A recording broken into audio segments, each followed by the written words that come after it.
All right. Hello, hello, all of you wonderful, wonderful people. It is your boy Rylionn and Lupul here, bringing you all the excitement for the DSS finals tonight. And it is going to be an amazing time. Lupul, how are you doing today, my friend?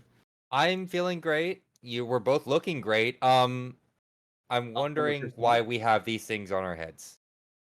Yes, our good friend, and this is part of the community outreach that we have. Our good friend Magic Man went ahead and decided to dress us up as cats for our DSS finals match. So not only do we have the suits to look okay, professional, but now we have to do this. Couldn't find any local cat ears, so Magic, I hope this does for you, my friend. So with that being said, though, let's go ahead and jump into tonight's matchup. It is going to be absolutely amazing, Lupul. We've come a long way, a very long season, really hard fought too, and a few upsets here and there as well. Yes. It's going to be absolutely amazing just to go ahead and take care of everything here tonight in this best of five between Knights of Ishtar and CB Starlight. And Knights of Ishtar is going to be on blue side tonight while CB's on red. I mean, just give me your thoughts, Lupul. Like, how are you feeling about this best of five? And before we even look at any kind of drafts or do anything, who do you think is going to win this outcome overall?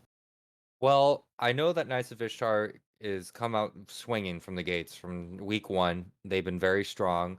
And then when CB Starlight jumped in almost a bit before the halfway mark for the DSS Right. split, they came out swinging also. Like they literally made a giant upset. The last week they have in this past 3 weeks they have made upsets left and right for the side of DSS. Yeah. This DSS split on the division that they were in, they were not expected. I think they're in the same division, if I'm not right. I let me but moving on. They're just one of those teams that really were out there, and we did not expect them to really come this to swing this hard. But Yeah. we're just kind of really happy to see that everything's going right in their way. Got you. Well, I mean, you're definitely not wrong. CB Starlight is one of those kind of underdogs in this situation against going in Knights of Ishtar here. They took down Pillars, though, who was a very strong leading contender. They were actually above CB Starlight in points overall because I believe those two were in the right division. No, Yes. no, those two were in separate divisions as well. But, in terms of overall stats, CB Starlight was down 1 point overall Pillars, and they took them out pretty easily. It was a 3-0 for them to go ahead and ease into the finals here. Knights of Ishtar still, had that 3-1 win, but still that one defeat overall against, who were they against? Glacial Carnage, that's right. Yes, that's Was correct. still pretty impressive, and, that might be something leading into tonight's finals match as well. The 3-0 versus the 3-1. I mean, we could definitely see, a 3-0 in favor of CB Starlight once again, or, all the way to game five. For selfish reasons, of course, I definitely want a Game game five. 5. Everyone that knows this cast definitely knows that I want a game five here. And it looks like we just have a little bit of waiting to go before we start the draft here for game number one between the two. But I'm going to go ahead and break down the teams here for the time being, or at least the members that are here. But for the Mhm. side of Knights of Ishtar, which once again is going to be our blue side here, we have Tygoon in the top lane, Voperto in the jungle, Ventro in the mid lane, Frostbite on ADC, and Death by Video Game as support. And Lupul, my friend, who do we got here on the side of CB Starlight on red Well, side? so far we have ILYSMH in the jungle, and then we have the Shimwu Uwu Shimuwu in the mid lane, Daydream and 80 Caribou, and Hard to Love, which was originally No Attack Yeah, in the support. Actually, sorry, we have a bit of a new person coming in. I did Quest see that. Hodgson. Quest Hodge. Nothing but Wisp. Thank you. Okay. Uh, Very nice. but Very nice. it Yeah, looks like that's gonna be a fill in here for top lane. For the side of CB Starlight, there's a little bit of an yes. issue with some of the original lineup members here. So they're gonna go ahead and put in an emergency sub for the finals. So oh, oh, never mind. Oh, he's He is on roster. Never mind. I apologize. I Okay. misspoken here, but we do have a fill-in, but that is all right. Quest is definitely part of the team CB Starlight, so that is going to be really interesting here. We still have a full roster versus roster, so nothing different at the moment. But do you think this is going to change anything here for the outcome between CB Starlight and Knights of Ishtar? I don't know. Sometimes, whenever a player, some teams actually play with the subs. Every once in a while, they'll swap out a wild card to during practices to figure everything out, so that they can, get everything rolling for the team. Uh, and I don't know. CB Starlight seems like that kind of team that would actually do that to some of their players to make sure that they are always on their toes and that the subs are never cold. So True. that's always a good thing to do. I could see that being the case as well, especially coming into the finals. Anything can happen. You definitely want to keep everybody on their toes. So I expect the synergy to still remain there for CB Starlight. Stet though in the semifinals was definitely a very key component of their lineup here. He did an amazing job, or they did an amazing job there in the top side, and let's see if they can go ahead and live up to the hype, if they can go ahead and fill in Stet's place. But I'm pretty sure that they're confident in Quest's abilities. And it looks like here we are now going to go into draft, and that'll be up and running. And then following suit, we'll have predictions for you also. Definitely spend those channel points. This is finals DSS Knights of Ishtar versus CB Starlights, and we have a lot of games to be bringing here to you folks here I tonight. mean, if you And, if you get 100,000 gems like magic, you too can choose how Riley and I dress up. Just yeah, in the finals match, nothing important, nothing major. It's not no. like we expect, anybody to be watching this one or anything. It's not like Oh it's the no, last never. one of our Never. higher elo at all. So, Never. shout out to you, Magic, once again. But this just part of the community fun here. Yeah. And starting off, it looks like we have here some bot lane focus. So I like that a lot. The new Sivir as well being focused down. The heal bringing or the shield bringing a heal as well. She's still just as capable as ever as being able to push. So Sivir still being a key component with the small little changes that have happened to her, it makes her another priority pick. So banning her out round one from either side is Yeah. a necessity, that's for certain. KOI And definitely didn't want to do it because they had priority pick, pick number one, mhm. but CBS definitely did not want to give that up round number one. And it looks like we have a strong We have a support, strong hard to like love. yeah, Like like they are Seraphine, seriously Lulu, going and Janna. after they're seriously going after hard to love. Yeah, Like Noah Talk, what did you do to these people? Or I'm sorry, excuse me, hard to love. What did you do to these people? Why do they hate your support so much? And I hope you have a champion ocean in that back pocket of yours. Uh, this is kind of necessary now for you. Then we yeah. see the Kindred then Fiora ban? Okay. Okay. All right, So getting rid of CB the top laner here for Tygoon on the side of Knights of Ishtar. I can't complain, but there it is. Vilperto's volley bear. Hey. We see how impactful Vilperto's volley bear has been over the last couple of games here, and I believe he also got a few steals on Dragon, if I'm not mistaken. If that was Vilperto, I'm not quote me entirely if I'm sure off wrong. the Do you top of remember that my one he stole Dragon head. and Yes, it Baron? was. It was Okay. him. It Okay. was him. I was pretty confident it was, but Graves here being picked up by ILY. I believe that's going to be a Graves jungle. It probably is. But All now right, the has Karma to being be. locked in. So still a nice utility support champ. Can also do some nice poking as well. So it's, when you have a champion Ocean to pick from like Hard to Love does, Lulu, Janna, Seraphine, yeah, they're important, but Karma's being picked up. I love that. Ooh, that's a And, good pick for the bot lane right there to get away from the karma chain. mm, The karma absolutely. tether will not be able to go through if Vizeri's able to time the E properly. It's the E, right? Yeah, it's the E. The Yeah, dash. the Q route, like the Q to go ahead and get the slow followed up by the root is going to be pretty important. But I love this Ooh, Rakan pick here. That is going to yeah. be kind of huge because that's a nice, disengage for anybody that wants to engage, such as champions like Karma, like Graves. He can go ahead, hop in, knock up, hop right back to the ADC. Yeah, it's a little bit more effective if you have a Xayah on your team, but still that dash, the range is still good enough to go ahead and do exactly what he needs to. But Ooh, oh wow, the so the 200 years. years. Yes, Aphelios, the man himself, being picked up here. Dang, okay.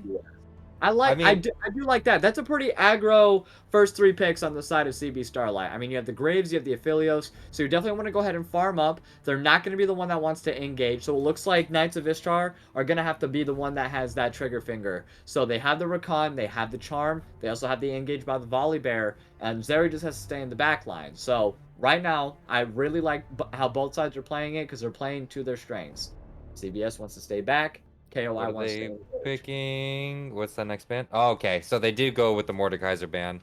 I mean, that's pretty safe right there. I mean, with all the poke that they have, as soon as Mordekaiser gets into that back line, there goes like what, a whole bunch of their team comp right there, and also Mordekaiser can pretty much take down two or three, like two of the three first picks that we see right here on the side of CBS. Oh yeah, So 100%.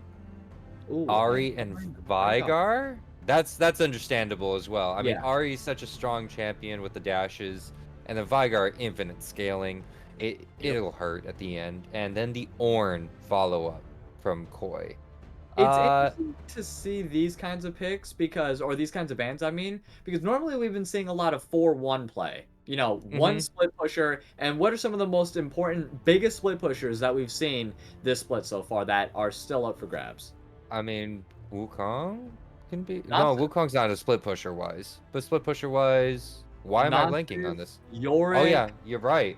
That's Trendemir, Master Yi, I know the jungler has been picked, but still, he could theoretically do what he wants. It doesn't really matter here, but I like the Ornn ban. It's really good. The utility after level 13 being banned out, I like that a lot. And it Mordekaiser, slows of down course, scaling. having the Mordekaiser is kind of a game changer all on its own because it forces them to build into the Quicksilver, which is the 1,300 gold that's just being wasted. And the Vel'Koz actually being picked up by Knights of Ishtar. So yeah, I like this a lot. They're going to be able to poke down as much as they want on the side of KOI. Vel'Koz, Rakan could sit there, jump in, do some damage, hop back out. And then when they're really finally ready to pull the trigger, they're just going to go ahead and Volibear have Volley ultimate, there. But yeah. Volibear ultimate to dive, all that stuff. But I'm not sure because CBS does seem like they have a de-initiate trigger as well. absolutely. And then here's the Diana, and this is like Koi wants an all-in. Koi wants an all-in comp. Like this is basically they are going to Diana Jungle ultimate Volley into Bear top? uh Because it's Vel'Koz mid, Rakan Zeri bot lane. So I expect it to be a Diana jungle Volibear Diana top, and then jungle. the Tom Kench also following up in the top lane here for the side of CBS. So it is going to be a Volibear Tom Kench. How do you feel about that? That matchup, in my opinion, is going to go into Tom over time. I'm Volibear, if he decides to go AP, he's going to have a little bit of a problem because Tom's going to go ahead and go tank. He's going to have that red shield as well. So we're not really going to know until the lock-in phase here, but you got to predict off of well, game 1 and the current well, lineup you're as forgetting we you're, you're forgetting one thing. You're forgetting one thing also. That could be What? a karma top. Karma? I mean, I don't sometimes know. some people do like to play Karma top because it's such an annoying champion. Because say that somebody wants to start like playing, oh, I'm gonna poke you down, I'm gonna play the CC game. Tank Karma is a thing. I'm not really gonna take that away that you think it is Tom Kench, but Tom Kench as a support in the bot lane will actually uh, save a save a lot from the initiate from the Rakan. I don't know. It's a hit or miss. It could be it, but based off the lineup that we see here, I do love the fact that Koi is all aggro. Koi is 100% aggro. There's going to be so many dives, so many ganks, especially from that Diana. And Absolutely. also, as soon as that bot lane hits level 6, they have the opportunity to just, oh, I want to pull this trigger. Let's CC you, and Zeri's gonna ultimate, and I'm just gonna start machine gunning you down. It all depends on how far back the bot lane plays away from CBS plays from Koi in the bot lane. But you are right, it was a Tom Kench top, so we see Okay. that. I thought Uh, so. I thought it was going to be a Tom Kench because that makes the most sense into a the Volley Volibear. Bear. 100% there. Karma, yeah, she has the root, she has the shields, the speed ups, But I think in the bot lane with the poke, it's going to be a little bit more survivability for the Aphelios into the Rakan and into the Zeri.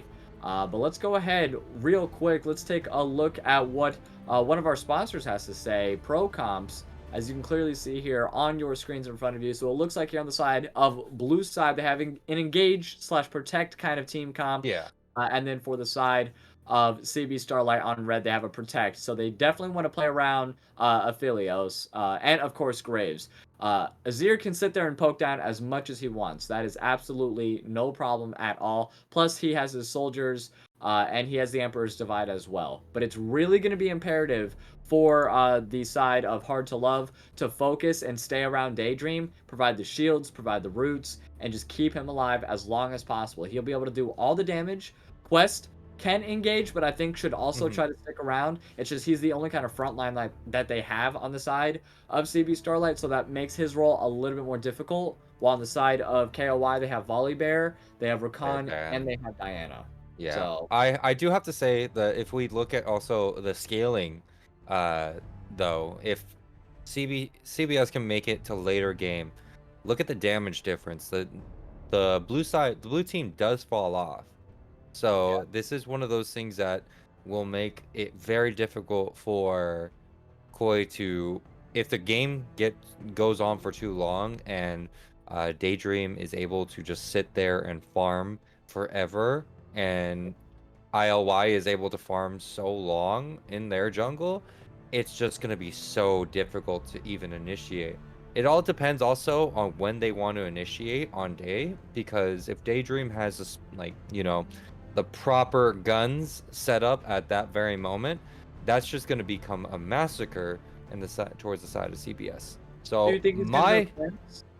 I honestly, if that does not go, if Daydream does not go cleanse, I think they are actually throwing their first game.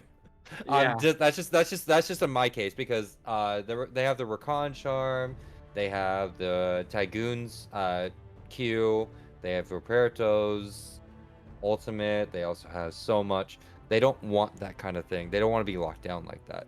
They want to be able to move a lot. Right. But honestly, my vote goes towards CBS. Okay. CBS overall. I am going to have to agree with you on that one as well. My vote also goes for CBS for game number 1. I just really like the Tahm Kench. I like the Azir. Their bot lane, I think, is going to be able to step back and allow them to engage and just counterplay perfectly, because that's just what Aphelios does with his wide variety of weapons. Zeri's just going to want to play back. Rakan's going to have to dash in. He's going to get locked down immediately. And then it's just going to be bad news bears for him from there. So we'll definitely have to see. But we have just a little bit here. We're going to get set up for the end game.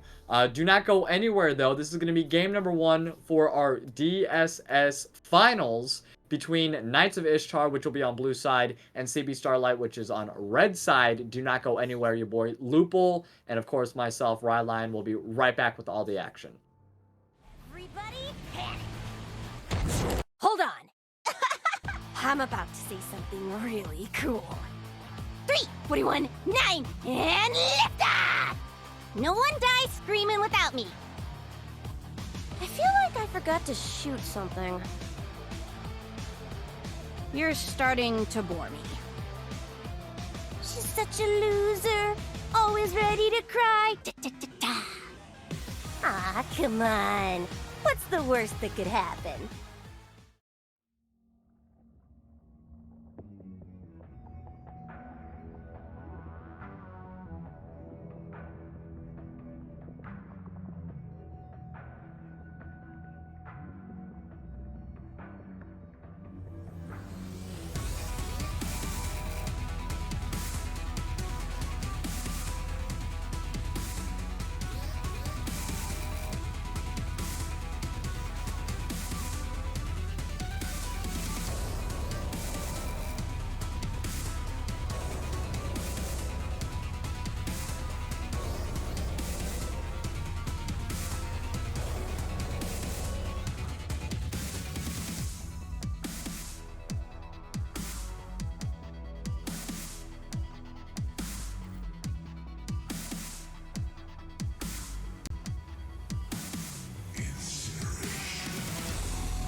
All right, welcome back, all of you wonderful, wonderful people. It is your boy Rylionn and Lupul here, bringing you all the magic.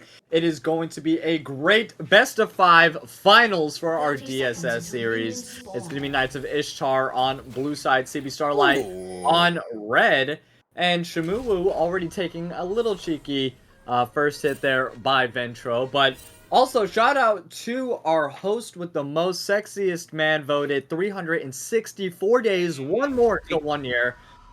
Wookie Monster as our host here tonight. So yeah, I'm very excited for that as well. Huge shout out. And yeah, Lupul, I mean, just once again, looking at everything here, you still are going to be going with CB Starlight overall, correct? Can I change my answer? Because they did not take a cleanse, so I'm kind of concerned now. She's trolling me. She's trolling my pick here. She's trolling my pick, I swear.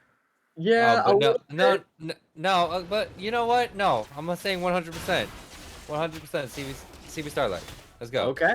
All right. No, I mean, you and a lot of folks inside chat as well are the CB Starlight fans. So definitely shout out to everybody out there who are supporting them. Thank you for joining. I'm sure CB also loves that. So Yeah. things are looking pretty pretty steady here in the beginning parts of the game. No one's really wanting to do a hard engage. Some, of course, obvious poking happening in the mid lane. That's just what's going to happen if you got a Vel'Koz. I have to bring up something. Quest is very, very dangerous with this. Taking no flash against the Volibear, but took Ghost Teleport. Ooh. So he's trying to do the rundown situation. Yeah, he's like, I think Quest is trying to play the I'm a support in the top lane kind of thing. You know what I mean? Yep. Both opting in for Grasp of the Undying as well. So Tygoon also trying to match that tankiness, trying to just go ahead and get as many slaps as they can every 4 seconds. That lightning is gonna start hurting if you keep getting hit by it. I know that you want to go up. I mean, he is going with the Doran's Ring as well, so we might see actually a AP Volibear, but I don't know if he'll build Nashers or if this is just like a beginning kind of poke kind of situation. Well, that's what some Volibears actually do now these days, actually. A lot of the Volibear tops will actually just go Doran's Ring so that every single once in a while they can drop that E to poke, to help them poke, so they can have their... Tygoon making his way down to the mid lane, though. Yep, they do have a call out, so he is going to be available for the gank. He's just waiting for Shmuwu to go ahead and push up there, but no, he's just going to go ahead and waste time, allow Quest to get back into farm there, and he was ahead by a good 10 farm, but now it's pushed up into his side, and he's keeping it frozen on his own side as well, so great job from Quest. Nice job. Yeah, nice job on Quest for that. This is high level plays, ladies and gentlemen. This is DSS. Let's remember this. The call-ups were there as well. He was like, hey, hold on, he's been gone for a good minute here, and even though there was no vision on the way down to mid lane, there was a good feeling there. IOL is going to go ahead and dash in on Ventro, though. That red buff's going to go ahead and slow him down for just a moment. Nice smoke screen to go ahead and just poke him down a little bit further, but Shmuwu not available for any kind of follow-up, unfortunately, and that's just going to push Ventro back into lane. Still has all sums. Everything's looking good so far. And yeah, just once again, nice steady game early on. Neither side really wants to go ahead and push forward to give that first blood gold on over. So we'll see what happens here. It might be around the first dragon that we will see possibly first blood. 30 seconds till the first dragon, by the way. That's going to be an Infernal Drake for starting off. So not going to have an Infernal Soul. You know what? Hextech Soul is where it is now these days. Oh, hold on 1 second. Shmuwu. Nice engage. Doesn't have any mana, unfortunately, for any more Sand Soldiers, but the autos almost taking him down. Also wishing he probably had Ignite at the moment. Opting in for the teleport. Just for that, team mobility. I like the teleport plays as well coming in from mid laners. I think that's the smartest play out of all of them. I wonder how Wookie feels about it. I've never bothered to ask him before, so let's find out. IOY. I don't think Wally wants that fight. No. Diana's very strong. It's kind of weird. Diana's in a weird spot, but she's very strong right now in the jungle because she can clear very quickly with her W, and after that happens, like, all of a sudden she can insta-take Raptors. If she really wanted to, she could have started W and, like, didn't even need a leash from their bot lane. Ooh, So, good point. I I mean, oh, go ahead. I will have to say, though, basic Nash, it does look like Nash's to start on the Diana, and I've seen a couple other builds going on Diana right now. Some people are going, Sunfire, Yeah. Sunfire. Yeah. Yes, they So- are. I've heard that way too many times the past couple of days. I'm so annoyed. Learn to ban Diana. Just kidding. Nyla's still an insta ban at the moment. Oh for me. yes, no, 100%, 100%. But no, I'm loving how the karma on the side of CBS is holding the heel, because she is the one that Heart to Love is playing up front a bit more than Daydream, and I think the support having the better judgment of when to hit the heel is always best. As well as the 80 carry whenever the 1v1 starts. Both 80 carries have exhaust, which is interesting. So they are both prepared to, whenever the support start to roam, that the exhausts are going to be dropping. That is very true. According to the chat, Wookie is laughing at us about the about that start, about the teleport mid lane. Not with it. he's not with it as well. Okay, so Okay. he goes for an ignite start himself. He's more of like a let me get me ahead kind of situation. He knows he can rely on himself. He'll have the team play around him, not the other way. He plays a Kali or Vex. You kidding me? These are facts, and Quest trying to do a nice little sneaky engage here. Unfortunately, Tycoon taking one hit by the tower. Yo. Nice eat up, though, but the rest of the minions are going to be there. No. Go ahead and Pop didn't have to do that. That's going to be a nice stun to go ahead and hold it off for just a couple moments while Tycoon makes it out of there. But an ulti for an ulti. Both members still have teleport available on the top side. Roberto making his way, taking some Dragon aggro. Unfortunately, great engage here to 3v3. Airborne onto Hard to Love, but hold on 1 second. Dead by video game is going to be taken down quite low. Nice engage. Nice Pulls in ultimate. everybody by Foperto, but no follow-up, unfortunately. And the first blood going to go on over to Daydream. Frostbite with the snipe across the terrain there, but hold on 1 second. Shimuwu with the shuffle there gets the kill. 3 for 1. There we go. Now the kills are going to come in 8 minutes in. That's going to be in favor of CB Starlight. 1-1-1 on the jungle mid and ADC. That's big for CB Starlight. Look One where kill Tygoon going is. for ADC. Look where Tygoon is. Of Knights of Ishtar. Look where Tygoon is. Why is Tygoon down there? Did he he didn't even teleport. He's teleporting back to lane right now. Yes, he is. He was Oh trying to my maybe gosh. make his way into the lane. You know, maybe to see if he could be important in the fight, but he just couldn't make it there in time, I feel. So, Yeah. had to bring the teleport. Quest is going to have that up on him along with the Ghost as well. So, that's kind of big for CB Starlight there from top to bottom. But hold on, Tygoon was able to go ahead and base there. Got the Bami Cinder as well. Quest is not wanting to fight at all right now. Tygoon, some serious damage there. Very nice pickup. I like the Dorn's Ring starting off for Volley Bear there. It's pretty smart. Gives you a little bit of extra damage. You still get the health, so he's a little bit tanky still. And then followed up, of course, by the tank items from the Bami Cinder. That's pretty nice. Ooh, both sides of bot lane have level 6. And somebody's waiting to pull the trigger. Somebody wants to pull the trigger. Yes, they do. Ooh. Trying to get the root off, but Death by Video Game's able to just dash to safety there. And Foberto's getting dragon. Yes, he is, or yes, they are. That's going to be the first dragon of the game. Once again, it's going to be that Infernal Drake here, and that is going to fall to the side of Knights of Ishtar. They've been really good at getting dragon and just jungle dominance over these past series here between quarterfinals, semifinals, and hold on 1 second, though, Valperto, and a nice ulti. Oh! The ulti dropped the wrong way by Shimuwu, but he does make it out of there with a sliver of health just left. Meanwhile, ILY is going to go ahead and gank the top lane there, but Tygoon does make it out with a very grandiose amount of health, so it looks like an ineffective gank overall. Hard to Love taking a few spells in face there from Frostbite. Yeah, Barry W hurts a lot. I still don't understand the reason why they made an AD carry move like Talon with a Yeah. Lux ability.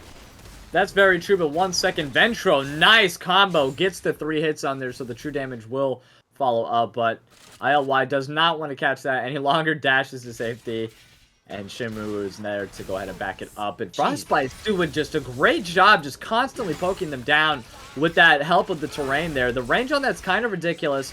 Hard to Love really can't seem to focus and get any of these roots started or held on for more than just a second, unfortunately. But, you know, still, CS-wise, both ADCs are pretty even throughout. You know, Yeah. 3-1 still in favor of CB Starlight, and the first dragon also falling on over to KOI. But how are you feeling about just the order, like, of the mythics? What mythics do you think we should be seeing here? Hold on 1 second. Hold that. Hard to Love, though, getting definitely killed by Death by Video Game going on over to Recon. But Daydream, though, is going to go ahead in the 1v1. Iowa's going to go ahead and dash over the wall. Nice flash from Daydream to get out of there. Death by Video Game is trying to get out. Goes into the Nook. This is going to be a 2v1. Lupul with the great roam to go ahead and secure it. That's going to be a 2-5 now in favor of CB Starlight. They are just passing those kills around like no tomorrow. 2-0-2 on both the jungler and ADC. Great job by Daydream. You know, didn't even have to pop the exhaust either. To go ahead and survive that. Tygoon and also Quest going at it in the top lane here, but these are just two giants who just want to go ahead and get a little bit of lane dominance. The Hex... No, I'm sorry, that was just a regular stun. I was like, the Hex Flash. It looked like it for a second. I mean, I'm liking how Quest isn't really trying to CC Tygoon, so it says CD of the Q isn't going down immediately, you know, like instant resetting. And it really shows you that Quest knows exactly what to do to make sure that this Volibear doesn't run away with this game. True. Very true. And, I mean, he's still doing a great job. I mean, everyone is doing very well in terms of farming in every single lane that we look at. Of course, we're going to have a little bit of advantage. Give it on over to the Azir. He has that special range poke that Ventro just doesn't have. Even though he's Vel'Koz playing Geometry, like, doing everything. Shamu plays with the sand, you know what I mean? Yeah, exactly. And ILY making his way down here. The Streamer Shuffle, no! It's not going to land. Unfortunately, the collateral damage is not going to be enough, but it doesn't matter. The Q follow-up is going to be great. IOL, great flash over there. But the ulti from Voperto misses by just a few pixels here. IOL gets in, gets out. 2-6 now on the board for CB Starlight. They are playing like they want this. Voperto now stepping up into Quest here. He's going to go ahead and eat him up, and he's going to fall into a 3v1 once he gets spit out there. The damage is going to be there onto Voperto, but he cannot survive the 3v1. The other two members, though, are going to make their way to the bot lane, so he is going to be up there all alone. The Gray Matter shield goes off, but no, Tygoon finally gets up on the board. 1-0-0. And I don't know if that was a good roam overall here. Trying to make their way on over to Frostbite. Just stops and lets him go. IOY stops his backing as well. Is going to go ahead and dash into there. He's going to jump over the wall. Frostbite. There goes the smoke screen to slow him down. But no, Ventro is going to make his way. Great roam to go ahead and get him off. But not before 4 plate falls. Yeah, for the bot lane here.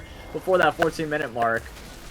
IOY playing with fire here. Does secure the red. But doesn't get the dash over the wall, unfortunately. Ooh, he's playing happy feet over here. He's playing happy feet. Tier 2 boots coming in handy.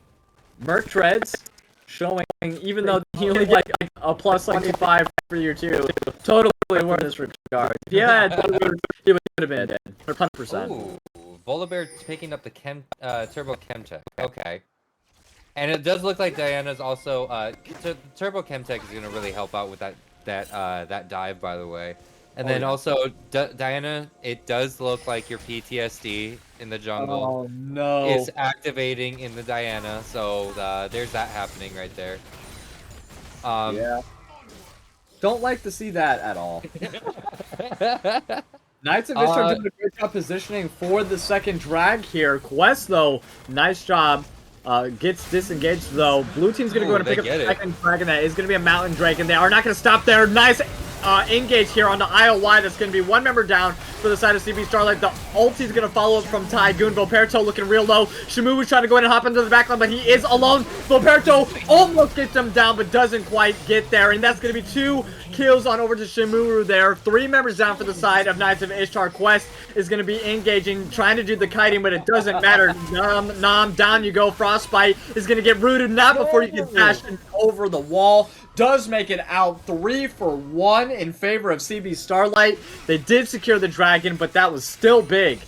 4-9 now, CB Starlight, game number 1 here. This is going constantly back and forth, Lupul. Woo! 3K gold advantage, and you know, 3. Oh, let's go ahead and take a look at that replay. Break it down for us, Lupul. What happened here? So it looks like Shimumu really wanted to get into that backline, making sure that Volperto couldn't do that. And also Tygoon was very separated from the front as the frontliner, diving straight into 4 of their players, which did not go very well. These are all their range players, and they were all kiting them. I do love I'm very sad at the fact that Frostbite got away, but I'm very impressed that there was, even though there was no flash, no nothing, just the ability to dash, I seriously think that thing should be nerfed. I'm gonna be honest here. Like, honestly, a AD carry that moves like a Talon, you're telling me that's not broken? You're telling me that. I understand.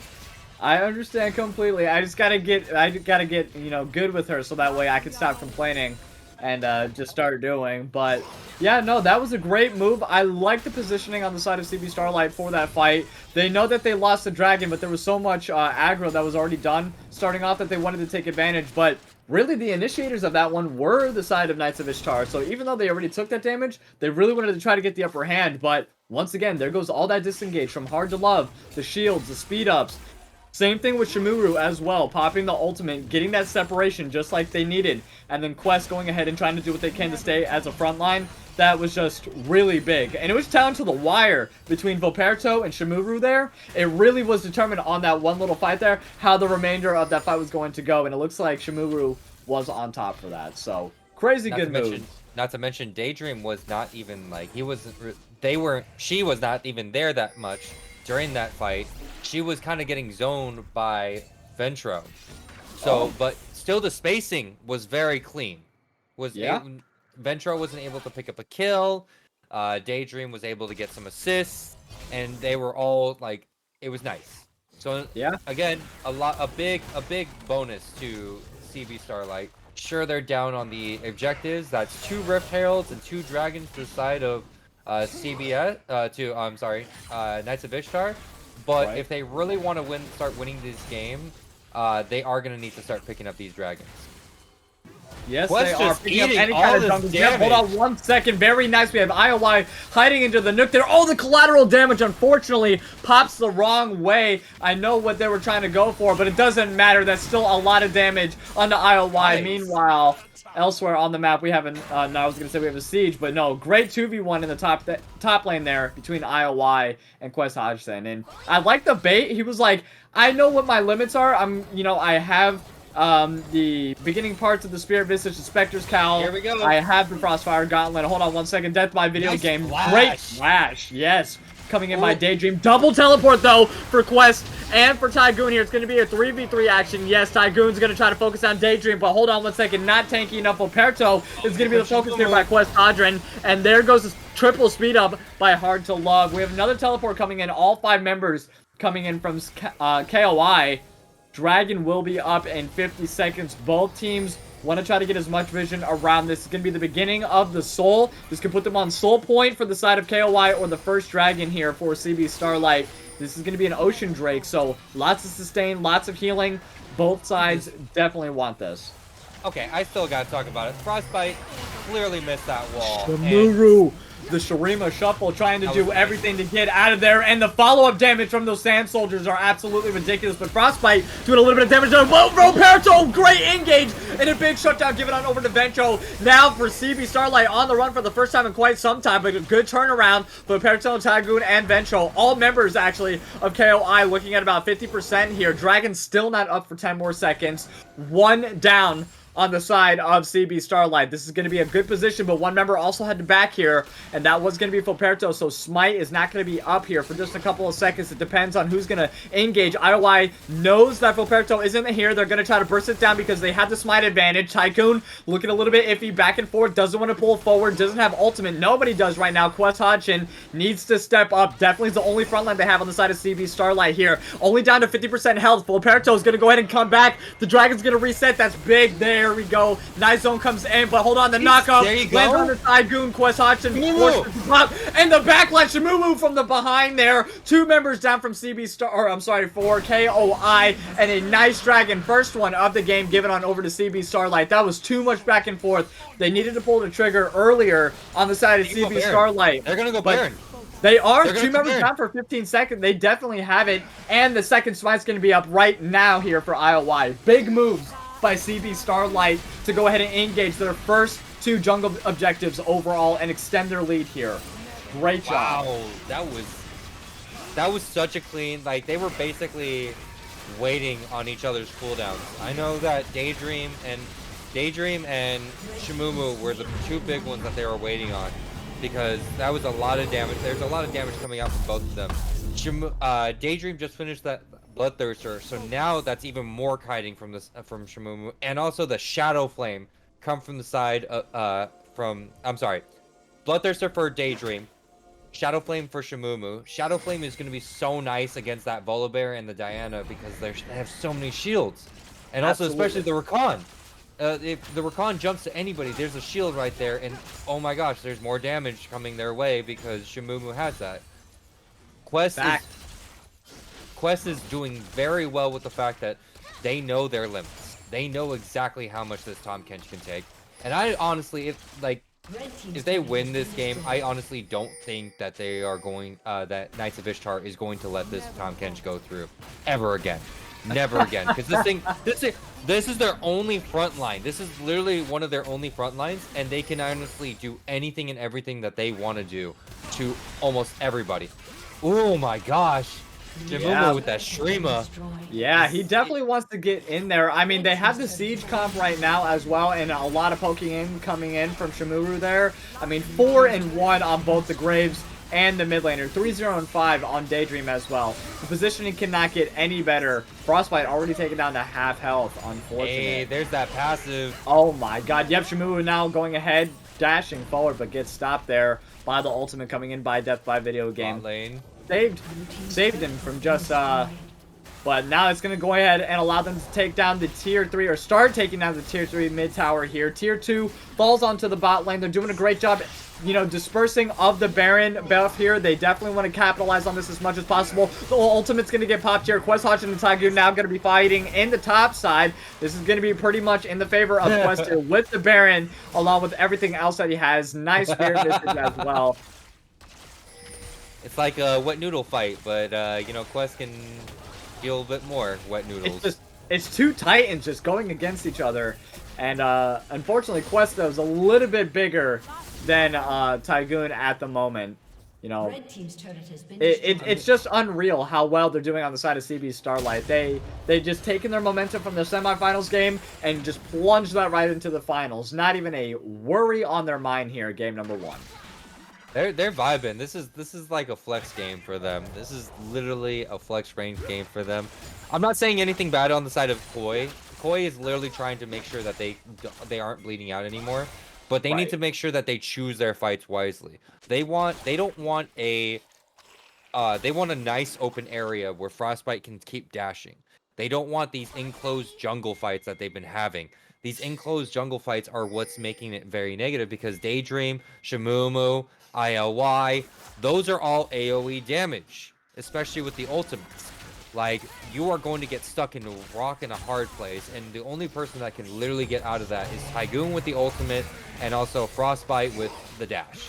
And yeah, maybe Death by Video Game with the jump. That's it. And in the bot lane here, it looks like we have some 4v4 action happening. IOY is going to go ahead and try to engage there on the Ventro, but the turnaround, very nice. Frostbite is going to go ahead and pop the ultimate. IOY tried to flash out of there, but couldn't make it out in time. Flash into the wall. Gonna get picked off by Frostbite Ventro here. But hold on away. 1 second. Ventro, yes, with the 3-man ultimate. He's gonna go ahead and pull them all in. Tygoon with the teleport onto the back line. It's gonna be 1, 2, 3 members down there for CB Starlight. Could not react in time. Tygoon with the chem take, with the perfect teleport from behind. And that is gonna be them, that's gonna be their sole point in 30 seconds. Great job on the side of Knights of Ishtar. They just needed one good engage, and not having the follow-up teleport come in from Quest really hurt them. They want Hard to Love. They want Hard to Love. Yes, they do. Yes, they do. They are not stopping until she is gotten Hard to Love, though. Doesn't want to have any part to do with it. Has the shields, has the speed ups, and does make it out of there. Quest Hodgson trying to go ahead. I don't know, but he is not taking up the fight for them, even though the tower is at about the 20% health. But yes, he did what he could, did make it out of there alive, and they were just like, all right, we got to take down this tower. But why'd he step back up? I don't know what that was about. 4 members are still there. Quest Hodgson doesn't have enough for the Dark Matter in order to absorb, but wait, the shield's coming in from Hard to Love. I don't know why it's going to be the Debated coming through. Frostbite almost getting rooted in there. Shimuru is going to flank from the side there. Nice ulti comes in from Femcho, but still nobody's being picked up. The most extended fight so far this game. No one has died just yet. Quest holding on by a sliver of health, and the dragon is going to be up now. This is going to either be the second one here for the side of CB Starlight or the soul point for Knights of Ishtar. This is non-stop action, and the second one picked up for CB Starlight. So much back and forth. No one dies, and they are going to extend their lead out just by about 3k gold here for a CB Starlight. Just why all the action? I know it's a DSS game. I know it's finals, but come on. It's game 1, guys. It's game 1. Please calm down. Yeah, Karma was definitely the game changer there. I'm not gonna lie. The shields were just so imperative for Quest to survive, and the gray matter. I don't even know what the cooldown is on that, but insane. Cooldown on that E, by the way, is normally 2.14 seconds. That's just ludicrous. That's just ludicrous. Hard to Love definitely coming in the most clutch in that scenario right there. I mean, I'm actually very happy with the way that that fight really went for the side of CB Starlight. Sure, we thought they were going, they were down and out, but they were actually ready to go. Like, Hard to Love was, the Quest was like, hey, Hard to Love, come on, let's go. We're going to 2v1 this until the rest of the team gets up. And then all of a sudden the rest of the team comes up, then they start rotating towards Dragon, when even though Koi did have priority on that, it was just great. I love the fact that they were playing to their strengths. I wonder if Quest knows the limitations, or he's just going in there saying like, if I'm just gonna keep going until I die, just button mash until I die, and then just surprisingly didn't die the whole entire time. It's a coin toss. It's a coin toss. I'm very curious, and if they make it to the MVP round for CB Starlight, and if it ends up being Quest, I can't wait to ask that question, because right now definitely looking like a strong contender for MVP for the final series here of the DSS. But we still have a lot more games to go before we go ahead and get to that question. That's for certain. But everyone's dancing around this Baron now. Lupul, I mean, looking they're going for it. They're going for it. Oh yeah, CB Starlight wants to go ahead and start this. They have everything at their advantage. Quest is going to be the one to zone them. 10 already. We've seen 1v3, 1v4. Hard to Love also trying to provide as much support as possible. Volberto is going to go ahead and try to engage, but no, CB Starlight not having it. Great engage onto the Baron. Tygoon might be caught out. Yeah, that's going to be one member down here for Knights of Ishtar. Death by video game. Oh no, IOY trying to step up a little bit too far, but very closely behind is the rest of CB Starlight. They have Baron once again in their favor. The next Dragon's not going to be up for 2 minutes, so they have to try to siege as much as possible with this Baron, because I don't think it'll be up by the time the next Dragon is, so probably a bot and a mid, definitely. I have to say this, like, I know that Frostbite's the only... Oh, hold on 1 second. Death by video game. Ulti onto the backline. Charm's only going to land on one member there. Volperto forced to pop the ultimate and the Zonias immediately, but it's not going to be enough. ILY's going to go ahead and take him down. Followed up, Quest Hodgson trying to get engaged there onto Ventro. Frostbite doing a great job kiting back. That's a lot of damage, but they do not care overall when it's all dispersed. Need to focus down one person.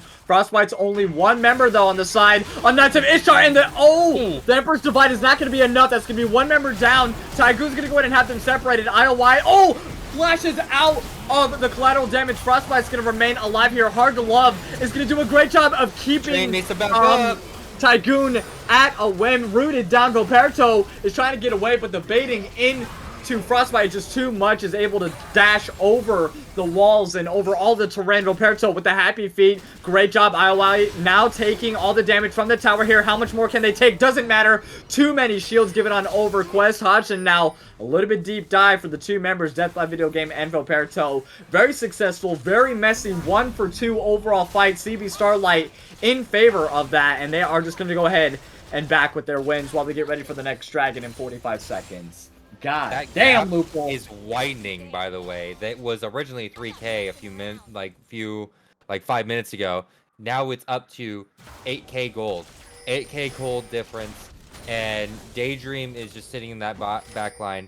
Picked up a Lord Dominix, but so did Frostbite. So both these teams know that, both these AD carries know Lord Dominix is going to be major against both their front lines. And especially, but it's especially good on Daydream because now Tygoon, Volperto, and Death by Video Game have an issue going on for them because now Day's just going to start shredding them.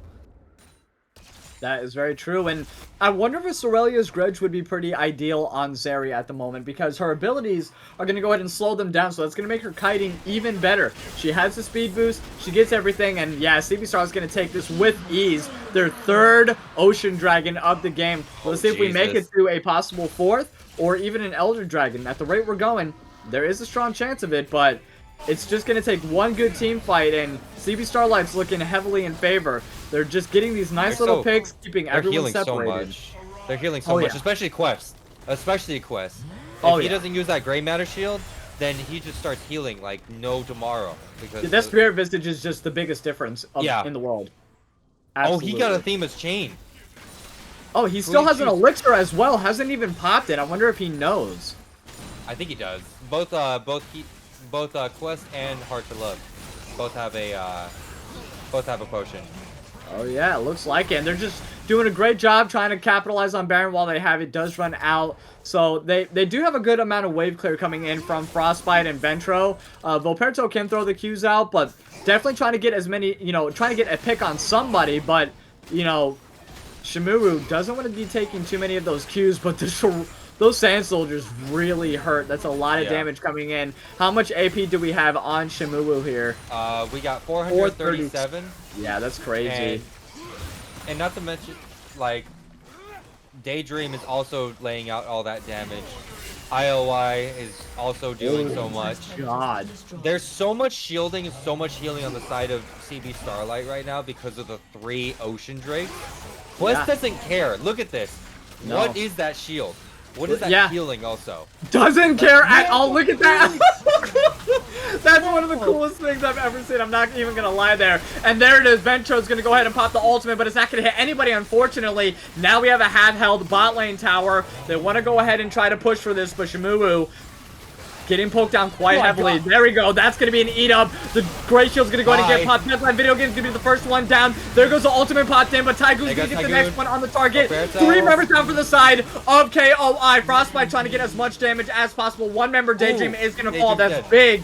And Aphelios, not really the one that you want to have fall in there. Quest Hodgson's going to go ahead and stop Frostbite, but 1 for 3 overall. Baron's going to be up in the next minute here, and they are not willing to stop just yet. Frostbite, though, great engage. There goes the double shield coming in from Hard to Love. Oh my god, the smoke screen popped in by ILY, followed by the CC chain, and a huge shutdown picked up by ILY. This looks like a potential game ender right here. They have just a little bit of health remaining on one of the Nexus towers, but no, Volperto and Tygoon being up in the next few moments. They definitely don't want to push their luck here. They have 4 members up here making their way to the bot lane. That's going to be a tier 3 bot lane tower gone. Inhibitor's going to be open, but Quest Hodgson's not looking for an inhibitor. He's looking for a death. Volperto, along with Tygoon, are going to be up now. He was looking for a death, but he might find one in himself. The ulti's going to get popped right before he gets it. One more slap on the inhibitor and takes it down.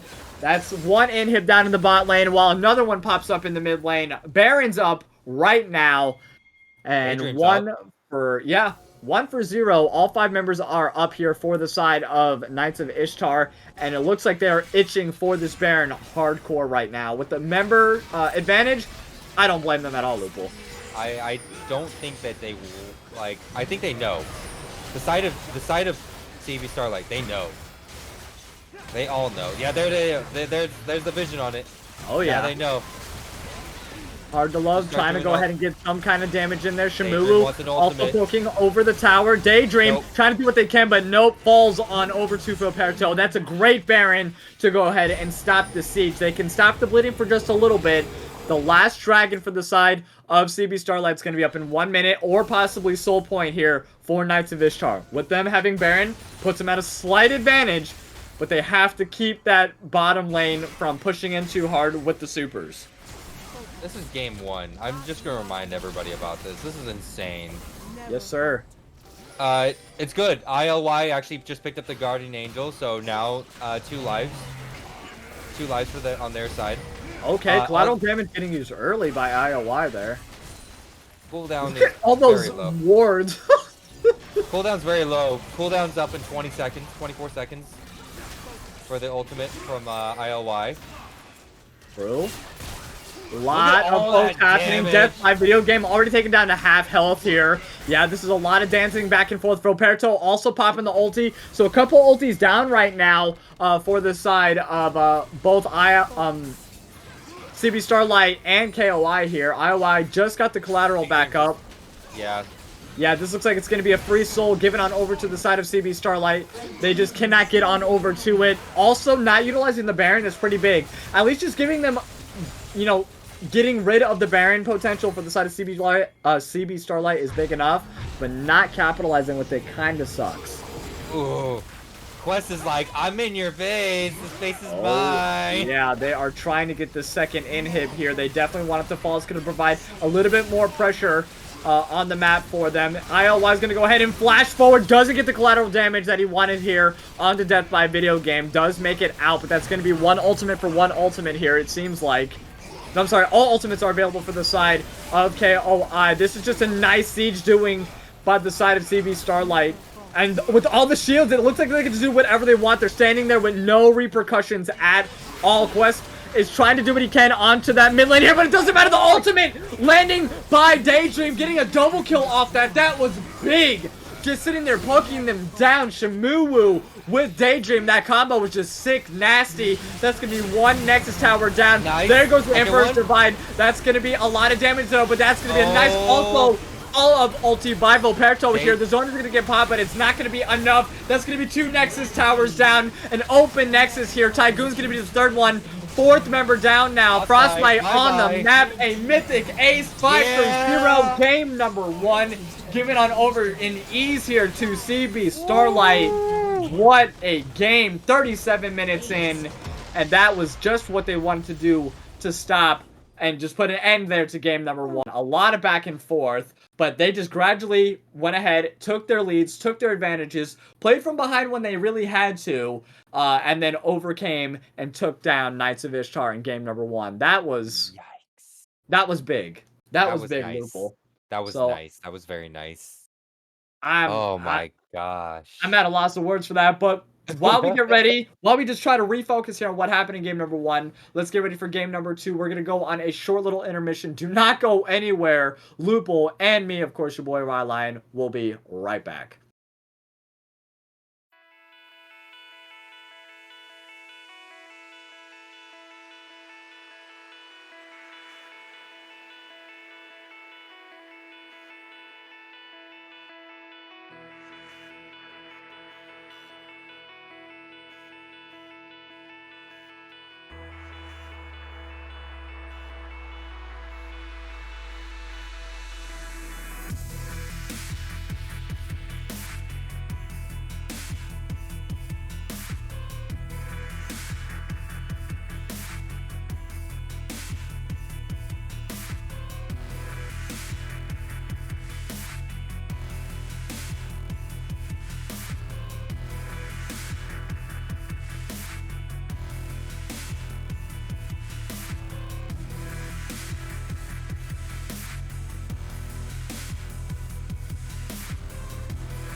All right, hello, all of you wonderful, wonderful people. It is your boy Rylionn and Lupul here, bringing you all the action for our DSS finals.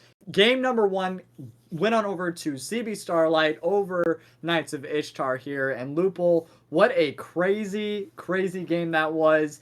Very heavily favored CB Starlight from mid to late game. You kind of called it though in the very end. You Yeah. definitely like their team comp a lot more, and like you said, the Azir was one of the biggest problems on the side of CB Starlight here. I expect them to not have Tom Kench, and I expect them to not have the Azir, more than likely going into game number 2 here, but we'll have to see.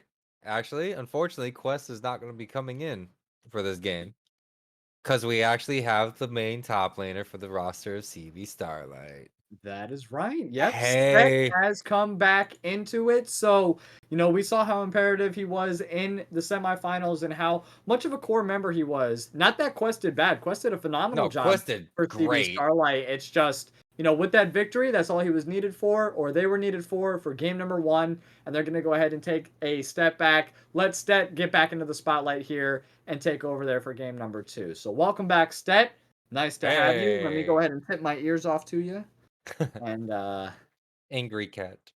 yep, love it. Absolutely love it here. But with that being said though, Lupul, I mean, after game number 1's results, how are you feeling about game number 2 before we even get into the draft or start that? Like, overall, best of 5 though, do you still expect us to get to the 5 best of 5 here at game I 5? I have to say it all depends on the mental reset that Koi has Right? had between this game and the last game. I know that it's such a small time frame that even in our eyes, even though it's been like what 5 minutes, maybe less than that. Right. I can never keep track of time whenever we go on break. Very But true. it's all has to do with like, hey, this is a problem. I don't want to see it ever again. That's kind of what you do in solo queue and stuff like that. You adjusting your ears? You adjusting Yeah. it? I'm just Okay, trying to all make sure that I'm all, that my cat's not right. fucking Okay. upset. Um, but I can't take it seriously right now. Okay. But it's also like it's also you also have to think of it as a team. Hey, we have to make sure that we don't get caught out like that, or we don't let a certain champion go through because turns out they're really good with that champion even though they haven't played it in a while. It's always those factors. Right. That's what you do when you kind of you scout out a team and you go for a draft like this. So we see the Janna Seraphine and the Graves this time on the side of Koi. Yeah. And CBS goes for the same 3 bands: Kindred, Sivir, and Fiora. And we see Koi automatically pick the Karma. Yep. Okay. Karma, I think, was a great pick there from last game. And instead of just giving it up, instead of banning it, they're like, you know what, we can actually utilize the Karma. And Death by Video Game, the recon support was phenomenal. Loved it. Yes. And I think he's just gonna do, or they're gonna do even better with the Karma support there. So Typical I Mythic. expect them to. I mean, with all the shields though, do you think that CBS has the counterplay to that Yes. pick? Do you think that they expected the Karma to be picked? Yes, 100%, because now they chose Senna. And now Senna can go what is it? Umbral Glaive into Eclipse into a Serpent's Fang. Absolutely. There it is. Absolutely. There it is. There it is. We have unlocked the secret to countering a Karma. Play a Senna, get a Serpent's Fang, you win the game. I'm just kidding. But a Jin Zhao at this point is actually very nice because I don't know if Koi's gonna go with the same team comp that CBS went last time. They're like, oh, we like that comp so much, we might actually just take that. And it's like, okay, we have we have countermeasures for this. Jin Zhao's ultimate is insanely good. Absolutely. It's one of those things. It's an ultimate that knocks everybody back. Like everybody can breathe, and all of a sudden it's like, okay, now we target this one person that gets caught out. And then the Trundle pick. Okay, now the Trundle could be top lane or jungle, but I have a feeling that that Trundle might be topside because they want to have a split push. They might want to split push this time.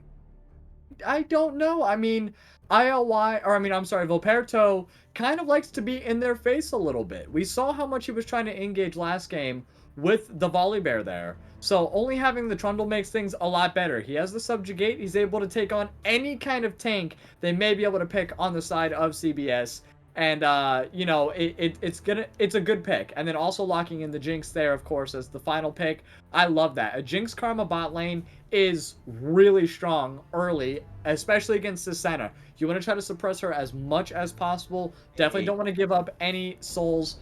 But with that being said, we have the Azir being picked up once again on the side of CBS. Shimuwu does not want to give that up, and I think Shimuwu did a fantastic job playing Azir last game. From beginning to end, stayed back, was just very patient, farmed up when needed to be, and then went ahead and just took care of business. Great positioning as well. A few missed ultis, of course, but that is all right because they made up for it with the amount of poking that they did last game. Nobody's perfect, all right? Nope. Let's make that very clear. Nobody's perfect in League of Legends, unless you're Faker, back like 5 years ago. Moving on. True. But I think the Jin Zhao might be. I think they're mostly going for the side of CBS. They might be going for like a 2v2 comp. The 2v2 comp. So, you remember how both IOY and Shim were both going like they were both roaming together. It might become a 3-2, it might become a 2-2.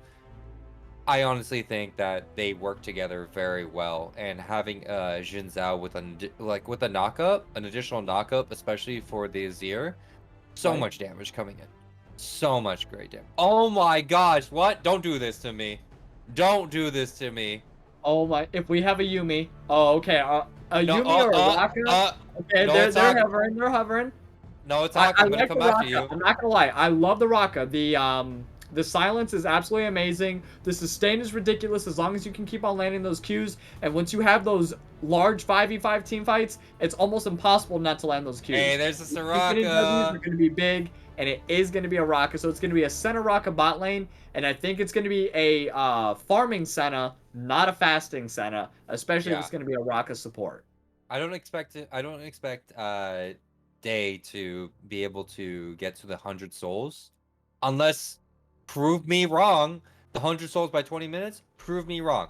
Seriously. With a farming Senna, I've never really had any luck seeing any kind of farming Senna at 120 minutes because you get most of your souls passively, either through, I mean, unless you can get a lot of autos off, you know, that's really the only way that Daydream's really gonna be able to step up and you know, get that. I'm sorry, Frostbite is really gonna have to step up and no, I was right. It was Daydream. Daydream on the side of CBS, yes. Sorry.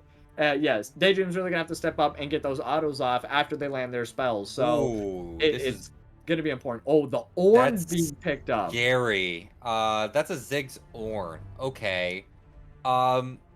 Det, what do you got for us? I'm actually curious. What do you got for us? You're coming back. Your quest just gave CBS gave you guys the. I was right about to say what rhymes with Set. And I think Set would be perfect here. Able to go ahead and ulti the Trundle or the Zig, or I'm sorry, not the Ziggs, or the Ornn right back into their team and utilize their tanks. Or Trundle. Even Trundle. Trundle or Ornn are going to be the two best things. And White Feather, thank you for saying CBS needed a split pusher here for their dual global ult spot. Yes. This actually seems like a perfect opportunity for Set to split push. Set wants to always be in the face. Will always want to split push. Probably, I don't expect to see Set come into a team fight that often, but that's if Stet does very well. Predictions are live though. Rylionn. Where are you going with? Shoot. I love the side of Koi, but also at the same time, like, CBS looks so unconventional. I always love unconventional kind of things. And it always seems to work out in the end. So I'm gonna go with CBS yet again. I know this Jin Zhao is pretty awkward out there. You're right, Quest. Don't worry, we're reading the chat. Trust me, we read the chat. Uh, but yeah, this Jin is is pretty weird. But I think ILY can make it work. Possibly. I do believe I'm gonna go with actually KOI in game number 2 here.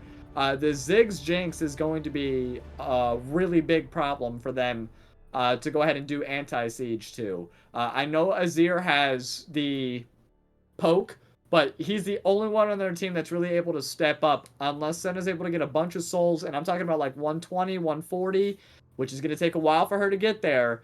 Jinx is going to be able to pop off way beforehand. Also, we saw what Karma was capable of last game, and in KOY taking that instead of banning it out, they did it for a reason. They saw how important her utility was, and they are definitely going to capitalize with that as well. So I'm going to go actually with KOY in game number 2 here. I dropped 3,000 points on them myself. So, I definitely think, that they I are going to take it from here.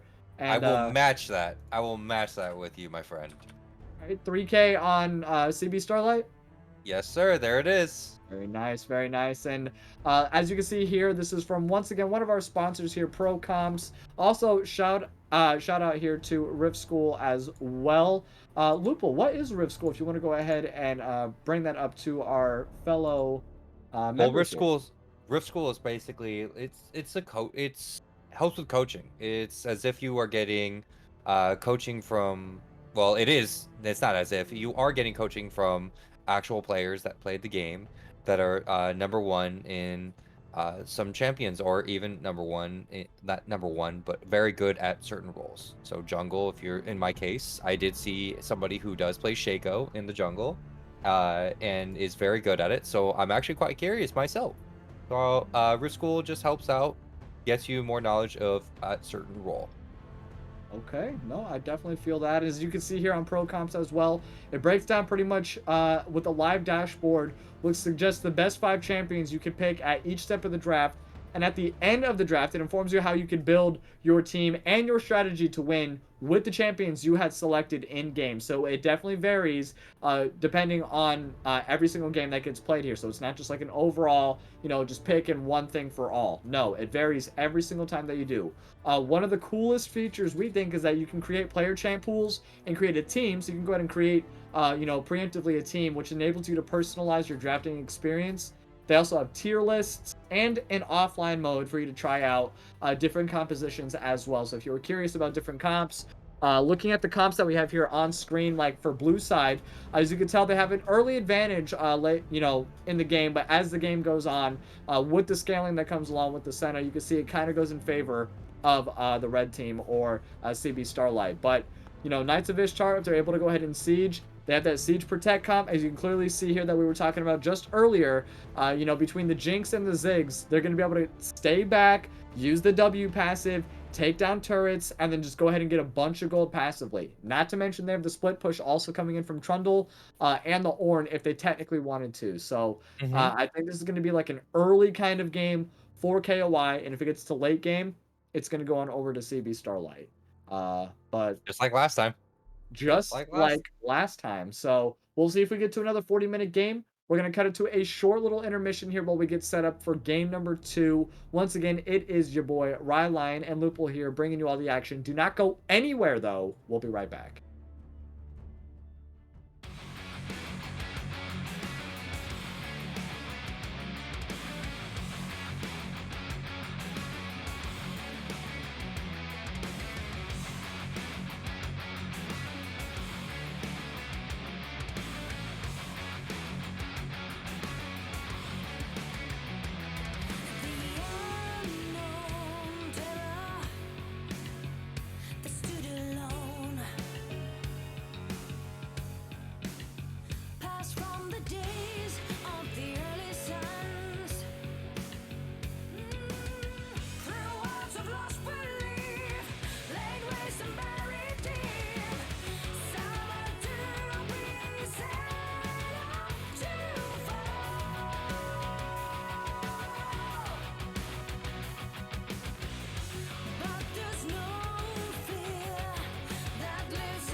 All right, welcome back, all of you wonderful, wonderful people. It is your boy Rylionn and Lupul here, bringing you all the action for our DSS finals. Oh And god, this is gonna be- shenanigans!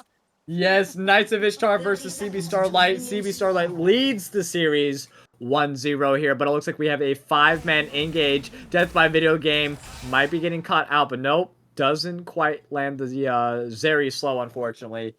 Catches everybody, so that might be a missed opportunity, but no, they do not want to back off just yet here. We are going balls to the walls, ladies and gentlemen. Ooh. By the way, I didn't honestly believe Noah Talk in the Twitch chat. This is a farming Soraka. It is. You are not wrong. You are not wrong. This is a farming Soraka, and Frostbite I didn't believe him. Ghost. I didn't believe him either. Noah Talk. I don't know. We apologize that we didn't take you seriously, but at the same time, I wish I still didn't take you seriously with this. But okay, you know what? Whatever floats your boat. Whatever floats your boat. Yep, at the moment, but it is what it is. Let's see if it pays off here. I mean, going a Doran's Ring also on the Raka, kind of interesting because I don't really know how good she is at last hitting compared to, I don't know, a Jinx or a, a Karma here. They have the AoE. I know that Raka does too, but it's not as impactful as Karma's, I don't think. I don't know. I really don't know. But, Shim is, still riding that wave from that first game. Yep. Still riding that high. That high is a great high. Death by video game getting poked. Like, Daydream and Death by video game just trading poke. Yeah. And the more those Qs land by Raka, the more sustain she has for herself even. So, being able to also keep her support in game keeps them in longer, and they both have heals, so it's just going to be a double, heal on heal action until an early Grievous Will item gets built here on the side of Knights of Ishtar, which should come soon. Whoa. Big damage from coming out from stat. Ah, man. This is... Alright, Noah Talk, tell me your secret. How do you last hit with Soraka? Because, I mean, look at keeping up with Frostbite. This is actually funny. I'm actually dying here. It works very, very well, it seems so far. I mean, doing a great job. Also landing those Qs, keeping the sustain up for himself. The more AP he has, also the more damage that his Qs are gonna do as well. So, kind of helping along with the farming. And Daydream, what's the stack count already? We're at 11. At 11. Ooh. Keep that stacks going. Keep them stacks going. Keep them building, that is for certain. And Shimulu, though, not holding back at all. Ventro doesn't have any mana at all to answer, so there's no bomb to push him back. There's no slows to keep them off. Just nothing but sand soldiers. Vilperto, hovering around the bot lane a little bit, also picked up that bottom and top scuttle. Double scuttle there, so that's kind of big.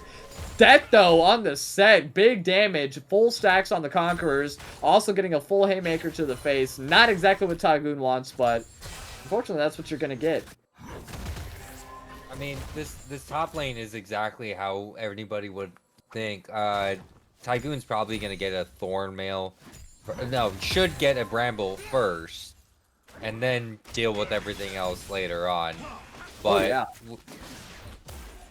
I mean, sometimes there are other important things one must get, like a tier. Oh wait, nope. There's the Bramble. Oh no, great flash from the stat though. Tygoon also forced to flash. So flash for flash here, and the top side Ventro making his way just back into the mid lane here. Death by video game trying to circle around, but runs right into ILY. Unfortunately, a lot of damage and the first blood picked up by Hard to Love here. That is a great job. It was a great look here from Death by Video Game. Just unfortunate timing here with IOY making the way through the lane as well. And Vilperto trying to show up to scare him off, but not before, a little bit more damage done here to the bot lane. Doesn't get that first plate, though. Just trying to show up for looks. And the first dragon also up still. It's going to be an Ocean Drake, so... They can go for that right after this. They definitely can. They Oh, no. definitely can. I'd suggest you back off first, actually. Oh, Yeah. they had the man advantage.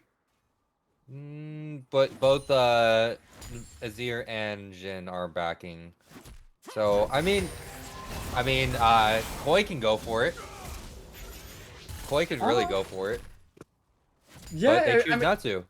no, doesn't want to pull the trigger. I mean, they do have a lot of vision around it. 2 pink wards are going to be dropped, but Ventro not able to roam down. You know, has ulti available, but can't utilize it. No mana.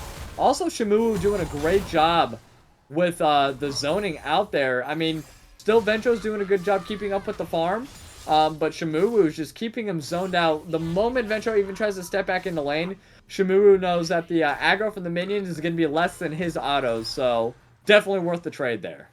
Nice job with Shamu. What Shamu was doing, playing around the minions, making sure the minions, trying to get that freeze going for themselves, and it's nice job manipulating the minions to keep them away from the turret. Yeah. Oh, unfortunate. Hard to Love's now finding themselves in a difficult spot, but hold on, the Shurima shuffle, a little bit of a delayed reaction, but does move Death by Video Game into range of IOY. Barely makes out, though, with the flash. The Ornhorn also getting popped. Great roam comes in.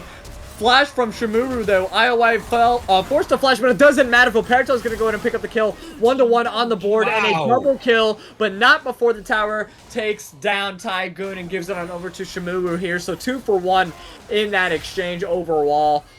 Double kill, give it on over to Vilperito. That was pretty big. Not the person that they want that to go on over to. Already has the Sheen as well, so it's going to be an early either Trinity Force or Divine. I would expect to see a Divine Thunderbird, though, if I'm not mistaken, most of the time, correct?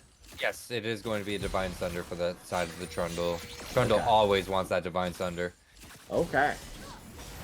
And it looks like an easy first dragon also being picked up here from the side of Knights of Ishtar here. Vilperito, good focus, does have smite. Hard to Love, though, getting caught out. Does have flash available. Don't know what they're waiting on, though. They're waiting Trying for to get zoned out, but Stet, yeah, making his way. The root is going to land on Death by Video Game. There goes the pull in, and it isn't going to be enough. Of course it is. Daydream picks up the kill. 101 in both bot laners here for the side of CB Starlight. And this is a lot more action than we saw last game coming in from both teams. You know, CB Starlight taking a little bit of a more aggressive approach than they did last game, being ahead on the leaderboards here. There goes the Showstopper, though, being popped in from Roberto. Daydream with the flash forward. Great heals coming in from Hard to Love and Daydream. Stat looking a little bit overzealous for a moment there, but with everybody else on his team, oh, unfortunate bomb to push IOY to safety. And yeah, everyone's going to make it out. Nope. Yep. Nope. Doesn't want to give up his life for it. No, definitely not worth it. Nice job. 4-2 in favor of CB Starlight currently. And they might, they're looking, you know, cruising right on into an easy 2-0 at the moment. You know, what are your feelings so far, my friend? I know you favored CB Starlight, but, you know, what can Knights of Ishtar do? I'm also very happy that this, oh, wait. Shimumu might be caught out by both. Oh! Doesn't matter, the double dash by freaking Shamu. The moves, my friend. Can't catch him out too fast. Seriously, this is like, it's like, oh, I went to practice tool before this, like, kind of moments that you see here. I'm actually kind of happy this bot lane's working for the side of CB Starlight. I mean, look at the side of Daydream. Daydream's building the Eclipse first, not even going for the Umbral Glaive. Nope. And Hard to Love is just basically farming, almost keeping par with Frostbite, which is never have I ever heard myself say a Soraka can equally farm a Jinx. I mean, they're not really that equal, you know, still ahead by about 10 farm. And also, it was just a fat wave that just crashed, so, you know, they did a great job of catching up. But Daydream stepping up a little bit too close here. Oh, man, they're trying to bait. Unfortunately, you have a 3v2 in the bot lane, but they're giving up too much, though. Knights of Ishtar is going to take down that Rift Scuttle on the top side here. IOY still going to be in the bot lane. It's like they know that their basing stopped somehow. I mean, it's not warded. No, it's not.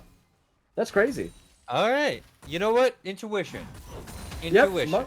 I must say, I mean, great job jungle though. Volperto's doing a great job, up 2-0, up 20 farm over ILY at the moment.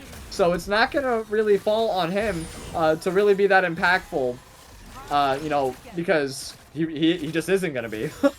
Not at the moment.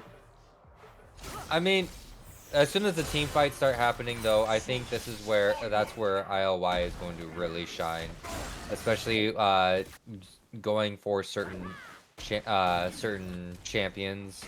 Like you don't want to get soloed out by the Trundle, but you also want to solo out the Jinx or I don't know, Ventro. No, ILY though is going to get caught out. The pillar's going to go ahead and drop down. Shamuwu can't really make his way up there. Doesn't have all of the health and mana available to really be that, you know, important in a team fight. Tygoon just gonna go ahead and make his way down or back up to the top side. I like the roams coming in from Tycoon because he's not really missing out on a whole lot. You know, steady up in farm. Yeah, he gave up 1 death so far, but you know, has teleport available, knows his limitations against Stet at the moment. And eventually he's just going to get too tanky for Set to really be that big of a problem. Opted in for the Trinity Force first instead of the Blade of the Ruined King, so that's kind of big. You know, probably is going to be building Blade of the Ruined King next. I would if I was him. But would you have opted in for the Trinity Force first? Or Set? I think honestly the Bork would have been a better choice. Yeah. Here, especially but let's also make this perfectly clear. Tygoon wants nothing to do with Stet. Nothing. No. Not at the moment. Honestly, going Triforce to split push for that to get that turret faster, better option. Much better option. If it was consistently fighting, okay, yeah, sure, go ahead. But no, this is a great choice. Yeah, I mean, also, oh my gosh, the Soulmaker's going to get popped by Stet here in the top side, but I don't think he has enough to go into it. The Bramble Vest is big. The Haymaker is going to give him a shield for just a little bit, but that's going to be down for at least the next 10 seconds here. Meanwhile, Rift Scuttle is going to be popped into the mid lane, so some pressure is going to be provided for the side of Knights of Ishtar. Great zoning and poking down from Ventro here on the side of Knights of Ishtar as well. The Dragon aggro is going to go ahead and focus them. They are up 1 Dragon right now. The Flash forward on a Frostbite. They are going to be split back. The Sarima Shuffle is going to push back Frostbite. Push him to safety. Is it going to be enough? Yes, it is. Shimuru takes him down 2-5. But that is going to cost him a Dragon, so that's going to be another Cloud. Not another A Cloud Drake given on over to the side of Knights of Ishtar. And a Mountain Soul is going to be the one here for game number 2. So those resistances much needed for CB Starlight. Oh, Daydream getting taken down quite heavily. The poke by death by video game. The ulti's going to get popped as well, but the heals coming in from both Hard to Love and Daydream are too big. That's that double support with no Grievous wounds. It's going to be so difficult for them to just out damage that. The sustain is just too great here. Hard to Love sticking around Daydream. That's what you need. You need a buddy like that. Always. Stacks on Daydream is 53 at the moment, by the way. Wow, 53 at 13 minutes. That's pretty big. You know, almost 3/5 of the way there. Death by video game and Ventro trying to do their best poking down, but that's a lot of healing and a double shuffle there to go ahead and get to safety. Frostbite looking pretty good. You know, doesn't have a completed mythic item just yet, but hold on a second. Volperto 3v1, but the heals are pretty big. Nice silence to go ahead and zone them off, but no, he is not done just yet. The ulti now wearing off here for IOY, but once again, too many heals going through. He can go ahead and overstep. Be as overzealous as you want, my friend. I love to see these Starlight game, but wait till they all have Grievous. It'll be a different story. I mean, okay. I'm also loving the fact that Shim is actually changing the build this time. Last game they went Ludens, but this time has to go Leandries. There are 2 tanks on the side of Void this time that are much bigger problems than, you know, a Volibear and a Diana or Khan even. But this is actually a great choice. And actually, wait a second. Daydream doesn't go for the Eclipse Tourist, goes for the Bork. Really? Went for Bork. This is interesting. Okay. I've never actually seen this. I mean, if anybody in Twitch chat can tell me otherwise. This seems like, why do I smell Space Pope all over this? Why do I smell Space Pope in this? Space Pope, I know you're watching. Could be the influencer there, and of course the first tower is going to fall on over to the Mighty Ventro on Ziggs. I mean, that 25% is really all that he needs. Shimuru stepping up in a 2v1, doesn't really know that Death by Video Game sitting there. Gonna go ahead and base, though. The rest of the team needs him, or how much gold is he sitting on? Not that much, so I don't know why he'd be basing leaving Frostbite there, but decided to go ahead and go back for the time being. Oh, they're actually tracking IOY right now. With Okay. With that pink trinket in the jungle.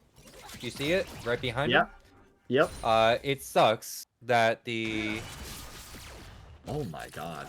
Sucks at the issue, that is, but Shim is just having fun now. Yeah, Frostbite cannot be going up against Shimuru at all. Stet is going to go ahead and pop the Q, get into Set's face. The Ornhorn is going to get popped. Poperto is going to go ahead and nice flank onto the backside there from the Tri-Bush. But the Showstopper is going to be there with the Grit. Is it going to be enough? Nice ultimate to go ahead and pop a little bit more of a shield. But Poperto with the Subjugate is going to be too strong here. Nice zoning comes in from Ventro and the rest. Death by Video Games also going to follow up. The shields are too big.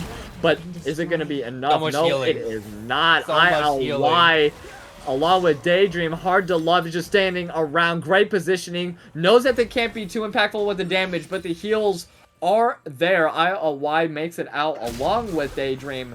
And that's just going to be a 1-for-0. And a free rift given on over once again to KOY. They're doing a great job. Just jungle objective-wise. Once again, game 1 and 2, they're just known for just securing these objectives, and they're just going to continue doing that. Oh, Jesus. Wait, that Leandri is doing so much work.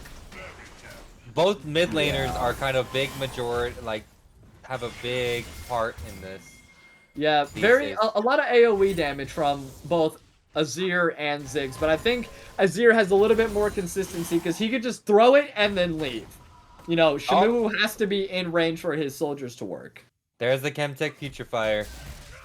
Onto Karma. Onto Death by Video Game. That's going to help out with the heal cut. Anybody shields or heals or does anything with, that is going to give them so much. But they didn't even get their mythic item first. They just went straight to that.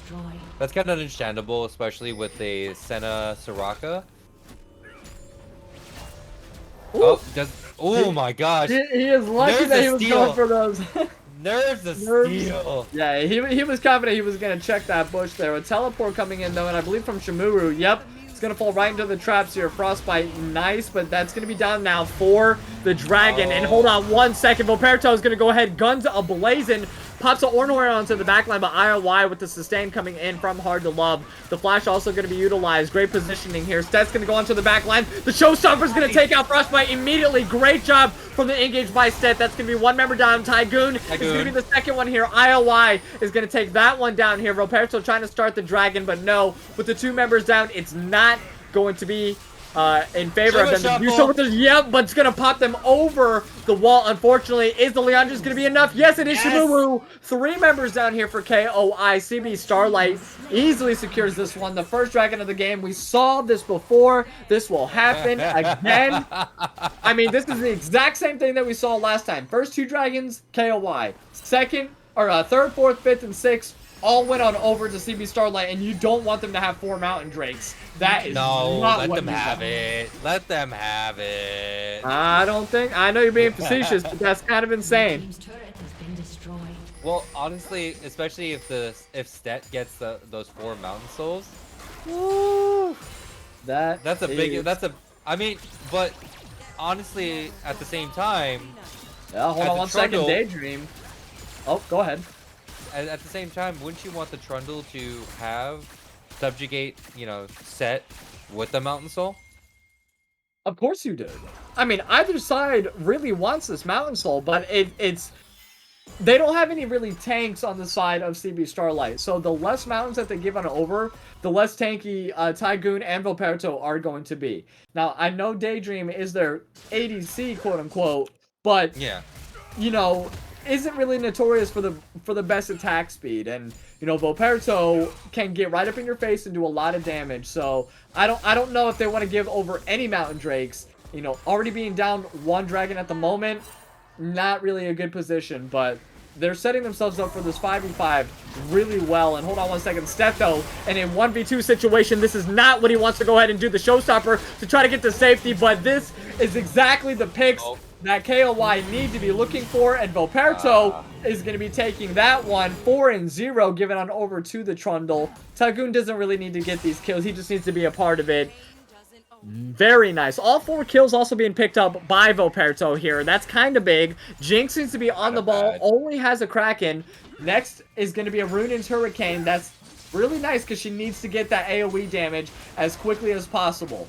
What should be the third one? I would personally go with Lord Doms. If I was Lord Doms would be good, but also you won't. Mortal Reminder. Mortal Reminder. No. I would say actually. No, not a Phantom Dancer. She can go with pretty much any crit item, I think. I would say, yeah, no, Phantom Dancer. Catch up, like, just keep running all around with the movement speed that Death by Video Game is gonna give. That's just gonna be Phantom Dancer on Frostbite? Yeah, maybe. I don't know. I think the Runins would be a little bit better for them. Runins, then I mean you could also. Can't you also build Phantom Dancer if you build Runins? I mean, you could theoretically, but you would want damage followed by there afterwards. So you either would want to go into an Infinity Edge, or you would want to go into a Lord Doms. Keep on with the max health, or get the crit bonus, either one. But those two are going to be very important, especially with the set being there as well. So only has I know that Frostbite only has I'm trying to find out, has only 20% crit, and you would want to get more crit after that. What Rylion's Hurricane gives, I think 40% crit. 40. Nope. Everyone gives 20%, I believe, at this point. Okay, so 20%, which would make it after the IE, after the Runins. IE would be 60 if they got that third. Yeah, so that would put the IE maybe then, you know, with their active as well. IE would go well then. IE would go well then after as a third item. That's true. Getting those bonus crits on every single rocket that you're sending, or at least 60% of the rockets that you're sending out, you know, with the Rylion's Hurricane. Unless you're lucky. Unless you're lucky. Unless the RNG gods are on your favor, you are absolutely correct. Do they know that they might be going for? Oh, they were curious to see if they were going for Baron. Yeah. They were curious, but now they don't know that they're sitting on certain things. But Dragon's gonna be up in 40 seconds though, so I think they might want to both try to fight around that. Unless, hold on one second, Voperto is going to be hopping into a 1v3. Very nice. The silence is going to go off. IY is going to get engaged there. Yep, hold on.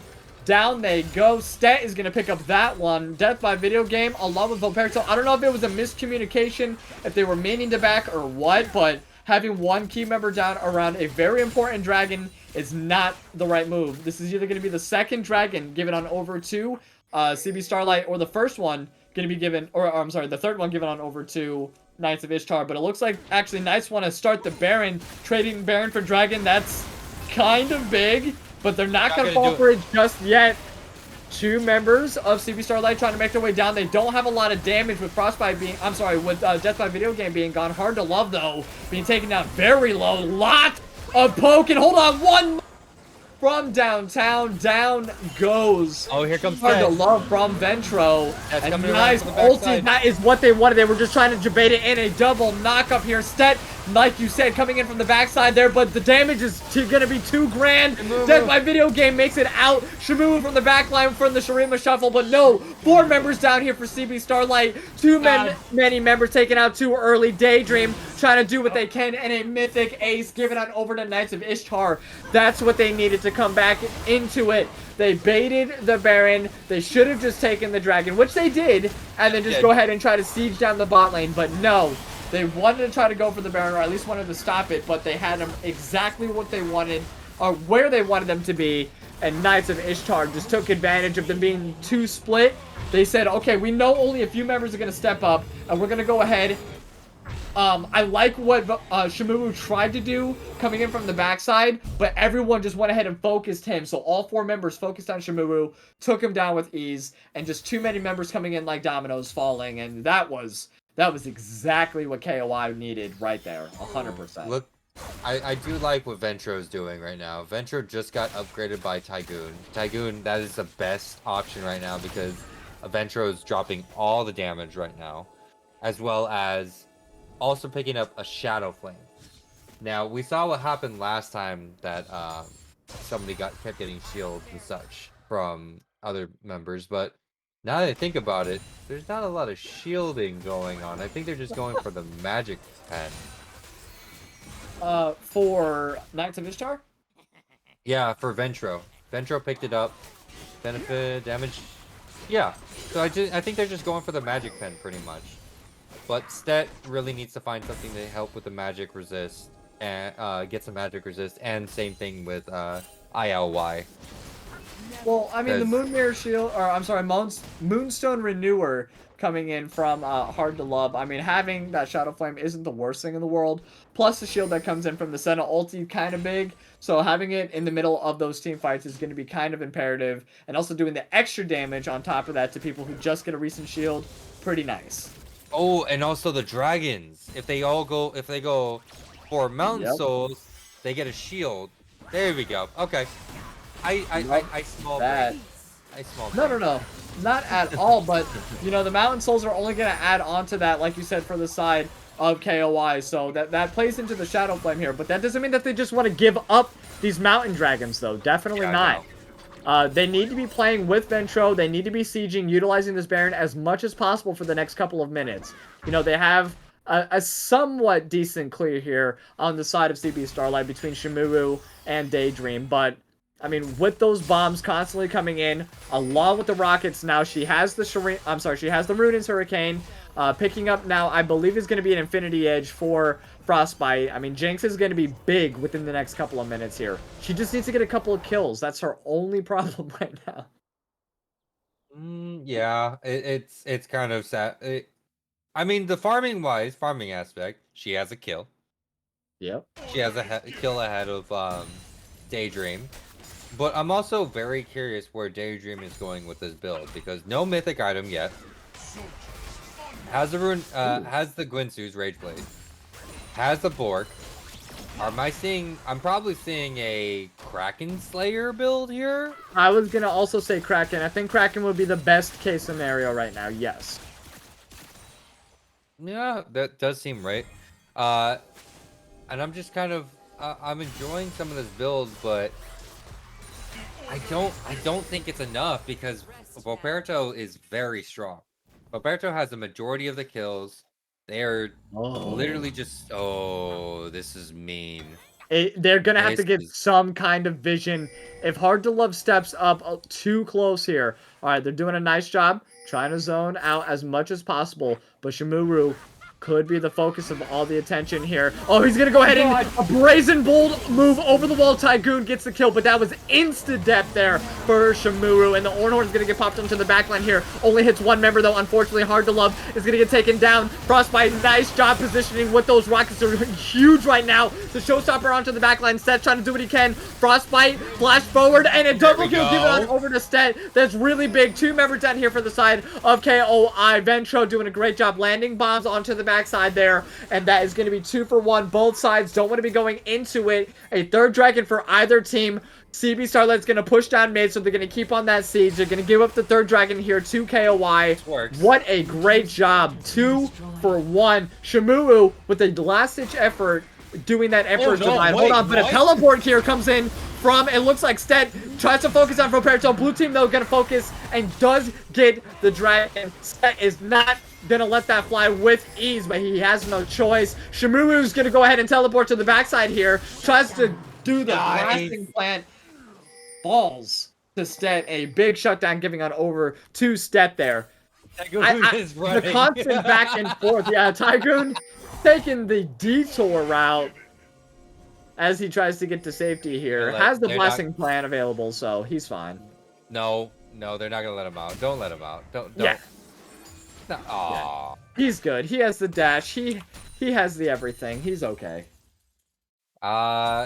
Yes, you do see a Bork Rageblade Senna survivor. Sorry. Bork Rageblade, followed up by possibly a Kraken Slayer. Not knows? even possibly. It's got to be a Kraken Slayer. It's gotta be. I mean, that plays into the double active there by Rageblade, so they're trying to get 2 hits into 1. Don't blame them. Death by video game, we've seen this face check before, but from one side to another. Trying to take advantage of it here. Roberto is going to be the one to engage, not the one that they wanted, but the one they will get. 5v3 situation here. Ornhorn and the Showstopper are going to go off, but very nice. They're going to disengage on the set, but it doesn't matter here. He is going to get one. The Rocket's coming through clutch. That is a lot of damage. ILY, though, is going to get some sustain off the red buff here, but they are stuck inside the Enclave. Frostbite taken down. Hard to love with the sidesteps. But 3 members of his team are going to fall. 4 members down. Double kill given on over to Frostbite. KOI with a 4-man sweep and a possible Baron play. Very nice engage there. I don't know why they were set up. The rest of CB Starlight was not there. Shmumu not with anybody. That was a very brazen move. Did not pay off. And now the tide has turned. They are going to pick up the Baron. Game is even 14-14, but still about a 20 or 2,500 gold lead still on over to CB Starlight. So they're not out of it just yet, but they are giving up key points here to Knights of Ishtar, and this is looking good so far, Lupul.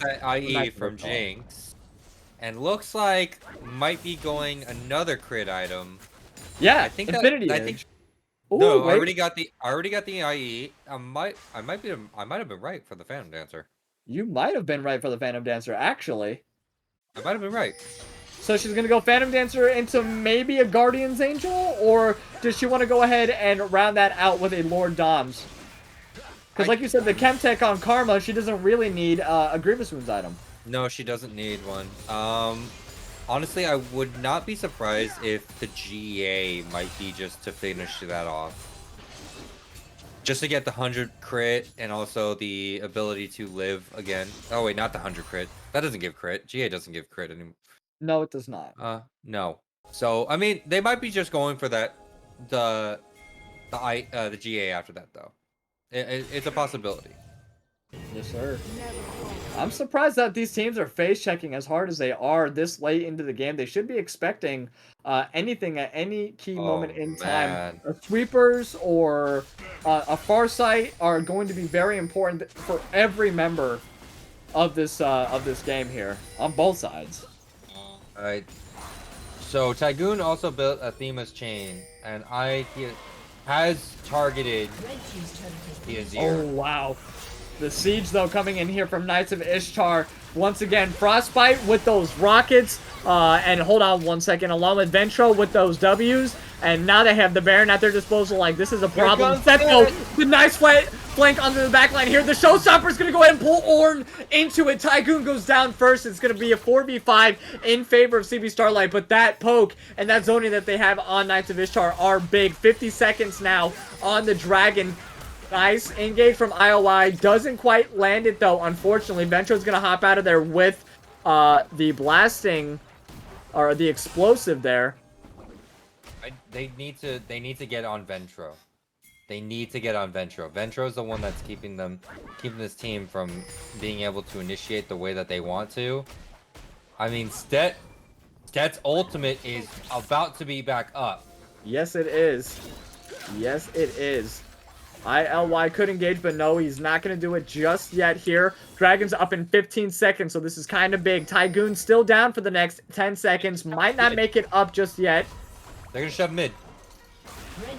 Yeah, they are. They're not going to give 2 craps about this Dragon. That's going to be 1 tower and 1 inhibitor for nothing right now. Actually, they're looking to go ahead and end it. Baron's still up for the next couple of moments. Teleport not going to be top tier from Tygoon. Yes, like you said, 3 members are going to be the only members left. Nice Showstopper, but is it going to be enough? Oh my god, the true damage! Followed up by Shimuru and Hard to Love. That was big. 1 member down here for the side of KOI. Frostbite not falling just yet. 1 for 1. That's going to be also a 4th Dragon given on over to KOI. That's ginormous. Daydream tries to get the snipe, and ILY, yep. Bad positioning right now. Hard to Love and Shimuru trying to make their way there. ILY doing a great job sustaining. Can make it out. And does make it out of there. Not to worry. What a move. How did they get the 4-man roam and then still manage to pick up the dragon? I have no idea. I didn't even see who got the dragon, but it looks like they gave it up, and KOI took advantage of the chaos, got not only a mid lane, but also a mountain soul. What a blue play. team. Yeah, no, it was a Jinx rocket. Really? It was a Jinx rocket. That's crazy. I wish we could see that, but unfortunately our directed camera didn't even pick that up. It was too busy with the siege in the mid lane there. What a move by Knights of Ishtar. That was nice. This is taking a big mental hit on onto the side of CB Starlight now. Like, this is big. I don't know. They play really good with some odd circumstances. We saw them kind of throw a few times last game, but still, look at the outcome they had. You know, beating Knights of Ishtar game number 1 here. Still ahead by about 1.5k gold, but look at those rockets. And instead of the Phantom Dancer, actually they opted in for the Rapid Fire Cannon, getting a little bit more of the range with the extended Q range as well on the rockets. So they're cleaning all this vision, by the way. This is all sorts of bad for the sides of CB Starlight. They have no idea when they want to go for Baron, because they can pull the trigger on Baron anytime they want now. I don't know, like, CB Starlight can do a 4v5. They have to go ahead and make their way up to the top lane here. They're going to go ahead and siege down these towers with no issues. Meanwhile, Stet's going to stick to the bot lane there. Shamu not being able to poke down as easily as he was last game, that's for certain. Yeah, not at all. That Ventro has some range, a bit more range and damage on the side. Yes, it looks like Tygoon is going to answer Stet. Yep. 4 members also making their way around the Baron. 30 seconds left on the timer on that. Elder Drake won't be up for 3 minutes and 30 seconds, but I think we could see a possible Elder Drake fight in this game. You know, both teams really trying to wait it out, and it's going to be imperative. Whoever either wins the Elder overall or just wins the fight, like not even needing the buff, but just able to get some key members down is going to be enough here. Baron's up in 10 seconds, or I'm sorry, 4 seconds here. Great poke by Death by Video Game. IOI getting to about half health here. Ventro and Death by Video Game. Blue pulling the trigger here. Don't have much vision on the side of CB Starlight. The teleport's going to be popped here from Ventro. It's going to be 5 members now making their way. Nice ulti to go ahead and zone them off. Only landing on Shimuru. The rockets, though, going off. They are going to disengage off the Baron. Not too sure what that's about. That's right there. That's a wild card right there for the side of Knights of Ishtar. Yeah, he could just engage. Yeah, and nobody would really want to get caught in that. Let's see how they decide to play it here. Frostbite getting some nasty damage there on the Stet. The Ornhorn's going to go ahead and get popped. They said this is now or never with a nice knock up there. The Grid's going to go ahead and go up, but the positioning from Frostbite is too great. Meanwhile, in the backline, IOI is going to go in, but a 4v1 is going to be too much here, and that is all she wrote here. Another ultimate. Hard to Love going to get taken down super low. Ventro with a 4-man ulti. Very nice. Stet with the Grid. Does take down 2 key members here, but it's not going to be enough. 3 down for the side of CB Starlight. 4 here. Daydream is all that was left between them and a victory. Shimuru is now the only member left here. Is it going to be enough? They don't want to go ahead and wait around 40-second death timers. 30 seconds, I'm sorry, here before the next key member. Shimuru was big before, but can he go ahead and carry on over with the double knock up here? The CC is too big, and Ventro is all she wrote. Game number 2, 1-1 evens up the series. KOI versus CB Starlight. KOI takes the victory here,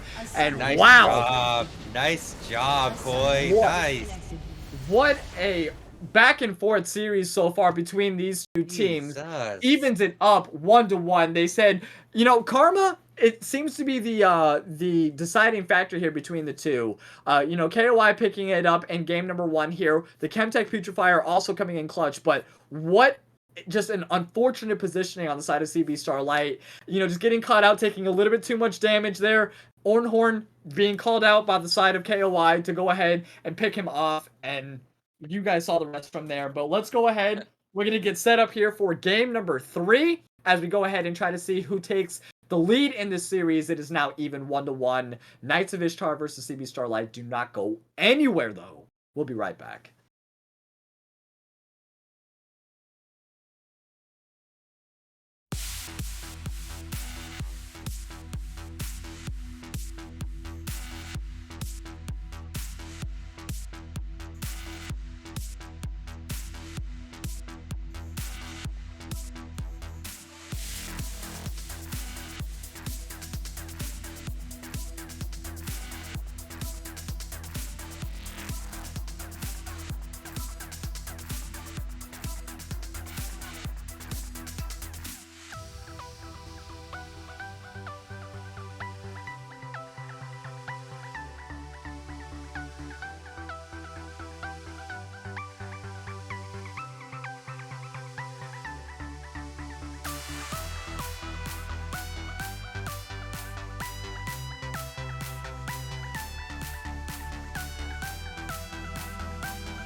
right, welcome back, all of you wonderful, wonderful people. It is your boy Rylionn and Lupul here, bringing you all the action for our DSS finals.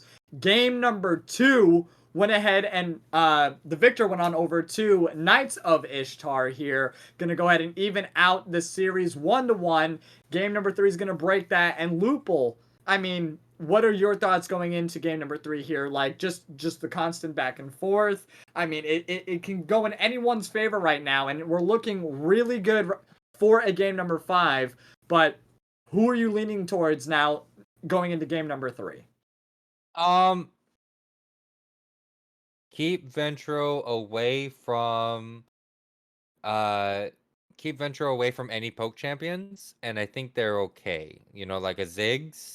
Keep them away from a Ziggs and a Vigar, and I think we'll be perfectly fine. Got you. And I think honestly, I think CB Starlight, Stet coming right in, no warm up game, no nothing, went straight into it, and just had to be ready with it. You know what I mean? I think that's also an issue, for almost any player. That is Right. one of the problems with any player. There's always going to be an issue with that. You come in cold, you're not going to be ready. Not saying that Stet is bad. It's just that getting baited in like that is kind of like a bad thing. Like you know that Ornn into like you're expecting to be able to get great ultimates with those 2 large tanks. Right. But with the maneuverability from Death by Video Games Karma, it helped out so much to make sure that the ultimate from Set didn't do as much damage as they would have liked. So, are you saying that karma might be the make or break between victory and loss here in each and every single one of these games? And do you expect to either see a karma ban from either one of these teams? I see a Karma getting banned. The reason why is because I don't think that both teams want the other team to have it, but that would mean that CB Starlight would have to give up one of those 3 major champions that they do not want to see, that they've been completely, like, consistently banning the whole time. You know, the Sivir, the Kindred, and the Fiora, they have to choose one of those to let go through. Right. But if they have a counterplay to that Karma, they might just let it through. They might, but I mean, we've seen, a lot of other important bans also going through for the side of KOI. Just like we see here beginning in draft number 3, the Janna ban, they just do not want to go through. Neither do they want to see the Sivir or the Seraphine. Or the Seraphine, or the Lulu. Like, we've seen consistent bans. I'm surprised the Lulu didn't get picked up last game. Opting into the Rakasena. Wasn't a bad bot lane at all. The double sustain was absolutely ridiculous. But also, here we go with the Graves ban once again coming through. They don't want them to have that once again. Yep. And I also don't blame the Kindred ban. I like that. There you go. The stacks just coming through, not what you want. There it is. There's the Karma pick again. Now they have to decide. CBS has to decide, what are we going to do against it? How are we going to utilize our champion pool to get rid of that? Can you even do that? The Ahri hover could be a good pick. I mean, that's like what you want for like a single target assassination. But we've seen like those shields are too big. I don't know if Ahri's going to be able to do it even with the charm coming through there. Unless she's able to get ahead early, it's going to be very difficult for her to be consistently manageable or easy to work with throughout the remainder of the game there. I don't think that she's going to be able to be consistent. Tristana, on the other hand, she's pretty good. She provides a lot of damage. I do like that. That's going to be easy to engage, easy to disengage as well. So even with the Karma being there, that's one less champion that Karma can focus, actually. Ahri and Tristana both. Oh no, the Mordekaiser Ezreal insta locks.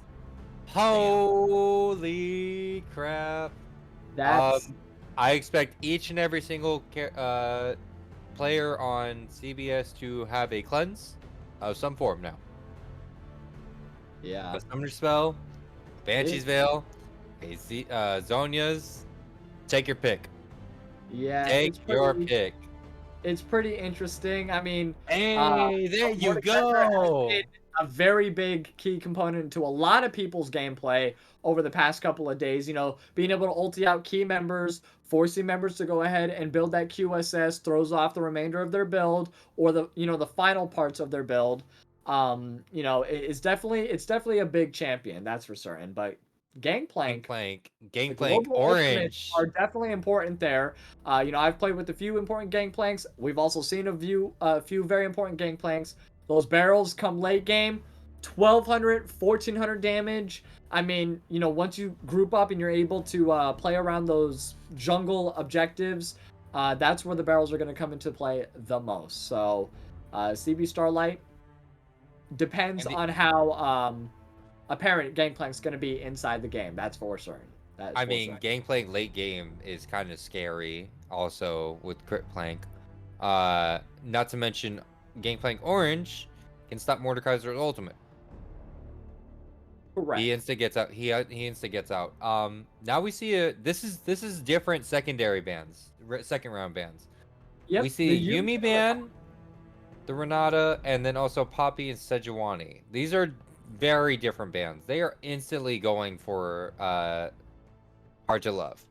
There's I'm surprised so we didn't much see a bans. Trundle ban coming in from CB Starlight. If they're not going to pick Trundle, they should have just gotten rid of it. I think he's a little bit of a bigger threat than the Sejuani is. Poppy, I understand. Keep that one there, definitely. Ooh, Primus, what are you doing on the other team? I mean, into an Ezreal, though, that's just one champion you're not going to be able, like, that's a very weird engagey comp into a Karma Ezreal. Ezreal's able to go ahead and use the Arcane Shift. Karma has the shields and the roots as well to stop the Nautilus. So unless he's able to get his ulti out, you know, after level 6, they're going to be good. But before then, the lane phase is going to be a little bit odd on the side of CB Starlight. I expect KOI to dominate early game in the bot lane.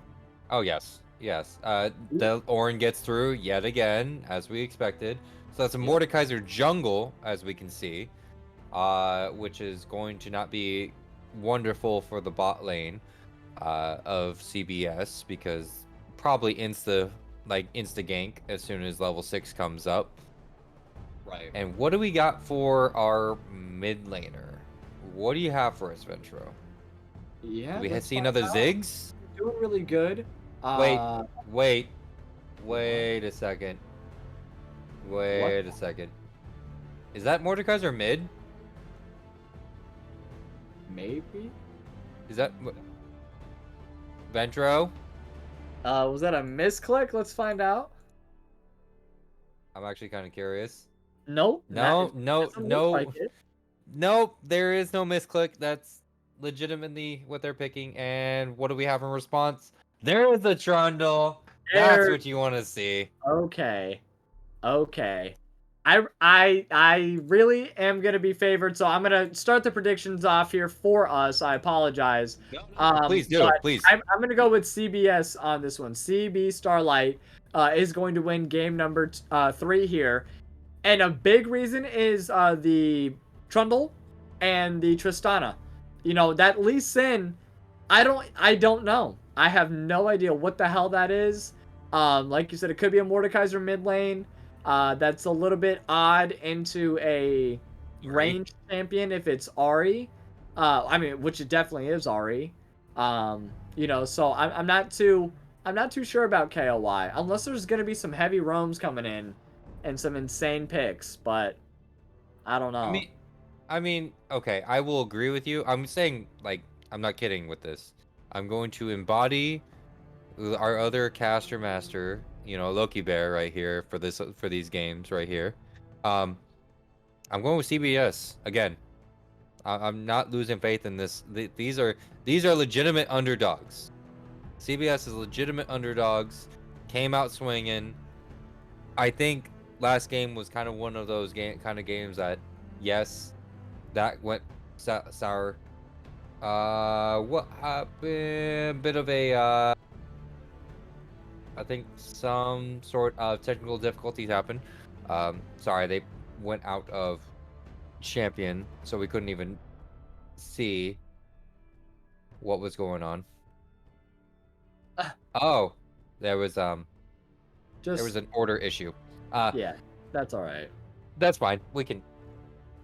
But I do like the way that they are deciding on how they want to play this through. They are not giving up at all with any of it. I don't know. It's gonna be an interesting game for the side of KOY if they're able to position themselves, if they're able to keep on farming up, and this gets to another late game situation. I mean, it's really difficult to say. Gangplank just gets ridiculously strong the Yeah. later the games go. You know, he's able to apply a lot of damage to every single person. Not only that, I mean, the oranges also work on Mordekaiser ulti, if I'm not mistaken. Yes, you are Yeah. correct.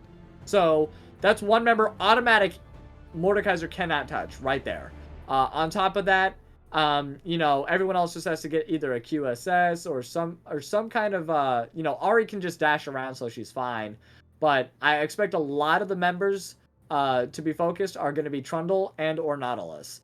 That's all Mordekaiser really can focus, will want to focus. He wants to get those stacks up or hit those stats from them directly. So we'll see. So See. as you folks can see on the stream right now, that is a Mordekaiser mid. It is. I'm still stuck on this. Yes, I understand that this is just I'm being a broken record right now, but this is a Mordekaiser mid. So I don't know how well this is gonna go, Ari versus Mordekaiser. If anybody's ever been in this kind of lane situation, please let us know. But also, predictions are live. But like I said, I will 100% go CVS. The reason why, as you said, the Gangplank can pop people. Also, the Trundle, there's 3 people on the side of Koi that Trundle wants to steal stats from. Right. And Absolutely. also, Sim can also pretty much like insta kill somebody if combo is hit properly, can one shot somebody. And also Tristana is able to jump in and out of that team fight as long as that bomb gets popped or a takedown happens. So thank you, Wookie. Mid Mord used to be a thing, most likely going to be going treads and 2v2 with Lee. Okay. But I still think I still think it's Ari favored though. I still honestly think it's Ari favored. Never gonna get up that close. That Q range is fun, and also that damage. You can pull him in early. She doesn't have the dash out till level 6, so if you can go ahead and take advantage, plus the Lee Sin's able to set up as well with the slows. I mean, that's just going to be 3 autos is all she took, and then the AoE is just going to take over from there. So, it's also going to be a lot of answering coming in from ILY. You know, is she going to be mobile enough to either combat in the 2v2s, or if one thing's happening on one side of the map, is she able to secure something or engage on the opposite side of the map? Who knows? But let us know your guys' opinion by dropping your channel points here in favor of either team. This is game number 3 between Knights of Ishtar and CB Starlight. Once again, Knights of Ishtar will be on the blue side, and CB Starlight will be on red side here. And while we get ready for game number 3, we are going to go to a quick little intermission, but do not go anywhere. Rylionn and, of course, Lupul, along with Wookie Monster in the background, will be right back with more action.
All right, welcome back, all of you wonderful, wonderful people. It is your boy Rylionn and Lupul here, bringing you all the action. Game number 3, and this is gonna be for who's gonna lead the series here. And KOI taking game number 2. That was pretty big. Last game, they needed to even up the series, and they did so. And it wasn't even like, I would say, commanding fashion. It was very back and forth for almost the entirety of that game, and it was just one unfortunate misfight. Stepped up a little bit too far, and that's the the straw that broke the camel's back there. But do you expect it to be a little bit different this time, Lupul?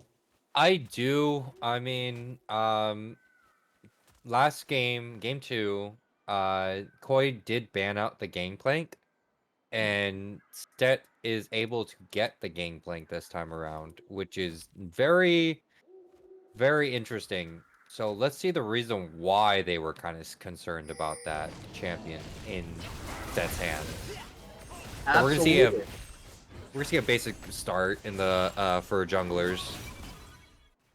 Yep, pretty much mirroring each other. So they'll both make their way up to the top side. We'll probably have some 2v2 action here.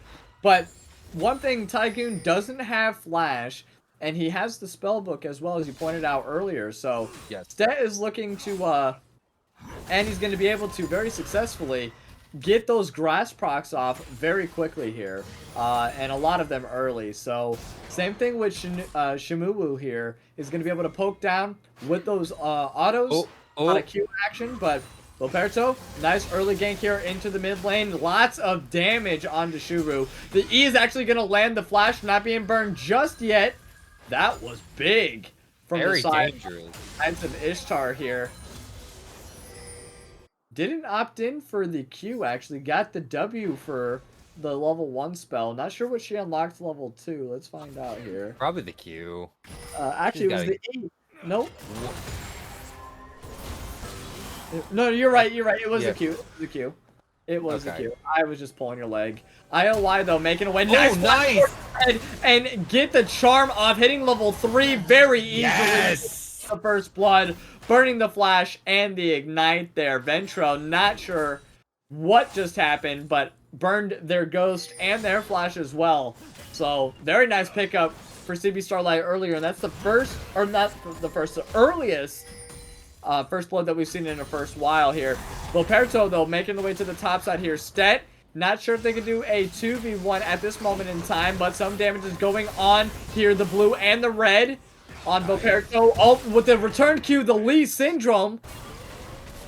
And he does make it out. ILY also looking really low here. Tried to probably engage, but stepped up a little bit too far. Not too sure with the direct-to-camera not being down there, so... Great job across the map here. It looks like for CB Starlight. Stet able to fight off that 2v1.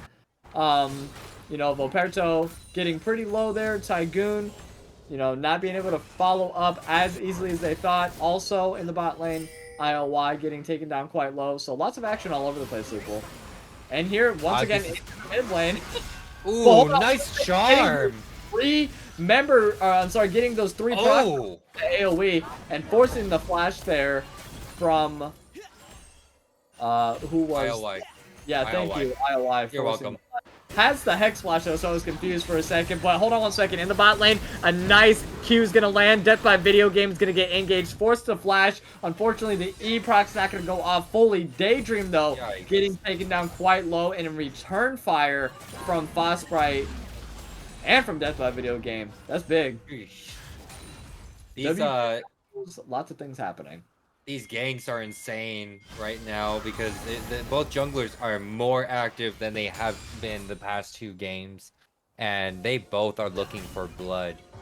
Absolutely. Evening up the series puts a lot of pressure now because it's like, ooh, there's the Hex Flash. Hex Flash over the Dragon Pit. Yep, there it is. He's going to go ahead and flank from the bottom side here. Daydream with a nice engage, but is it going to be enough? No, it's not. Death by Video Game gets 1 kill before the bomb takes him down in return. So 1-for-1 actually in favor of Daydream. Just what they needed to stay up and get up on the board. IOI is going to go ahead and push out the bot lane there. Probably focus down Cloud Drake next, which is the first dragon of the game. So we're going to get that dragon out of here. Ooh, Charm barely missing, landing on that minion though. Jim is looking to try to thread the needle for those charms between minions. This is, gosh, they don't even know whether or not the ILY went for the dragon or not. They're just like, they're paying all around that right now, and it's insane.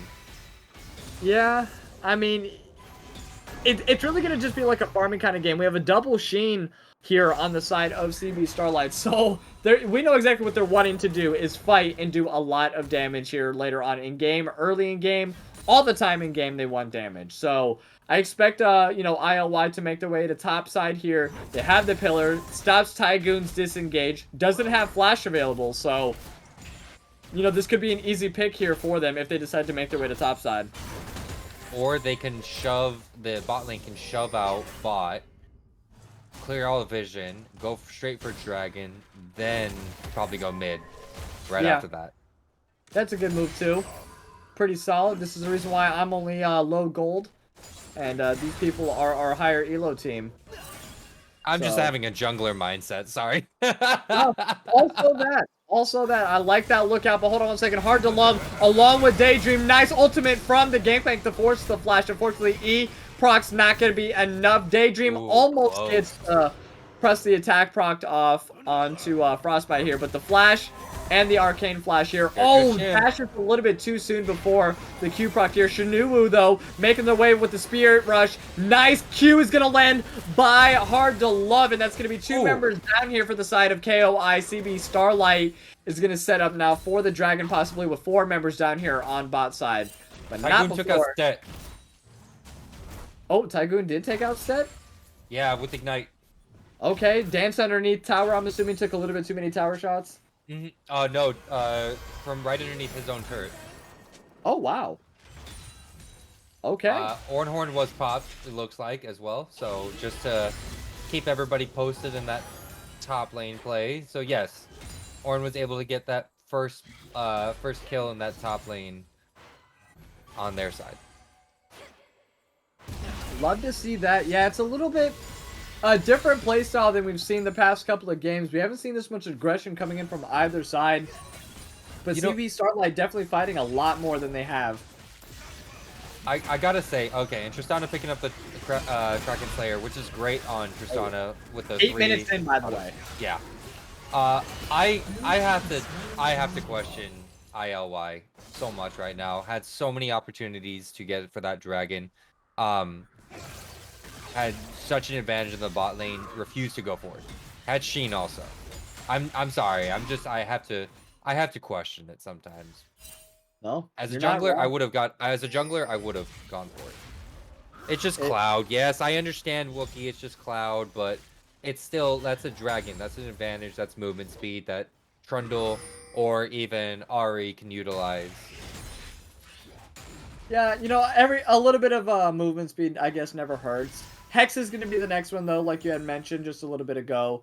They are trying to make their way to the top side. I believe Rift Scud will be up within the next couple of moments, or minutes, I'm sorry. But I think, like you said, IOI needs to be focusing a lot more on the side lanes rather than the mid lane. You know, 0-2 is successful so far, don't get me wrong, but is kind of lacking on the farm a little bit. You know, Lee Sin, 55 farm, hasn't been doing anything on the map, though. Hasn't been going to any lanes. Just patiently farming it up. Now he's going to go ahead and probably effectively gank the top side. Let's find out here in just a few moments. Level 6 is available for both members here. Nice ward dash, but no! The ulti out of the other ulti. Jeez. That's really unfortunate. I like the attempt, but Voperto highlight fails, unfortunately. Oh, man. Communication was lacking there when it came down to it. It's unfortunate, but... You know, you live and learn. You live and learn the combos that you can do with certain champions. And once you have that down, I believe that you are pretty much settled. I think Koi has gotten enough of ILY trying to lane gank from behind their turret too many times. Nice charm. Yep. That was a nice clean. I mean, yeah, Shimuru is doing a great job playing back a little bit, not getting too overly aggressive. Hold on, we have a potential 3v3 in the bot lane. The Gangplank ulti, though, is going to be the engage changer here. Daydream with the nice E forward, but they have nice disengage on the side of KOI. Meanwhile, in the top side, Stet is going to be caught sleeping with that ultimate being used. Tygoon takes one tower hit, but doesn't matter. He's a tanky boy. Meanwhile, in the bottom, Rift Herald gets popped out. Not really they're trying to effective charge here. They're going for Ventro. Ventro, though, playing it safe, has the Death Realm available. Stet also looking pretty low in the top side here. Luperto jumping to safety. Dragon's not even up for 2 minutes. I don't know why they're fighting inside their jungle here. The Brittle stacks, if popped here by Tygoon, could get Stet in a dangerously low position. Doesn't matter, the nice engage here. The orange is going to go up with the tower. That's 1, 2, 3 too many. And Stet falls to, I'm sorry, Tygoon falls to Stet's outplay. That orange barely keeps him alive. But great move by Stet. Great move. Insane. That's insane. Okay. Alright, so we're not getting a... What do you think this time we're going to be getting through? We have a Hex Tech Drake coming up. We have options of either Infernal, Mountain, or Ocean. I'm hoping that it's an Infernal, but I expect it to be an Ocean. You know what I mean? I know. Yeah, I Hope get for what the best, expect the worst. Not that I'm saying the worst, but that's just my expectation right now. I mean, that Ocean helped them. Ocean hurt them first game, so if they do get Ocean, that's kind of gonna be big. I would be very concerned about this right now.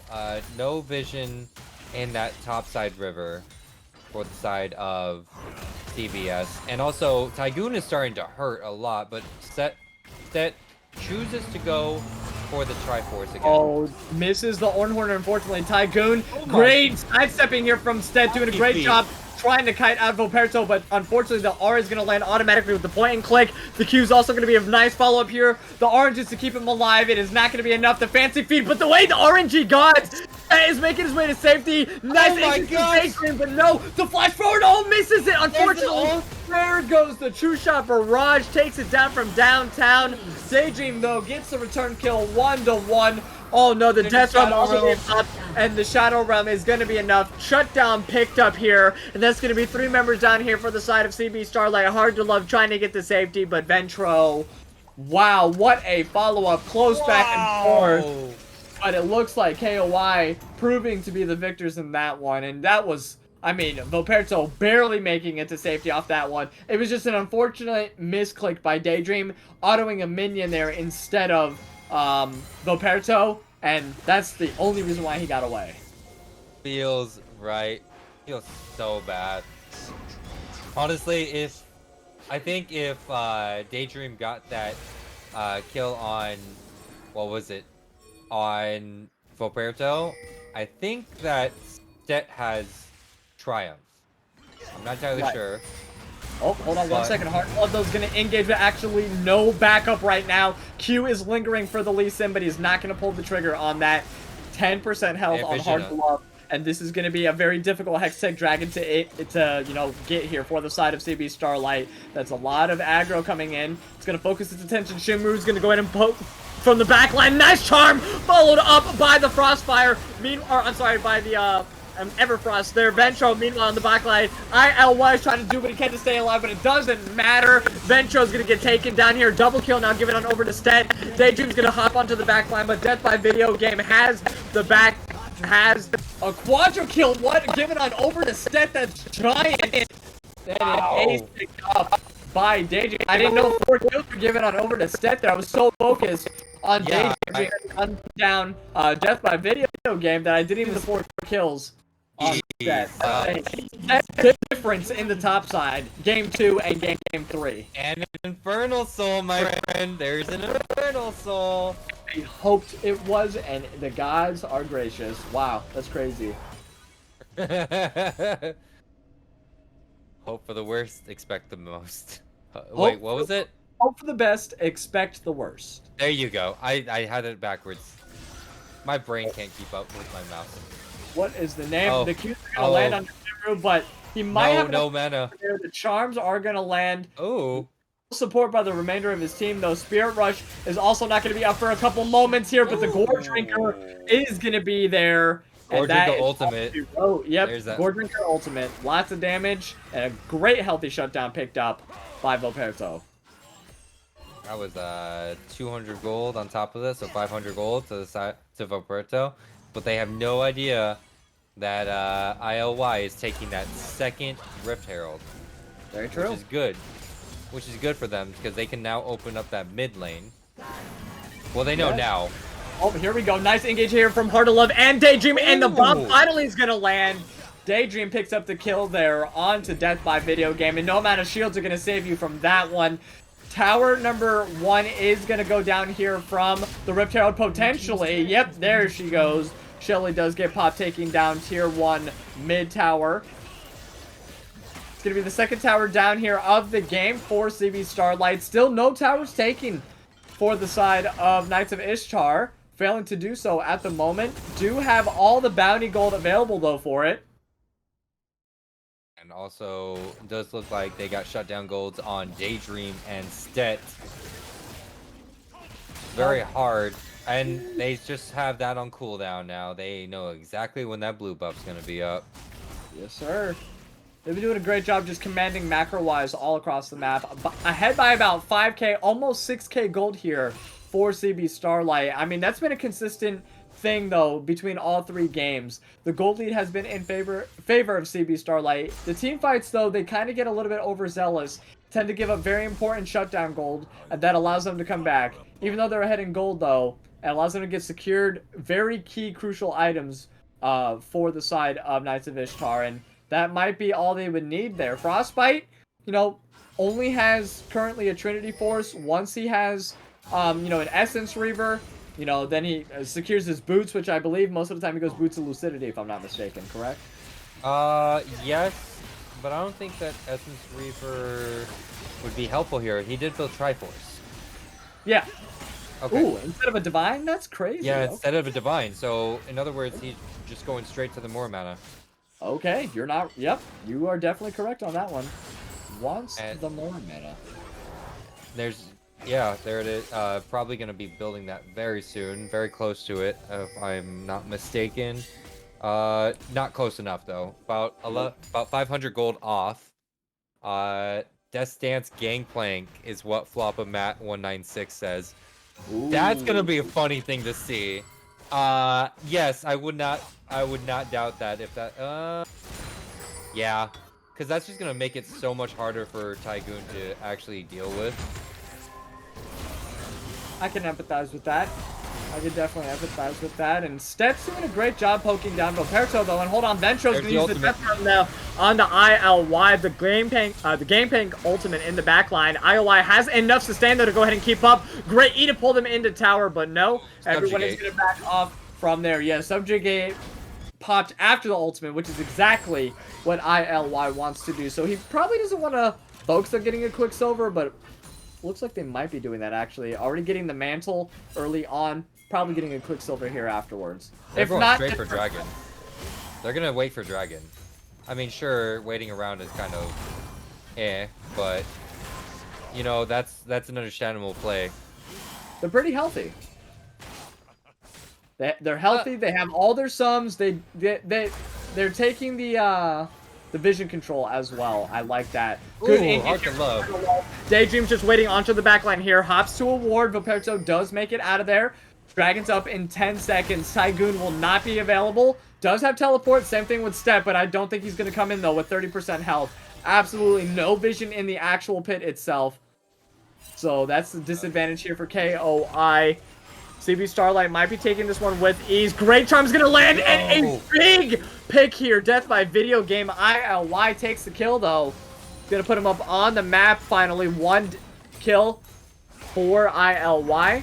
I don't know if they're going to be the biggest component as we saw Trundle last game. Oh my god, Voperto too early.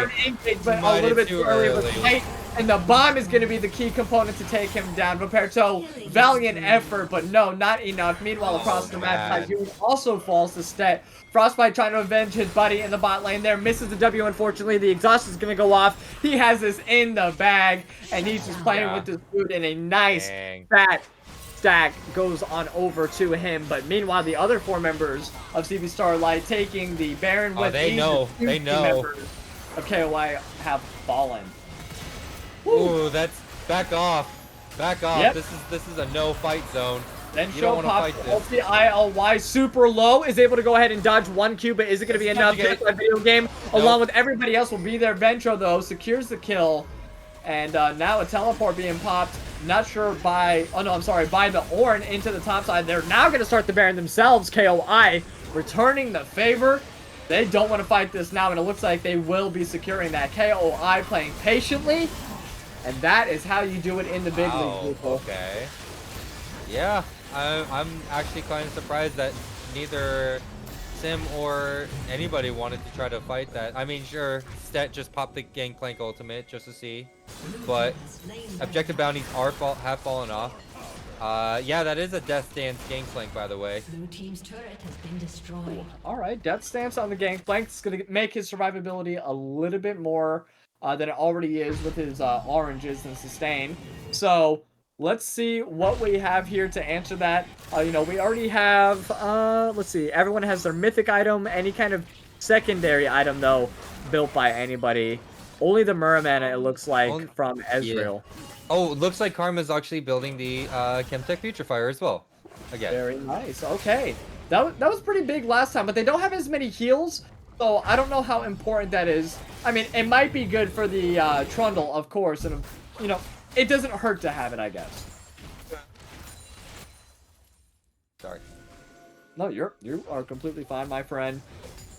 Key jungle items are objectives are going to be up in about 2.5 minutes, so not really capitalizing on the Baron though on the side of KOI. It's just like they got it more to prevent it. Nice engage with a Hex Slash from Hard to Love. Death by Video Game.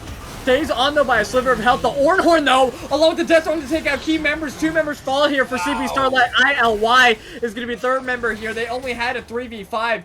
Definitely would have been different if Shamu was there along with Stet.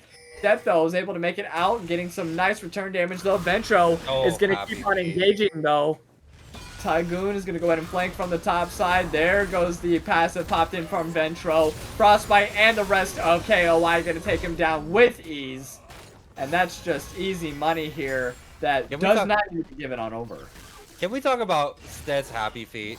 Can we just like say anything about that? Like, this man has been dodging around everybody's like holes, the knockups from Tygoon. It's been actually very impressive how much that he's been dodging at the same time, left and right. You're not wrong. But here comes the upgrades, and Trinity Force gets upgraded, Infinity into Infinity Force from Ornn. So this is good because Frostbite's starting to do damage, a lot of damage, especially since probably gonna get the Shrelda's Grudge. It's gonna help with the slows and everything. It's gonna help also peel and also deal all the armor pen that both Stet and ILY has, plus Hard to Love. So it's gonna start becoming a little harder for them to kite out everything that Frostbite wants to do. But it all depends on Stet builds the Hull Breaker.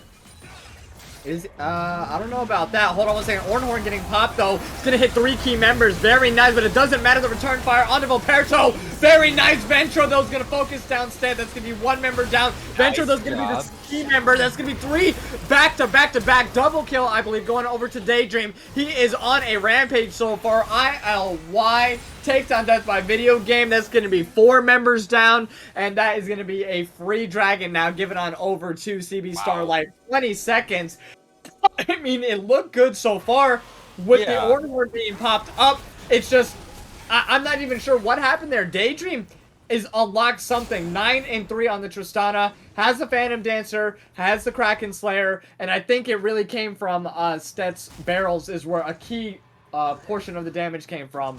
It's just grouping up is not the best for the side of KOI. If they want a team fight, then they're gonna have to be very careful on who they grab. Grabbing Stet there was most likely not the best idea, because Stet is starting to become a bit tankier. Let me check. I can't really check how many grass procs that they have, but they are able to face tank a lot. Oh, with it. Oh, okay. No, not trying to overextend. Good. Because if Frostbite did that, there's an ILY on the other side of that wall. That was a pretty big move though for CB Starlight. I mean, they're already ahead by about 5k gold, but now to like be a safe, 7 kills ahead, showing their dominance in these team fights.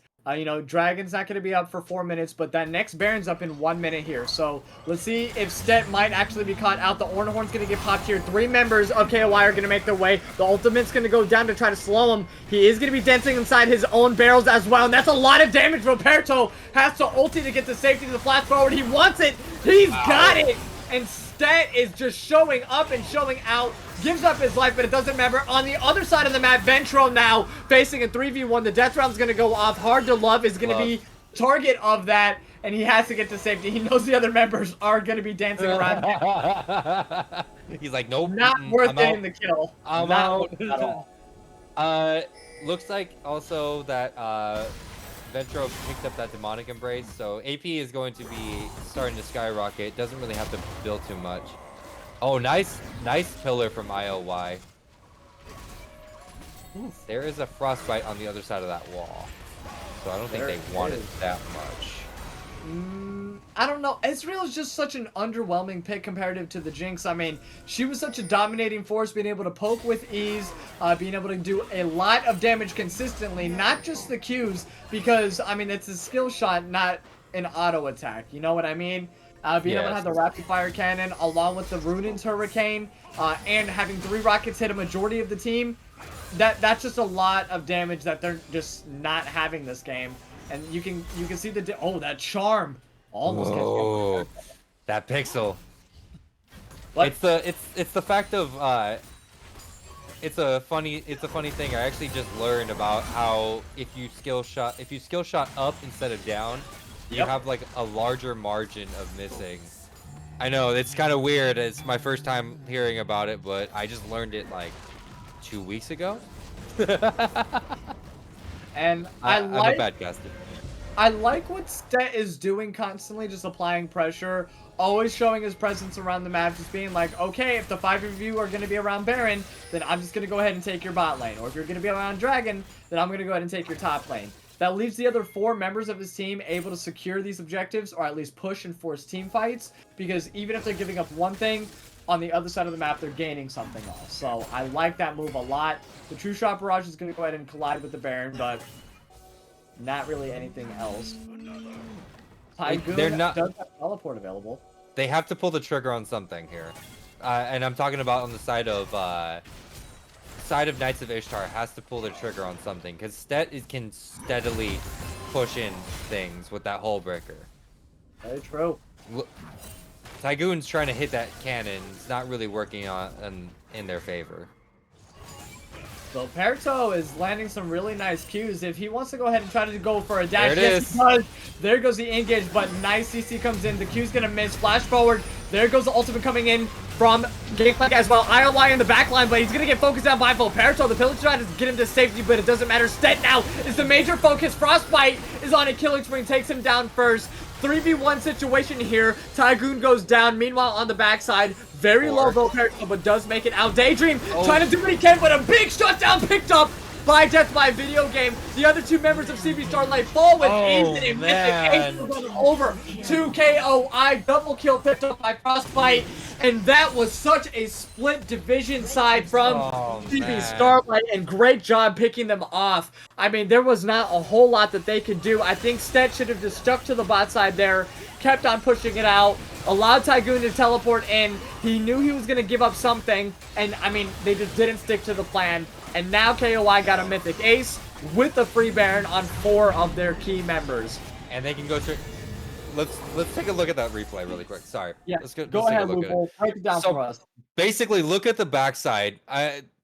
You see Tygoon is actually going after Stet, but also Frostbite is laying down so much damage. Also on the right below the Baron, that's where we see Ventro actually take out ILY, and ILY was kind of one of their frontliners that they needed in front of Daydream.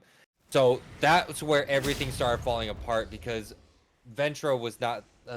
Sorry, ILY was not there in front of Daydream, and there was nothing. It was all split. There was no coordination on the side of Stevie Starlight for that whole fight. Yeah, that was kind of intense. I mean, I definitely thought ILY could do something against Mordekaiser in the 1v1, but proved me wrong 100%. As you see here, already picked up the mantle, probably trying to focus down getting a Quicksilver so that way that ultimate does not happen ever again. And I can't say I blame them. I don't blame them at all. Like, now Stet knows that they're going to have to start sending 2 or more people up to them. And unfortunately, it does look like that. And it does look like it's more than 2. And I think he's biting off more than he can chew. But he is pulling the pressure. And unfortunately, all waves are pushed up a little too far towards the side of CBS. Yeah, I mean, that's one really good thing that Stet has done consistently is just apply and pull a majority of the team's focus there. And with 4 members with Baron being in top side, that means less Barons pushing out other lanes. They only have 2 towers on the side of KOI here. Looking to get a third one. Probably is going to give that up. Baron's up for a couple more minutes here, so I don't know if they're just going to allow them to siege, just free nilly-willy, I'm not entirely sure, but wow, ILY actually back there. That's kind of insane. But the QSS. Oh, there we go. Okay. Nope, got the Hull Breaker. Or no, you're right. QSS. Hull Breaker's on Stat. I mean, Daydream needs to start making plays, but unfortunately, with everything going on, like if jump at Ventro might not go. Okay, there we go. The QSS popped. Yep, QSS nice. Wasn't paying attention in a big shutdown, giving on over to Shimuru there. The Ornhorn gonna get popped into the top side though. Viperto looking really good, and down goes Stet in the middle of that 1v4 action. The rest of CB Starlight making the way up. Shimuru with the missed charm. Unfortunately, ILY looks like might be getting taken down here. Nice scissor, but it doesn't matter. The damage is too great here. ILY in a great position. 2 members down here for KOI, 1 for nice CBS, job. And that's, I mean, they're just going back and forth. Ventro getting taken down by 3 members. I think ILY, Daydream, and Shimuru were in the mid lane there. And then I don't think that he noticed that once again ILY picked up the Quicksilver, and it's a good thing they did. That was a good back by ILY there. So, whoo! Just constant, man. This is never, and this is only game 3. We still have a game 4 and possibly a game 5 in this series here. Both teams not wanting to give it in to either one. I mean, this is finals, baby. DSS couldn't ask for anything better. I mean, this is exactly what we wanted, right? When we came in today, we're like, banger games, let's go. Yeah. And then we see what we're on game 3, and each game has been 40 minutes long. That's very music is a banger. And we have a little bit of a questionable build by Gangplank that's being called out here in chat. Yeah. So let's get your analysis on that real quick. We have a Steric Stage with a Death Stance, a Hull Breaker, and a Trinity Force. How do you feel? I mean, basically he's playing Monkey Plank. It's Gorilla Plank, like back in the day. Gorilla Plank was basically just a giant immovable force that didn't really care what anybody threw at him, which seems to be the case right here. It can 1v1 the Orange. Ultimate getting popped down here by Stet. Yeah, Tygoon getting taken down quite low. This is exactly what he wants here. Teleport. And now the teleport to get him to safety. He's going to make his way to the mid lane here. Stet doesn't really care, but the Ornhorn getting popped. This is going to be 3 members. Only 2 are going to be hit, though. ILY and Hard to Love force the flash, and ILY is going to go ahead and get taken down. Stet now is going to teleport to, back up his team. The Dragon's up in 26 seconds. Definitely in KOI's favor, but Tygoon is really low, but don't worry. The Revitalize coming in clutch at the moment, but wow, that's a lot of damage from those barrels. If he can land that on some key components here, that is all he really needs, but... Probably just going to give it up. They have to give it up because Stet used the ultimate very wrong right there. Just because you think you can 1v1 the Ornn, now they have everything. Ornn has finished upgrading his whole team, by the way. The whole team is fully upgraded. That is bad. Each member of KOI now has 1,000 gold upgrade, which means those stats are like stacking on Tygoon. Because the passive, every single completed item, like what? I forgot what it was, like 10%? I think? Yep. We might have a nice pinch coming in from CB Starlight, but hold on, Vencho actually wants to be the one to initiate this. There goes the Everfrost and the CC chain. Too big. Daydream's going to be taking down Vencho here. They are not done just yet. Tygoon now holding on by a sliver of health. Yeah, Stitch trying to go ahead and slow them down with that ultimate, but no, they don't want to go ahead and Jemade it. They want to go take, yeah, they want that Baron. 45-second death timer now on Ventro. Big move. Shimuru with the Everfrost to go ahead and lock him down. That was very nice. They are booking it. They are booking it from base. But yeah, but that's a lot of coming in. Yeah, Daydream is just way too big. Has the Infinity, has the Mercurial, has the Kraken Slayer. Frostbite's going to go ahead and take down the Trundle, though, unfortunately, but that is going to be a free Baron. Meanwhile, doesn't matter. That's a lot of CC, though, on the side. Loperto is going to go ahead and disengage. Goes back to Stet. Stet's going to give up his life for the rest of his team. 3 Barons do make it out of there, but KOI, oh, wow, gave up a free Baron.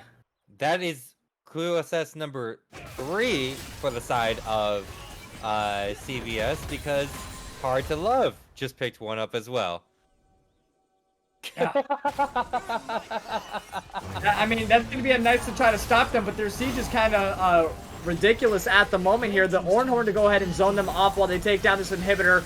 Key members still down for about 30 seconds. With ease, they take down the inhibitor. Roberto, though, hopping onto the back line. They don't care. They don't want to focus team. Double kill, though, picked up by Hard to Love by anybody. That went on over to the wrong person, but a great spirit rush forward to go ahead and pick the shutdown of On to Death by Video Game. The Charm.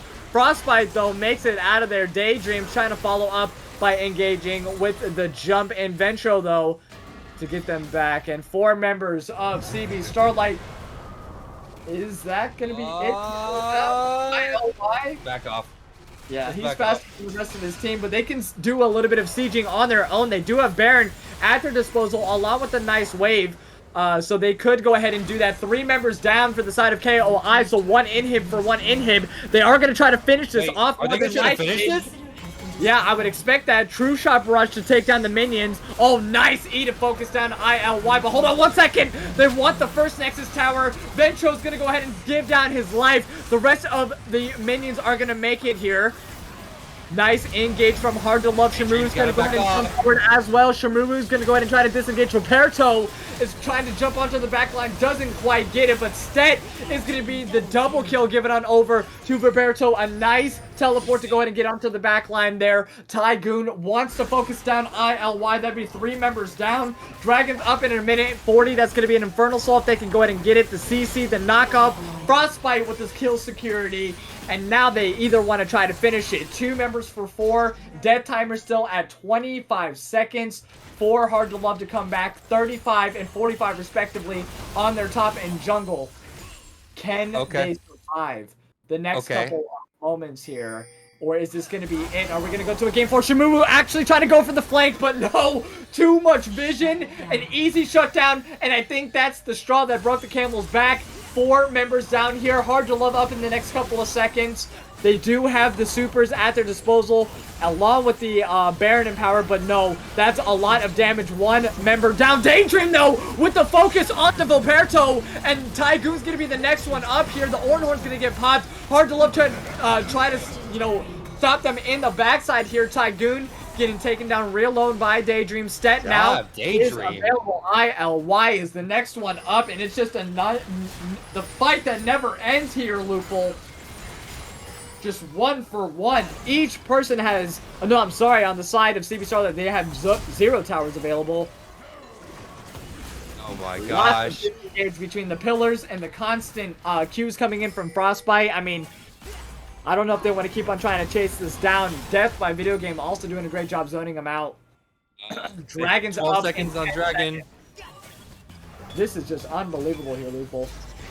Teleport coming in from... That's right there. Wow, Nice. look at all that Daydream damage back there. Yep. Daydream's gotta be careful. Oh, IOI getting pulled forward here. Death Realm is available. Didn't get quite popped on him, though, because he remembers that the Quicksilver is on the Trundle, so that's one less member that he can use it on. Ornhorn's gonna go ahead and get popped. Let's see. Is it gonna be enough? No, but Boots secure it. It's gonna be a big Infernal Drake. Give it on over to the side of KOI. Let's see if they can capitalize with it. Ventro stuck in a 4v1 situation. KOI can't make up their mind. Frostbite, though, is gonna take down Shimuru. 60-second death timer. That's gonna be the trigger here. Roberto has the Guardian's Angel stat. Is gonna be the second member down here for CB Starlight. Daydream tries to hop over the wall. Not enough here. Double kill. Give it on over. 4 members down, 5 members down. That is it. Game number 2, Mythic Ace goes on over to Knights of Ishtar. Wow. Picks up the Infernal Soul, followed by the Ace, and that is going to be a clean game number 2. KOI secures that. What a game. A 41-minute banger once again. This might be a game number 4, 3-1 series. Who knows? But this puts them on match point here for KOI over CB Starlight. That was insane. Let's go ahead. I got to get a little bit of a break. There was so much action. My throat is killing me right now. So we're going to cut it to a short little intermission while we just unwind for game number 4. Is this going to be it? Does KB Starlight or CB Starlight, is this all she wrote for them? And is that going to be it for KOI? We will bring it all the action to you in game number 4. Don't go anywhere. Lupul and your boy Rylionn. We'll be right back.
All right, hello, all of you wonderful, wonderful people. It is your boy Rylionn and Lupul here, and this is the DSS finals. And Lupul, KOI, securing game number 3 here, puts them Man, in match point for, this entire series here. So a lot of pressure on CB Starlight for game number 4 here, and I expect to see. I don't even know what to expect this game, to be completely honest. I mean, the Lee Sin and the Ezreal were two really big picks, but I think that Mordekaiser is really what secured their victory. I mean, absolutely amazing job Ventro did in the mid lane with that Mordekaiser. So let's see if they can repeat it, or do you expect it to be a ban at this point for the side of CBS? there's so many bans. That's the reason why that's so unfair that Riot only gives us 10. I mean, 5 bans each. They should be giving us 10 bans with how many people? But it's either a pick or ban. But also, they might go with the same 3 bans that they've consistently gone with. Let's find out. We already see a Sivir ban. Yep. And there's the Kindred ban. Let's see if we're Yep. consistent. Let's see if the consistency is there. Consistency's on the side of both teams for the first round bans. Wow. It's understandable. And there's the pick again. Wow, these are like rapid fire picks. They're just like they already knew what they wanted. Oh yeah, the Tristana was really good. It's just I'm not seeing the bombs really be the most effective. They're unfortunately not getting that 4th procced off. They're getting the first 3. It's that 4th one that's not being secured. But wait a second, the Blitzcrank being hovered. Okay, that puts the gameplay in a completely different perspective. We saw a lot of sustain, we saw a lot of heal, we saw a lot of shielding, but now we're gonna see a lot of engage, and we're gonna have a lot of engage from the Blitzcrank. I expect to see an invade, absolutely, from the side of CB Starlight. Oh yeah, Hands down. If you play Blitzcrank and there's no invade, I think you're playing Blitzcrank wrong. Yeah, then you deserve this helmet, okay?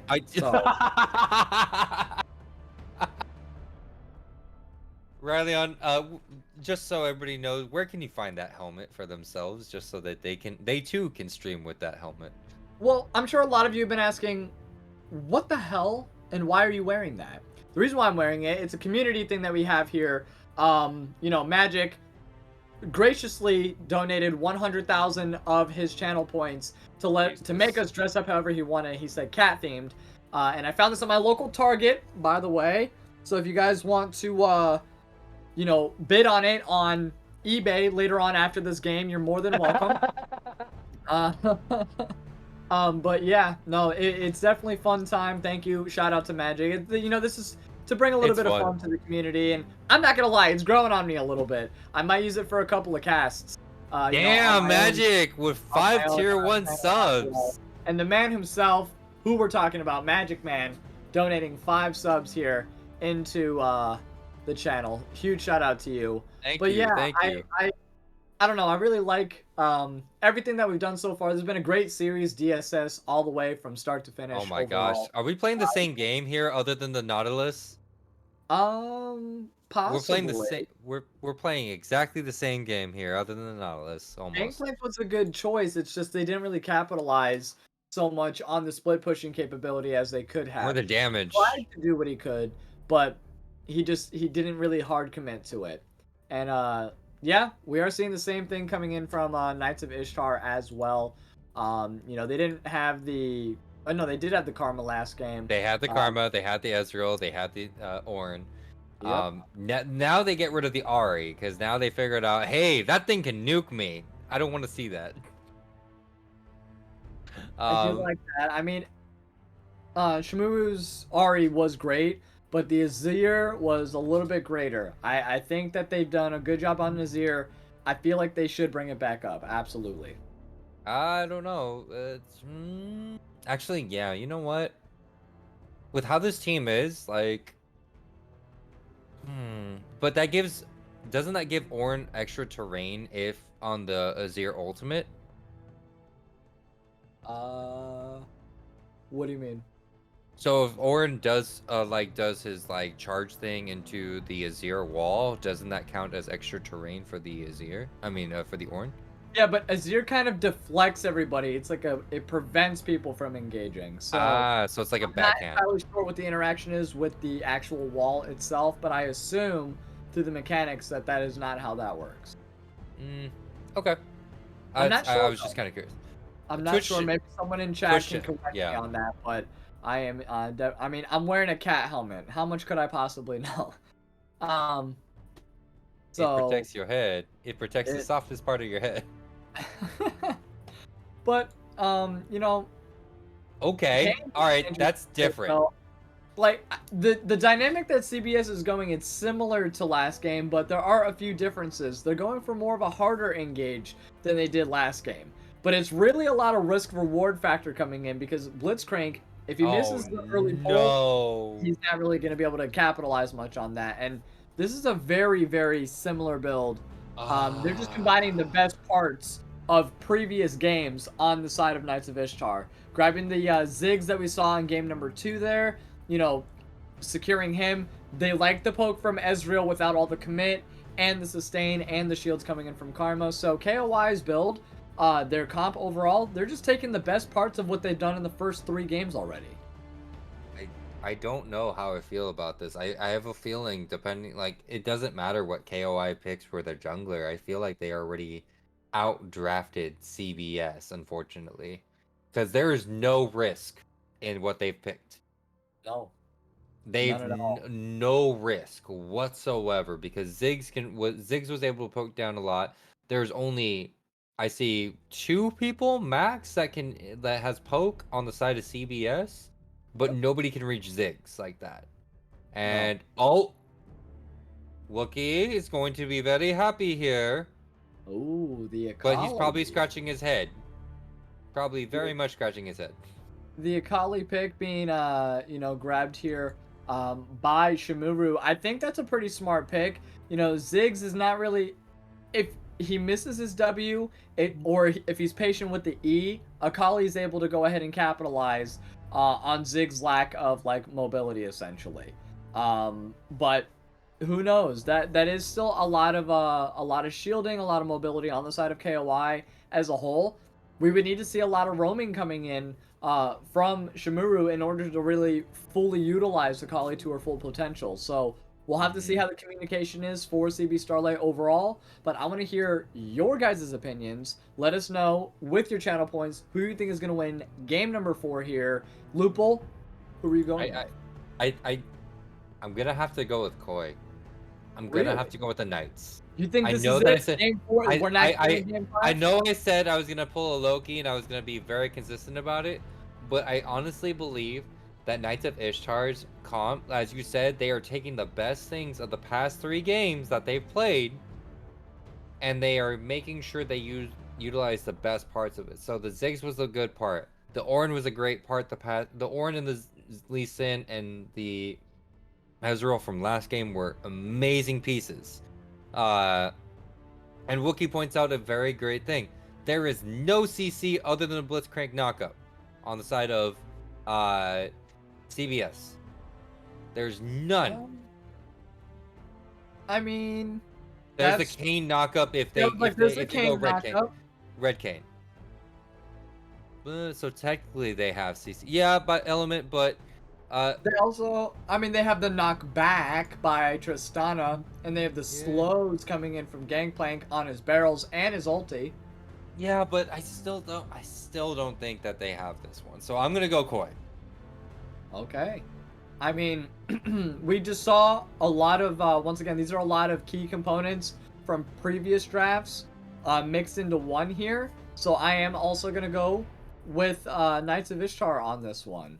You know, the Ezreal Karma was really, really strong last game. Lots of poke coming in from both champions here, just throwing Qs, being safe.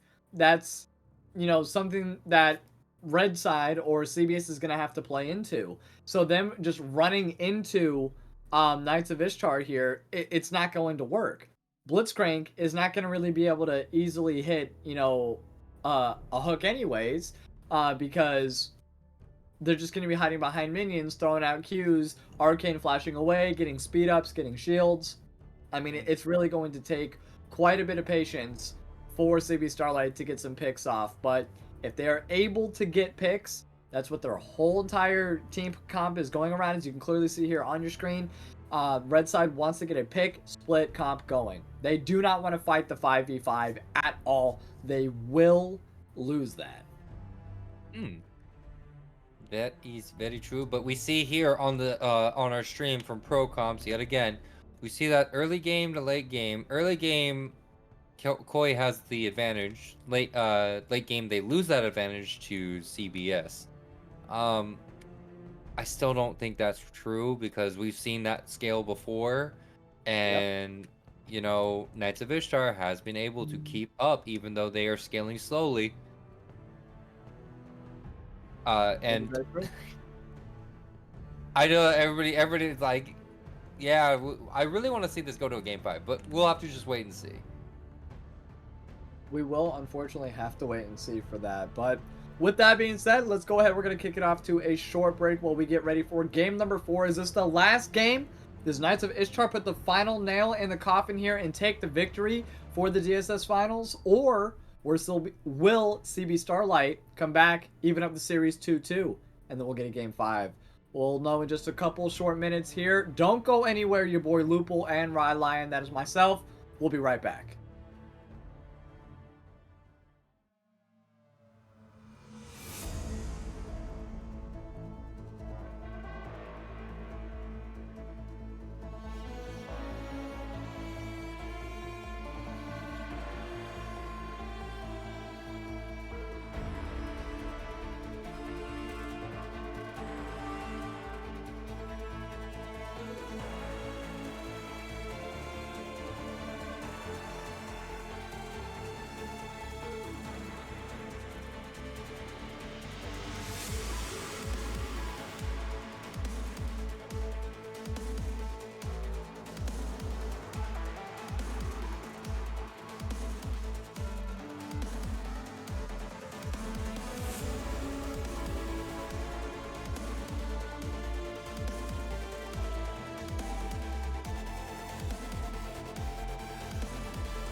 All right, welcome back, all of you wonderful, wonderful people. It's your boy Rylionn and Lupul here, and this is game number 4 of the DSS finals. Knights of Ishtar lead the series here 2-1, and CB Starlight definitely trying to play, you know, from behind or playing a little bit far from behind. All right. Most action we've seen here in the beginning. Yeah. Stead definitely not backing down here. Wants to get as many grass procs off as possible, and it's just going in his favor. First strike. Oh, and first strike. Oh, good. No, good call. first strike on both Kane and Gangplank. So Yeah. this is gonna be fun. This is gonna be interesting. That is for certain. But Stead, I think, is gonna come out in top a little bit more with his Q range than Tygoon will in the very beginning. But we'll see how that plays off. You know, giving up the grass procs, that's a little bit big, but you know, Stet knows best, as we say here. And nice catching the deep vision here. Tygoon getting a little bit of early you know, experience, clearing that nice vision off on the blue ward there, or on the blue camp. So who knows? KOI looking really good to try to, you know, just secure this thing out. And let's see if they have what it takes. Their build, their comp overall is really good. I'm not going to lie. I mean, they play really well into a 5v5. And once again, CBS is going to be kind of big on those pit comps, but I just don't see KOI stepping out. Like, I think that they're just going to play it really patient. Looks like Volperto is in their jungle, by the way, and the enemy jungler. Okay. Ooh. Frostbite flashes early. That's pretty big. Love to see that. And yeah, Volperto getting a nice blue steal. Also going for the Gromp. He is not done just yet. Might be a little bit greedy. We'll see how that pays off here. Nah, he's actually going to be occupied with the wolves himself, so ILY will not be catching this. No. Wow. No, not at all. Probably, I see Volperto coming in from behind for bot lane right here. Ward jump into... Yep, There it is. Some Q action, yep. ILY is not going to make it there in time. Hard to Love is going to face tank that Q. Very nice pull there. Daydream is going to try to hop. Doesn't, unfortunately, get anything off, though. There goes the flash forward from ILY, but hold on 1 second. The red is not going to be enough. The Q. Volperto is not going to jump back in, no. Thought about it, didn't commit, thank God. Frostbite, though, tried to apply the pressure there. Lots of sums used. Exhaust used by Daydream, along with the Flash Ignite here by Hard to Love. And same thing repeated here by Death by Video Game, along with Frostbite. Their Flash and Exhaust, both exhausted. Okay. Good gank here, engaged from ILY, but Ventro has a little backup bomb. That oops button is insane. Yeah, it's a good disengage on anything, literally. Just like, and I want you off me. Give me a little bit of space to go ahead and drop an E. But okay, so I don't know. I see Volperto out jungling this as a Lee Sin. We'll get out we'll out jungle a Kane, hands down. Ooh. Nice shroud. That shroud was perfect. Yeah, that shroud was actually perfect, but needs to get a little bit more ahead, though. From what I'm told. Yeah. There's so many things that need to happen for the side of CB Starlight for them to be able to, you know, run away with the game so we can go to game 5. Right. One of them has to be either the Akali in the mid lane needs to be able to get some kills ahead, or ILY. Very nice, but hold on 1 second. That was a well-timed arcane flash. Not going to be able to get all... Oh, wait! Sticking around the flash into the tower to tank it twice. Daydream with the first blood. Wow, that was a high risk, very high reward. First blood given on over to Daydream. Great job. That's what they needed. That's the little bit of momentum that they needed to start off with here for CB Starlight. you know, they're trying their hardest to go ahead and secure this 2-2 so they can move on over to a game number 5. Roberto Here we go. making his way on over to the top side, though. No vision. The flash just used by Stet as well. Doesn't have level 6 either. Ooh, Roberto. Pops the Q, pops the slow, but it's not enough. Tygoon just a little bit too far off to do any kind of follow-up, and Stet gets the safety. Great job from Stet. Might be coming down mid here, Roberto. Really wants to get that, make sure that Kali slows down. But I don't know if that... Nope, just gonna, you know, do the same thing that they've been doing. Actually, they're gonna handshake counter-jungling each other. It's just a handshake. Okay. Doesn't look like the Kali knows. No, not at all. 3 members of KOI making their way on over to the mid lane, but Uncho doesn't have any mana available. Trying to do a nice zone, though.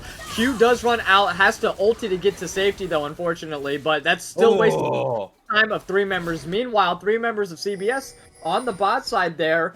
Everyone might be going ahead and doing a nice roam here. Mountain Dragon is the first dragon of the game. Nice and available. Ventro still sticking around with no mana. Has teleport to get back into the action, but not quite level 4 or minute 14 yet. Long ways to go from that empowered teleport. So let's see. No, they're not. Neither one of them gonna engage there onto the dragon.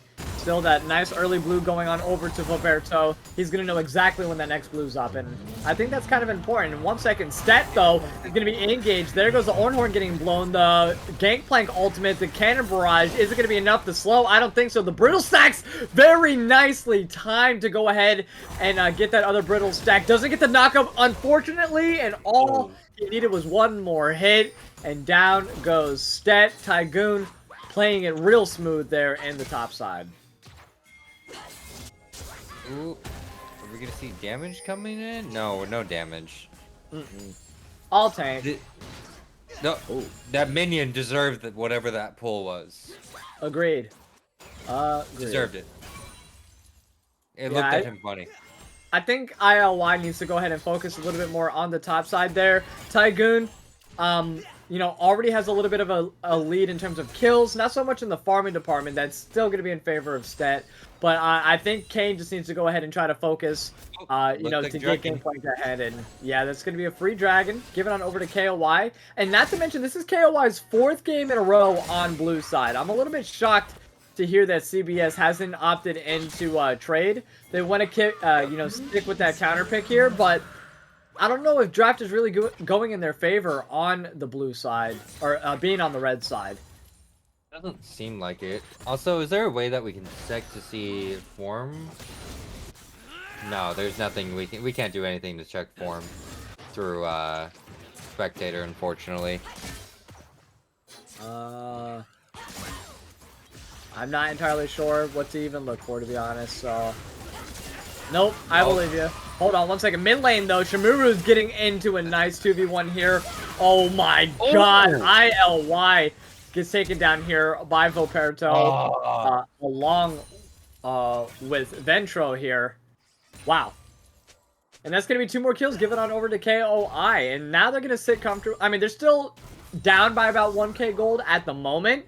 But KOI is in a really good position. Up 2-1 overall in the series. So they definitely want to just be calm. They don't want to be taking fights that they don't have to. Hard to love trying to get any kind of action here in the bot lane started, but has been failing pretty hardcore and getting any kind of successful pull. Ventro now with the red and the blue buffs able to go ahead and siege as much or as little as they would like. It's looking really good right now for KOI. Just in parts of the early game, suppressing some of the champions that need to get ahead early, such as the Akali in the mid lane there. I think the one way that ILY needs to start getting really ahead needs to start. I know that they want blue form with the first strike. Sorry, mine was blanking on the keystone. They want the first strike, and they also want form. But the only 2 places that they can get that is mid lane and bot lane. Bot lane will consistently get pushed up. Mid lane is also getting consistently pushed up. So it's one of those moments where how do I get it? You just basically have to wait. He's just gonna have to seriously wait. Okay. Because I wish that we could see, because I want to know how far away he is from getting those forms. Yeah. Either form would be nice. Yeah, I mean, he has focused a lot more of the range champion, so if I'm not mistaken, that is the Yeah, that is blue the blue form? form. It is the Okay. blue form. I Okay. just, like, the goal here, Wookie, as Wookie said, is to get form before 20 Right. minutes. And if not, then it's going to be a lot more difficult for the side of CBS to do more damage. And they also want to be able to gank a lot more often. Yeah, But I mean, the major winner here for the side of, hold on one second, nice pull finally by Hard to Love. Unfortunately gets blown back. Shamu is trying to go ahead and engage, but no, the ulti is not going to get popped. He doesn't want to utilize it for some odd reason to secure the kill. Daydream being able to jump comfortably away from it, 2v1 down there in the bot lane. That's the mobility that I like about both the Ezreal and the Tristana. They're able to either get in or get out of situations if the 2v1 is not in their favor. And let's see here. They were able to jump away from the vision of the Tri-Bush, but hold on, Frostbite might have the Arcane Flash available. Yep. there it is. Great timing. Great timing. I hate that move. I hate that move so much. So you hate Ezreal, while I just hate Xerath. Okay, that's understandable, but hold on one second. Volperto coming in for a nice gank here, knowing that the jungler is no longer there. Hard to Love doesn't have any mana left. Oh, a true, or an ultimate comes through. Yep, true shot barrage. Frostbite does pick up the kill on a Daydream. Volperto follows it up with the second kill overall, and that's going to be 2 for 0 in favor of KOI, and they are wanting to close this thing out. 3-1, and they are looking good to do so right now at this part of the game. Lupul, your CB Starlight, who do we need to be focusing on, and what can ILY do to be a little bit more impactful on for their team?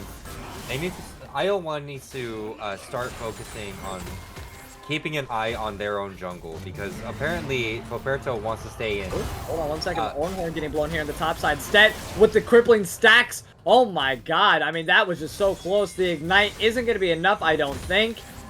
And Tygoon is just now, you know, at the tipping point. There isn't much I don't think Stet can do. Nice, almost ulti snipe from downtown. Kobe by Ventro, but doesn't hit, unfortunately.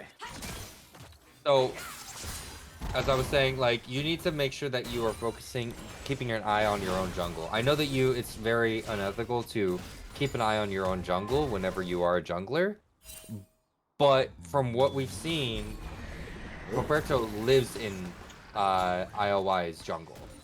Yeah. And as well as loves to gank that bot lane. Ooh, that Blitzcrank hook. Yep, unfortunately, hold on one second. We do have here Tygoon engaged in a 2v1, possibly in the top side here.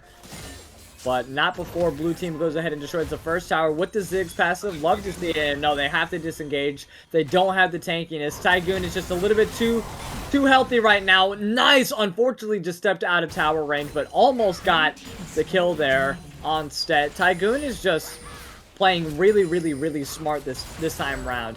You know, used to playing from behind, not really getting a whole lot of attention from the jungler, and you know, Stet changing up the build a little bit, going for an Essence Reaver first off. Now, I'm not sure what number, or item number 2 is, but we'll see here. And the Ed gonna go ahead and get, ulti getting utilized here by Stet, but no, I'm not sure what ILY was doing, engaging underneath tower once again. The ultimate from downtown from Ventro is going to go in and secure the kill onto Hard to Love, and second, followed by Daydream here. Frostbite is just, unfortunately, the collateral, I didn't even see him fall, unfortunately. Tygoon also falling in the top side to ILY instead? Yep. I was not expecting that. They, I think ILY may... I think Stet got a good barrel combo onto Tygoon. Nice happy feet. Yeah, that's good. good. By Shamulu there. So, by the way, what Stet's going for is the Prowler's Claw.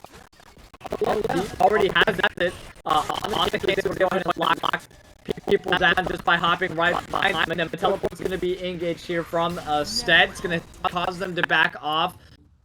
Minute 14 has passed, so he does have that Unleash teleport at any point in time. Dragon, not up for the next 3.5 minutes, so I'm not sure what the teleport was there for. This is going to be a nice free push for Tygoon in the top side. Oh wait, went Collector instead of Prowlers. Ah. I don't... Okay, I'm lost. Going for the crit. He's going for that last hit. You know, hopefully from the Hail Mary from his cannons, he's able to get a few steals probably, which is pretty smart. I mean, it lasts a couple of seconds. It allows the team to go ahead and, you know, slow down, catch up, position themselves wisely. So, not a bad move. I like the all crit from Gangplank. That's personally my favorite from, like, old school Gangplank, the crit plank. But, I don't, let's see how well it fares off in this game. I would expect to see an Immortal Shield Bow. No, Prowler's Claw still. Prowler's Claw? Okay. No, or... I wouldn't see a Gale Force, per se. I'm not sure. It could be, I'm still thinking it could be a Prowler's. I mean, Kraken also wouldn't be bad into the Ornn either. You know what I mean? I mean, he has damage. You know, he has consistent damage with the Kraken. Every third shot's going to do true damage. You know, Rift's going to be securely handled here by KOI. That's going to leave Baron up within the next 3 minutes. Ocean Soul looks like here within the next 2 minutes. And, yeah. And it looks like IOY has pinged that he has another minute left until his shadow form. Hopefully when the shadow form finally goes through, it's a big game changer. I think his shadow form comes up a bit before the dragon. So that's going to be the good news here for CBS. Okay. But I don't know. Let me think. They have to get rid of Ventro, and then they have to get a Voperto. Those are the two major things that need to go before that dragon. Maybe even Frostbite first. Frostbite, then Ventro. Because either one of those two, like, they need to get one of those two combos. So Ventro, Voperto, or Voperto, Frostbite, or Frostbite, Ventro. They have to try to slow down their poke. Right. Oh, there it is. There's the form. We got form now. Okay, form has been popped by Kane, so that's a big accomplishment for the side of CBS. It's going to put him in a little bit of a better position now in these 5v5s, and just in time.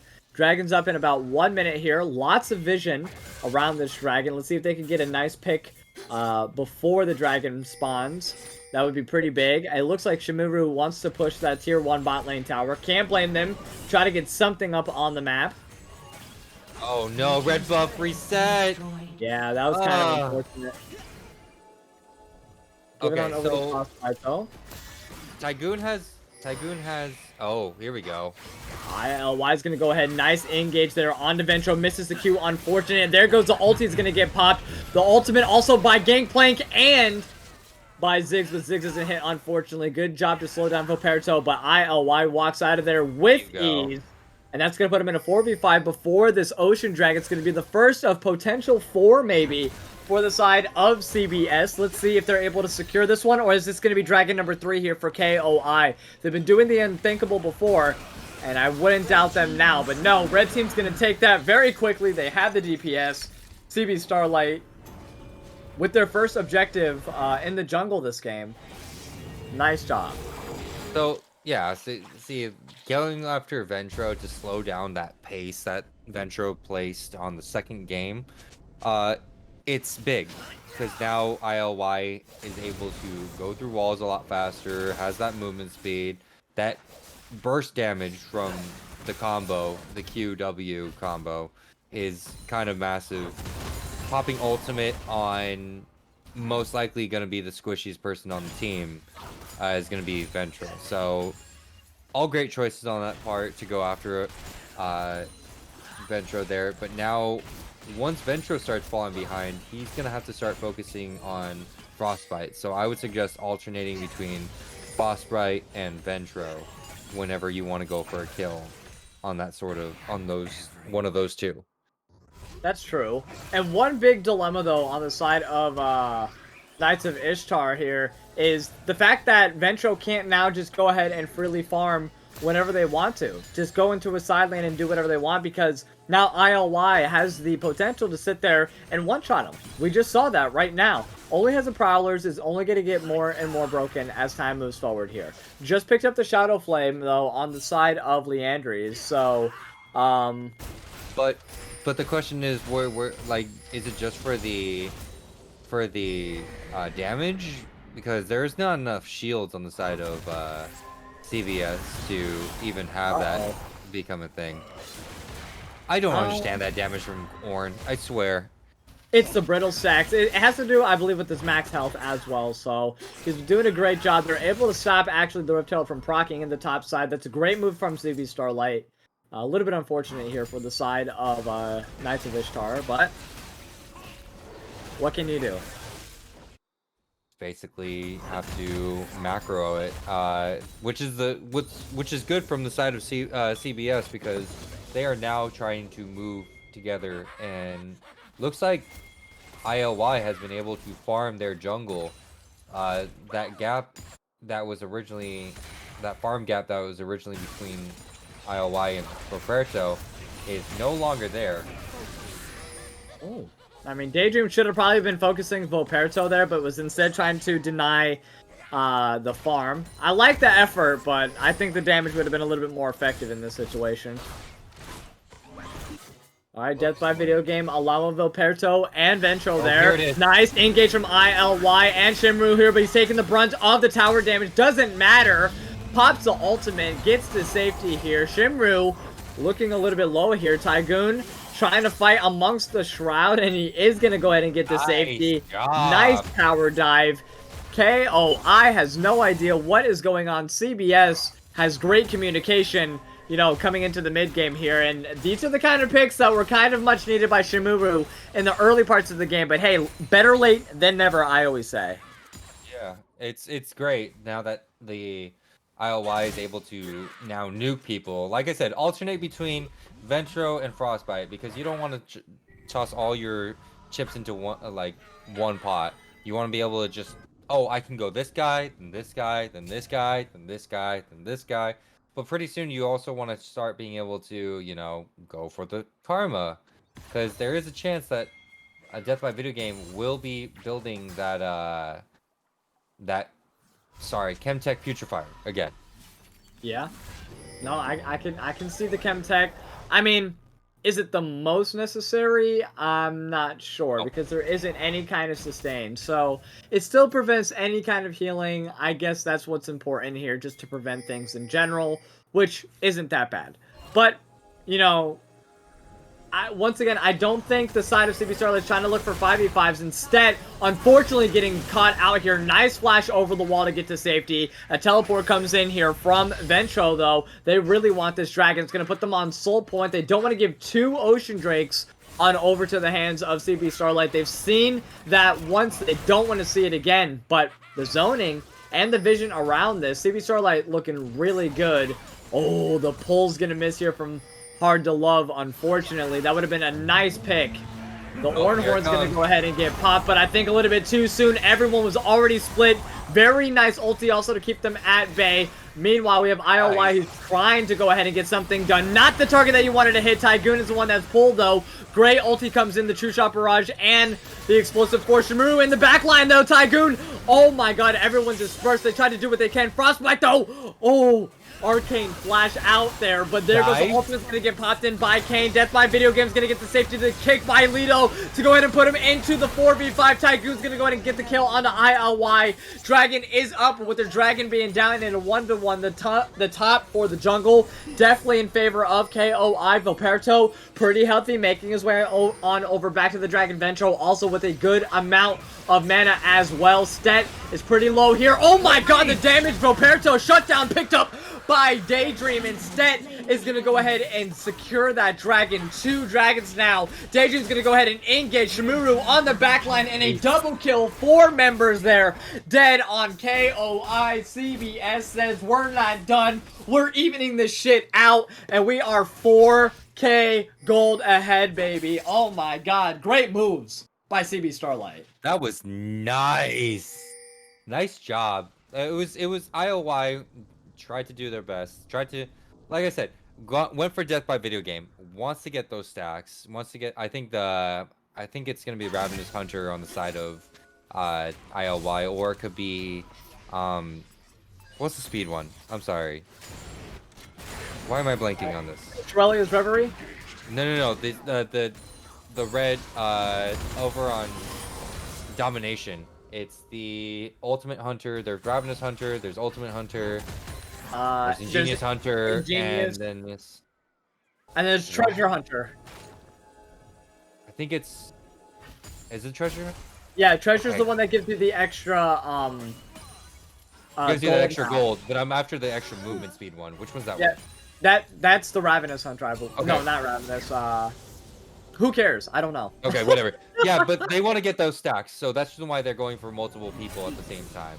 So I can understand the reason why they were kind of like very adamant on getting that.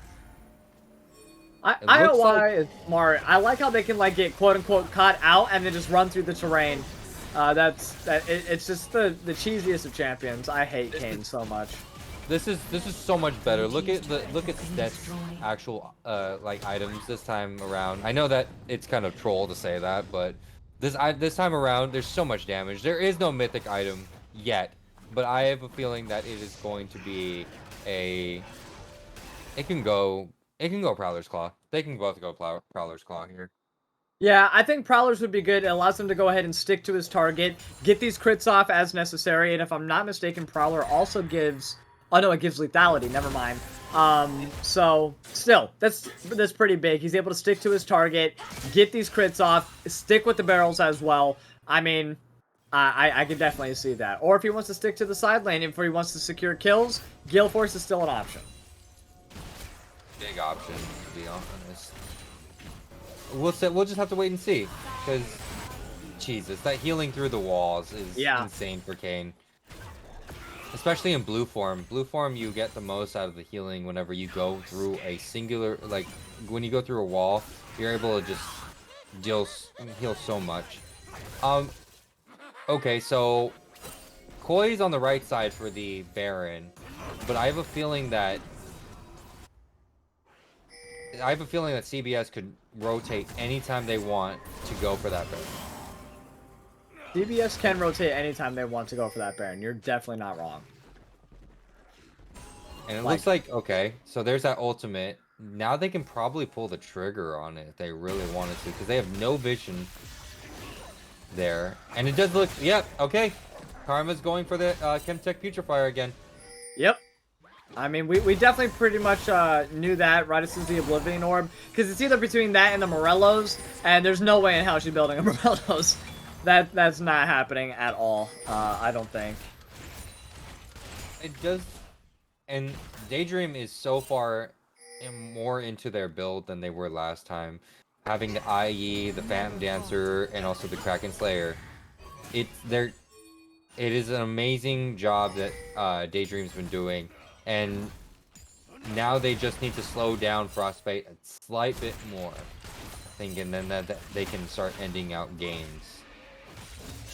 I mean, this is kind of what Stet wants to do. He wants to keep on split pushing, applying that pressure. Tygoon does have the teleport available as well, but you know, Stet doesn't have to only just teleport. He has his global ulti as at his disposal, and if he's able to poke down Tygoon just long enough, when he does arrive in the teleport, he could be a little bit useless in that 5v4. The Ornhorn gonna get popped a little bit early, along with the ultimate coming in from Stet. That's a lot of damage. Shimuru, though, make his way into the bot lane. Stet is not gonna be, getting out of there unscathed, but still makes it out. Very nice pickup from the side of CB Starlight, and this Dragon's gonna be up in 10 seconds. That's big. 40-second cooldown, or death timer, I mean, on Tygoon, so this could possibly put him on soul point for the side of CB Starlight. KOY does not want to give them 4 Ocean Dragons. They've done this one, and it was not a good move. All right, but yep, there you go. They have to give it up. There is nothing at all that CB Starlight, or that Knights of Ishtar could do against that. Oh, nice flash forward to go ahead and get the pull there onto Frostbite. And the ultimate comes in from ILY for the kill security. And 2, 3, and 5 on the board, ILY. They want to even up this series, Lupul. They want game 5. CB Starlight is not done just yet. They're not tired. They said, we are willing to go till 1, 2, 3 o'clock in the morning. I do not care. We are getting this way. They want everything. They want everything. They want everything. They want everything. I think Wookie can start playing the Silver Scrapes pretty soon, right? I don't think so. KOI is not in the secure realm just yet. Tygoon is still has a couple items to go before he's at full tank maximum level here, but Stet already level 18, 31 minutes in. Look at those cannons. The cannon barrage also going to be dropped here. Tygoon running for his life can do nothing. The Ornhorn's getting blown, but ILY with the follow-up just in case. Stet doesn't need no follow-up just in case, and the kill goes on over. 50-second death timer now. Baron can easily be picked up if they decided to go for it here. We have in the meanwhile top lane Shimuru pushing. Topping up the minions there. Topping off those minions in the top lane. We're gonna get banned. I'm sorry.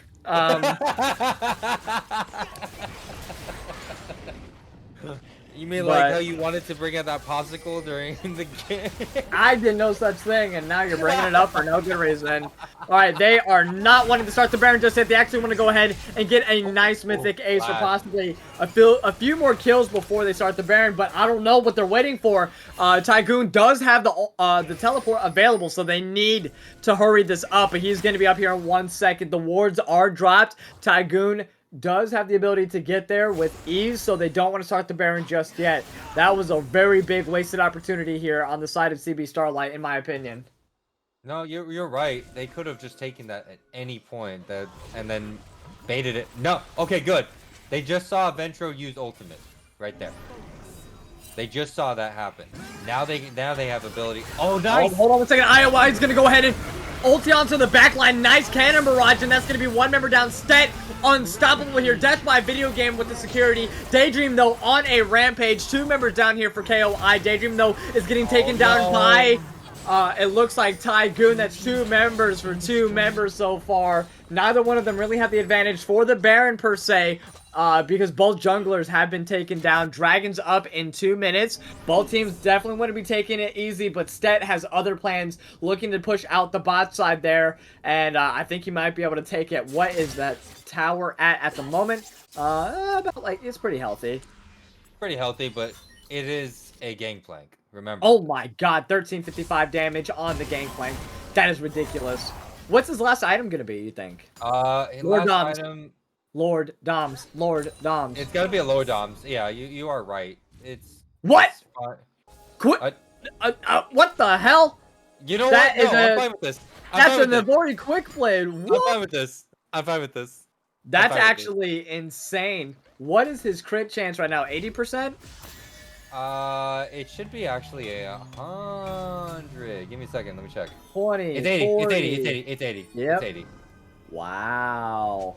The Navari quick blade. You don't see that item being played too often here. I haven't played it myself in quite a minute. I forgot it was even an item, to be honest. Lucians play it. Lucian players play it a lot if they get ahead. Same thing with Tryndamere players.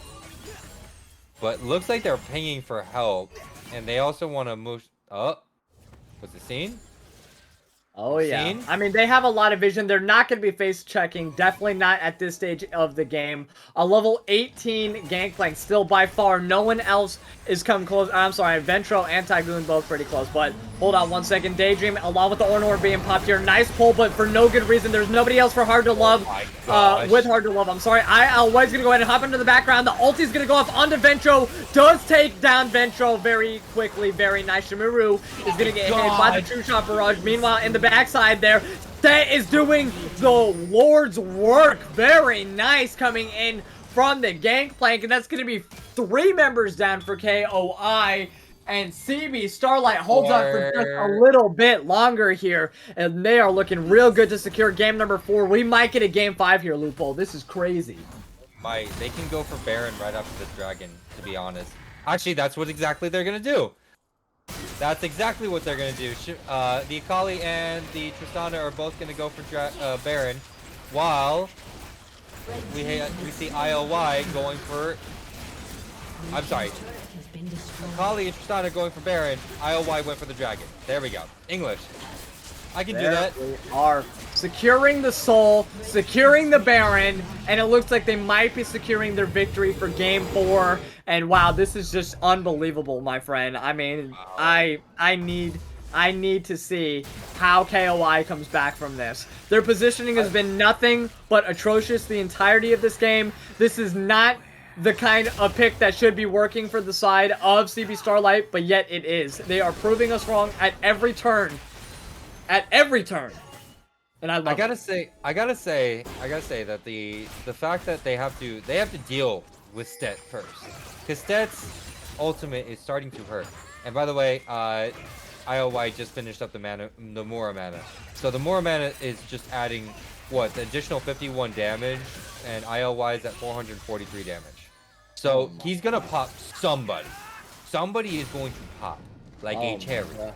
Now, with both Stet and ILY on somebody, or like they can each go on a squishy of their own. They can just choose a squishy, go after it, and kill it. That being said, I honestly don't know. Okay, Foperto has to catch out Daydream.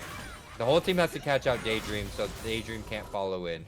But the problem is Daydream just also has a Bloodthirster and a Stopwatch, which gives ILY and also Stet perfect time to just go in and help out. That is very true. Meanwhile, we have two different fights happening though across the map.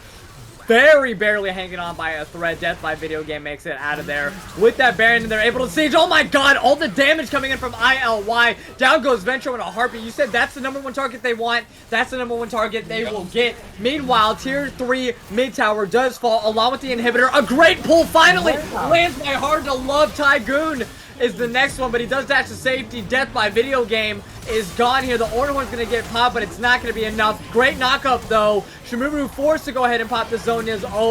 Oh, bad timing by Tygoon there. Hiding amongst the Shroud. Shimuru holding on by a thread. Not going to be able to make it, but it doesn't matter. All the chaos. They want to focus on the exit. And there it goes. They even up the series. CB Starlight hangs on by a thread. What a ridiculous outcome by CB Starlight. Ooh. Damn, they are not wanting to get out of it at all. What an ending. This is crazy. We have a 5th and final game here coming in for you folks. After we get back from this short little intermission, your boy Lupul, your boy Rylionn, that's myself. Do not go anywhere. We will be right back.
All right, hello, all of you wonderful, wonderful people. It is your boy Rylionn, and joining me, Lupul. Tonight has been an absolute amazing series for our finals for DSS. Here we are presenting game number 5, and for the first time this series, we are actually going to have new sides. CB will be on blue side, Knights of Ishtar will be on red side, and Lupul.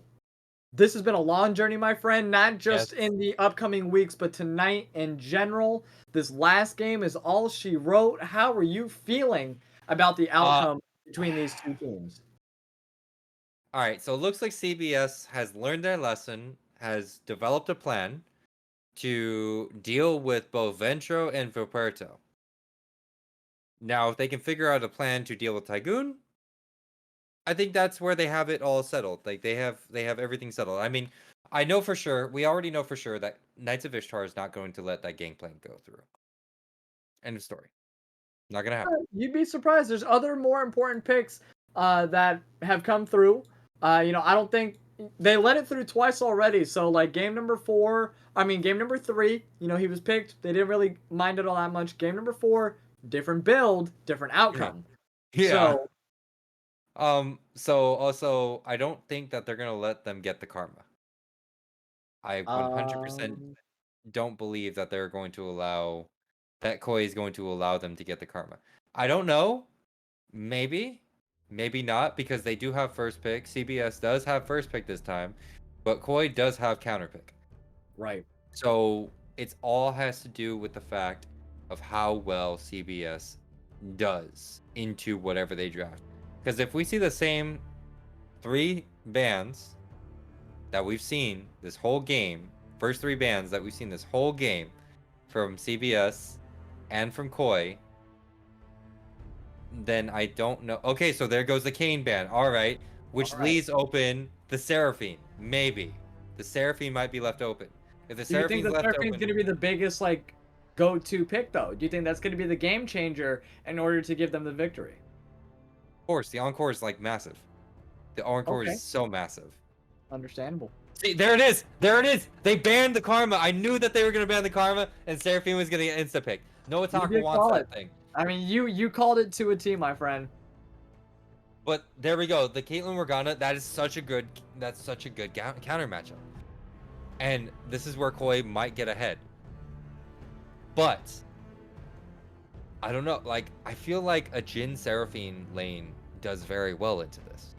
Jin would be a good one, I would say, on the side of CB Starlight. But I think that Gangplank pick, just like you stated, needs to be a priority. But no, the Graves also being left open. That was a big ban that they've had for the past 3 games as well. They had it in game number 1, which CB Starlight won. And now, since IOY doesn't have the Kane that was opted in, they're gonna give IOY the Graves again. So that's kind of big. Man. And wait, are they gonna pick the Gangplank here?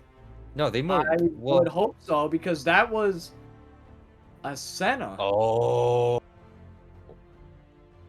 Okay, I like this bot lane. I'm with this bot lane. Senna Seraphine, or is it going to be Seraphine mid? I don't know. We'll have to wait and see. Because, yeah, you are right. Seraphine can be flex mid. Yeah. And there's a Mordekaiser. Okay. So, we expected that. Mordekaiser was able to get through again. Seeing the first 2 picks on the side of CBS. Oh, there goes the Gangplank. Yep, there it is. They should have just picked up the Gangplank. They should have just picked it up. They should have. Yeah, the Senna was questionable. Senna was very questionable, but I don't know. Maybe they have a plan that we don't know about. There's the Ornn. Good. You need to make sure that goes away, because if you're up against an Ornn and a Mordekaiser, that's 2 unstoppable. That's 2 immovable objects. Yeah. Agreed. It's either one or the other. You don't get both. No, If you know that the enemy team wants to play Ornn and Mordekaiser, you shouldn't let them have it. Okay, so Shumi's Azir is gone. So what else are they gonna get rid of? The Tron. That's good. I like this. I like that.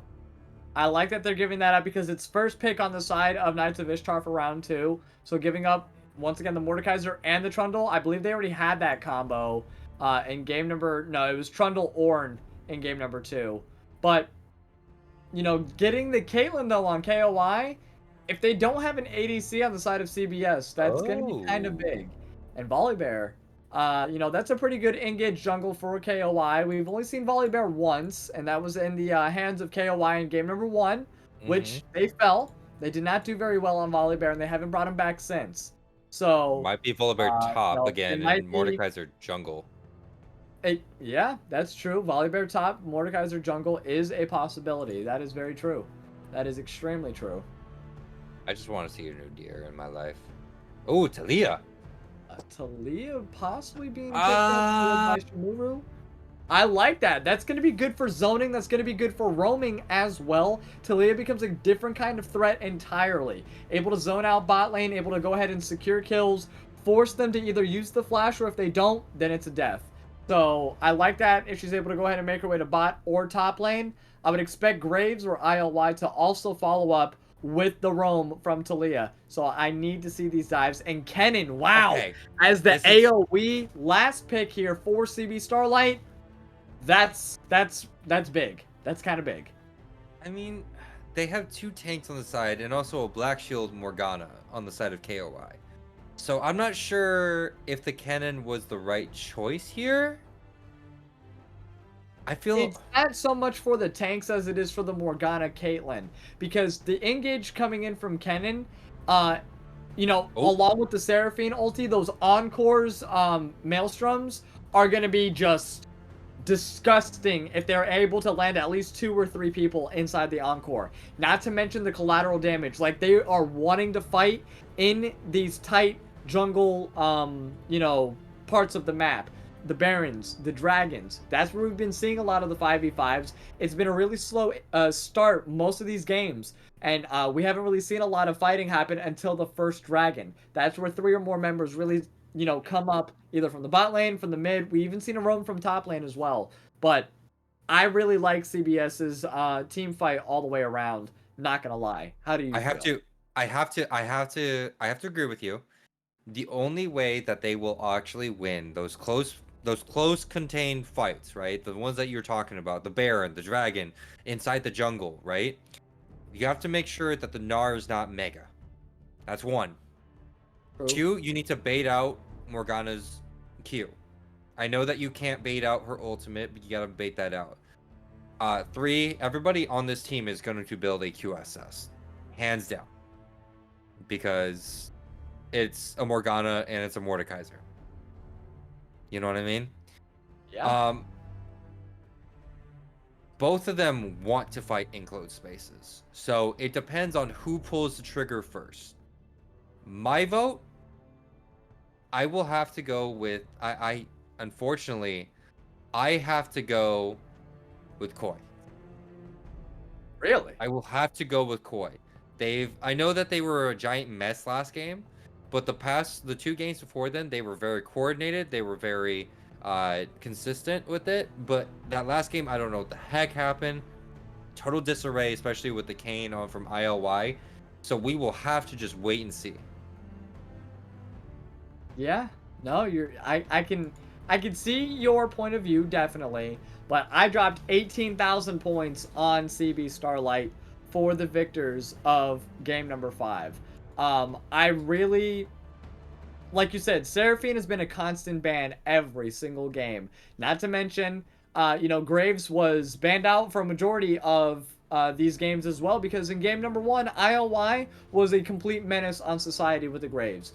Showed up again with the Kayn, ended up getting the Kayn focused, went back to Graves. Love the variety, love that. Not to mention the Talia and the Kennen both being able to go off along with the Encore. Like, that's just insane, the 5v5 that they have.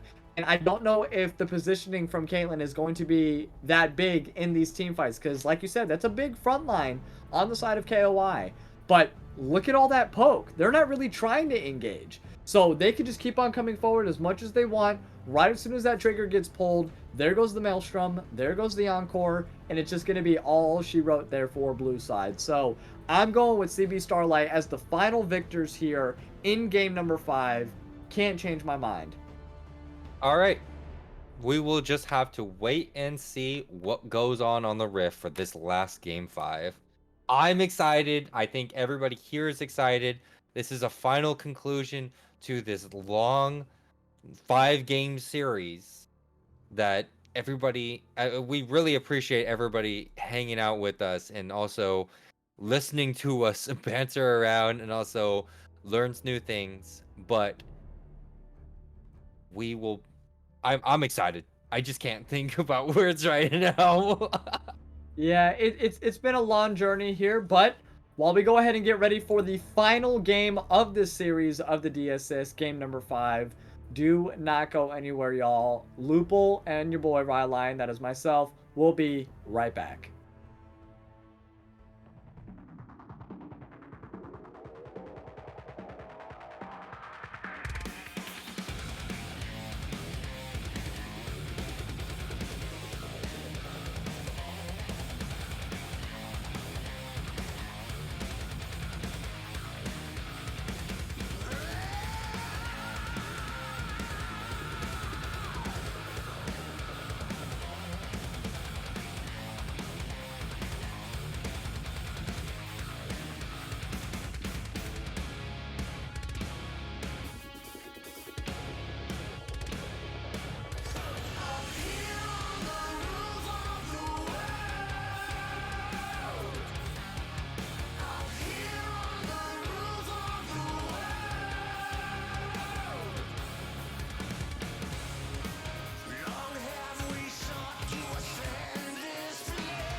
All right, hello, all of you wonderful, wonderful people. It is your boy Rylionn and Lupul, and this is game number 5 in our DSS series here. This is the finals, and this is all she wrote. All the games leading up to this one, all the other ones don't even matter.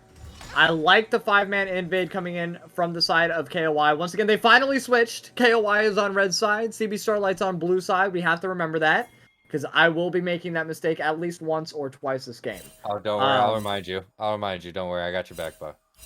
But the deep vision coming in here from CB Starlight onto the red buff, so I do like that. Also returning the favor here, KOI, Knights of Ishtar. Doing so, they have the sweepers, though, to go ahead and take care of that. I believe the sweepers will also be being picked up by Voperto. He's going to start his blue, I believe. Yeah, so Yep. Not too worried there. Not too worried. Oh. This Talia is probably going to be poking out this Mordekaiser a lot. First strike on Shim as well. And Set going for the phase rush, by the way. They want all the speed that they can get. Because they are speed. Hey, speed is their middle name, and I can't blame them at all. So, you know, Shimuru has been playing absolutely phenomenal this entire series, and having Talia, I think, is just icing on the cake. Really fits the style in which they play. And ILY, hold on one second, nice engage here. Steals the Gromp, I believe. Voperto has the blue, ILY has the red, so that extra slow and the healing factor in favor of ILY. Ventro trying to make his way down, but only hitting level 1, being level 1 still.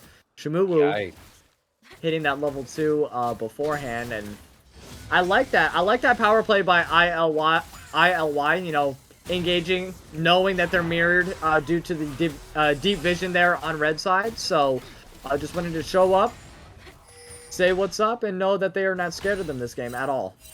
Oh, wow, and he's taking the chickens. Ooh. Taking the... looks like the Tygoon's coming.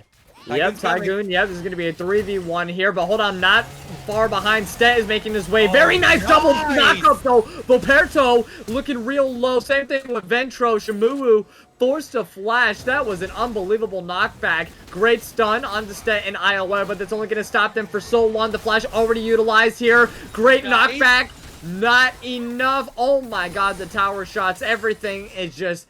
Everyone is so low. The 3v3... No one in complete favor, though. It looks like everyone is forced to back off, and still no first blood. 3 minutes in. Look at IOI. Look where IOI is. Look where the rest of the home team is. Still in their red. That is disgusting. Voperto, though, is going to step up, show face, and a first blood picked up by Stet. I think that was a lone Q coming in from the bush. That was mighty impressive by CB Starlight, showing up game number 1. Great job. Applying the pressure all the way in every single part. Great communication, great call-outs. You can see there the roams coming in from mid and from top side from CB Starlight. That was just immaculate from Stet coming in from the backside. And a nice job also from ILY, just keeping up the pressure, stealing the red, and then, of course, knowing that Voperto is going to face check, and then giving the first blood overall to Stet. Also, Voperto got spotted out inside this whole jungle area. Look where they're actually tracking Voperto because they saw him in his blue side, right? And now they're actually see him doing the chickens. And ILY's like, okay, that's cool. I'm gonna see what I can do with your top laner. Yep. And I like the pathing also coming in from ILY, going and opting in to clear the vision first, then securing the jungle farm. So knowing that he could just have a nice little repeated gank, there's absolutely no obstruction, there's no vision being placed at all because of the zombie ward there. I just think that's a really good move that should be pointed out by ILY. Yeah. I know that's pretty basic for most people, but... No, but it's you know, repetition for a gank that you want to be successful later on in the future. You now know how long that ward was there. Has he moved ever since? No.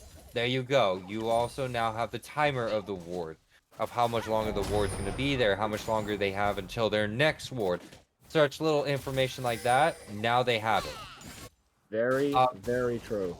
And I'm liking how IOY is like saying, this is why you ban my Graves. This is why you keep it out of my hands. I will do things like this.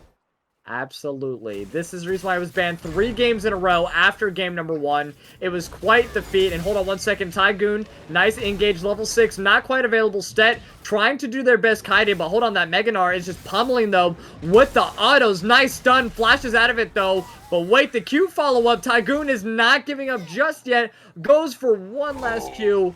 Falls just a little bit short. And Stet does make it out with a sliver of health left. Nice job for the side of Stet. Unfortunately, having to use that flash, but nobody ever respects Meganar. I'm gonna be honest about this. Nobody ever respects it. Everybody thinks, oh, it's a giant tank. No, it can actually do damage.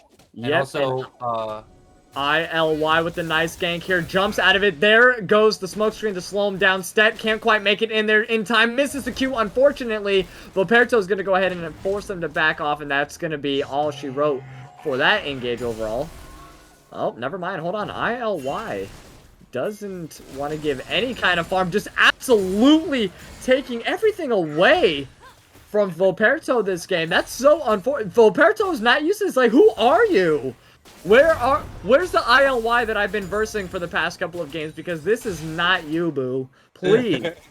You take my Graves. I take your Yeah. life. I take your jungle. It couldn't be any truer, but man, this is why ILY is like, yeah, you're right. You banned this champion for a reason, and you're gonna give it to me? That's where you messed up. That is where you messed up. You took my cane. You took my everything. I'm gonna hurt you, fool. Love to see it though. Frostbite and Death by Video Game. This is a particularly slow bot lane. I would expect a little bit different, but you know, as I say that, ooh, unfortunately missed the stun there. But you know, with the spell shield also being available on the side of KOI, you know, that makes it a little bit more difficult for them to engage with Daydream and Hard to Love. Encore still not available just yet, but that's going to be, you know, a little bit different in just a couple minutes here. Oh, nice dash. Yep, here comes the roam, though, for Daydream and Hard to Love. There goes the spell shield, so it's going to be down. This dragon is up right now. It's first dragon of the game. It's a Mountain Drake. They need to secure this to secure, you know, some pretty early stats, which would be nice for the squishiness of CBS here. Roberto has the 900 smite, and ILY has the 450 smite at the moment. Really? Yes. If you look at the... Roberto has finished the jungle item. ILY has not. Wow. Okay, maybe... I think I know the reason why. Because Roberto has been trying to full clear, like super fast clear, and so has been using the smite very regularly. ILY has been just cruising through their jungle to make sure that they are perfectly safe, and which is very true. Okay. So there's little facts right there. So if they really went for that dragon, they would have been outsmited. Okay. Jesus. Yeah, they should have went ahead and pulled the trigger. Stet with a nice flank and gets the stun off. Oh, the ultimate doesn't hop over the wall. Unfortunately, Stet 2-0 moves forward onto the board. That blasting wand coming in handy early. Nice binding's gonna land on the Death by Video Game there. And Daydream, along with Hard to Love, what is Daydream up to in stacks at the moment? 25 at 9 minutes. So, you know, doing an okay pace so far, I would say. Still doing farming Senna, 2 long swords, so not the most damage in the world. But do you expect an Eclipse or a Kraken? No, with the amount of tanks, I would want Kraken. I would, yeah, but also from all the damage that this whole team's doing, I would not be against an Eclipse coming out. Oh, they're pulling the trigger on the dragon. Yeah, KOI knows that they have no vision on this dragon at all, and with everyone being there pretty healthy, full of sums, full of ultis, they're gonna go ahead and secure the first dragon. That's gonna be Mountain Drake, Cloud Dragon, next one up on the board here. Tygoon. Oh my God, Stet with the wombo combo. Oh, that's some is some crazy clicking there between ulti and auto attacks. That's exactly how you need to do things. Everyone take notes, including myself. The good news is that I think Stet actually knows what to do, especially when Tygoon is Mega and Mini Gnar.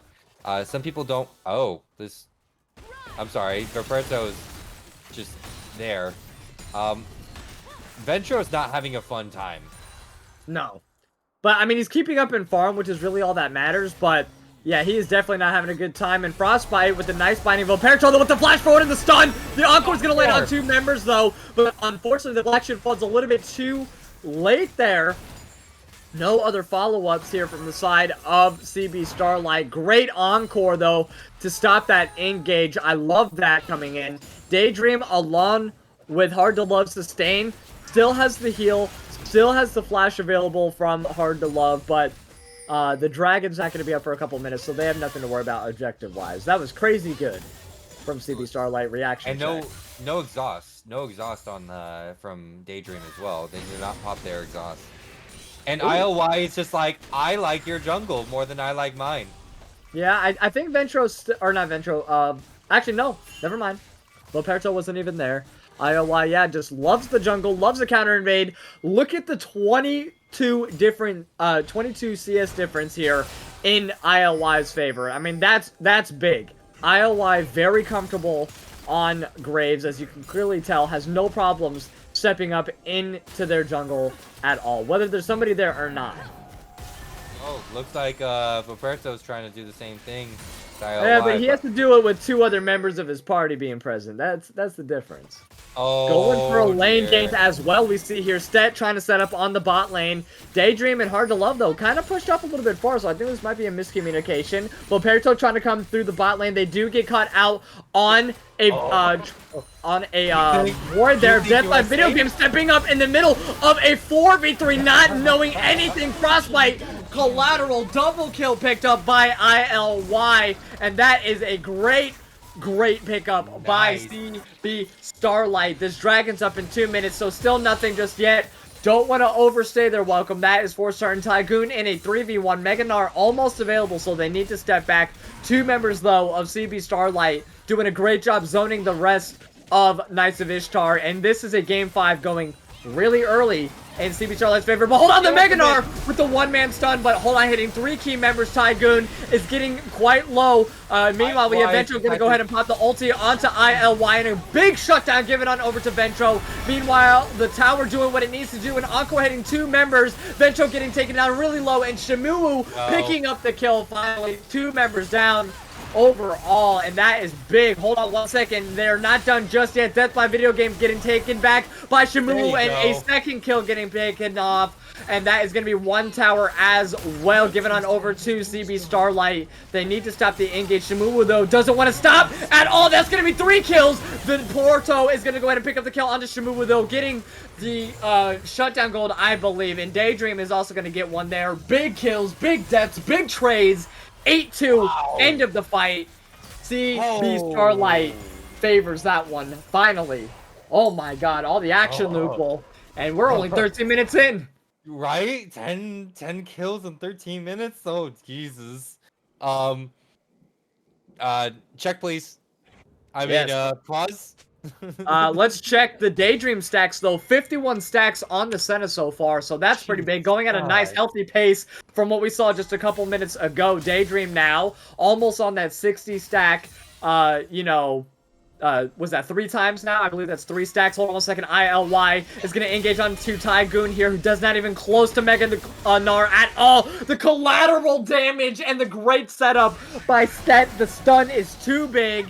And that's going to be a Dragon 20 seconds. They have enough time, or they can push out the top lane. It's really anything they want macro-wise right now for CB Starlight. I am loving every second of this. Game 5, final series. Watch the behind the back. Roberto could ultimate at any moment, but I think they might be going to the Dragon. See, the Dragon, they have such an advantage that they don't want to fight for the Dragon. I really don't like that. I mean, sure, these are dragons. These are like you get for the same type of dragon, you get the most. Oh no! It's another Ocean Soul scenario, boys and girls. Let's see if they're able to secure it. I mean, they've done a good job of doing that about 2-3 times in a row. Stet might be overstaying actually a little bit. No, never mind. Safe. Tycoon a little bit preoccupied. Is worried about that little gank there again. Learn, you know, gank me once, shame on me. Gank me twice, or shame on you. Gank me twice, shame on me. Yep, You pretty know? much. It looks like they. Oh my gosh, the wave clears is starting to become insane. Oh, the minion taking the binding. Love that. I'm liking this. I mean, such a really slow start here for Knights of Ishtar. If they're able to secure any of these shutdowns, that would be big. They really need to get a good focus and a good handle on this Talia. 3 stacks on the Dark Seal, already has a Leandries and a Blasting Wand. I believe she's going to be going for probably a Void Staff next. Void Staff. Oh, no. She's gonna finish off her her tier item. Oh, yeah, you're right. Yeah, Archangels. Duh. It's all good. Don't worry. I had to look again. I was like, wait, there's a tier item on her. No, that's it. That'll do it. Gale Force picked up on Caitlyn, which is gonna help with the mobility, and a Turbo Chem Tank is also picked up by Volperto. So this is good. So much initiate.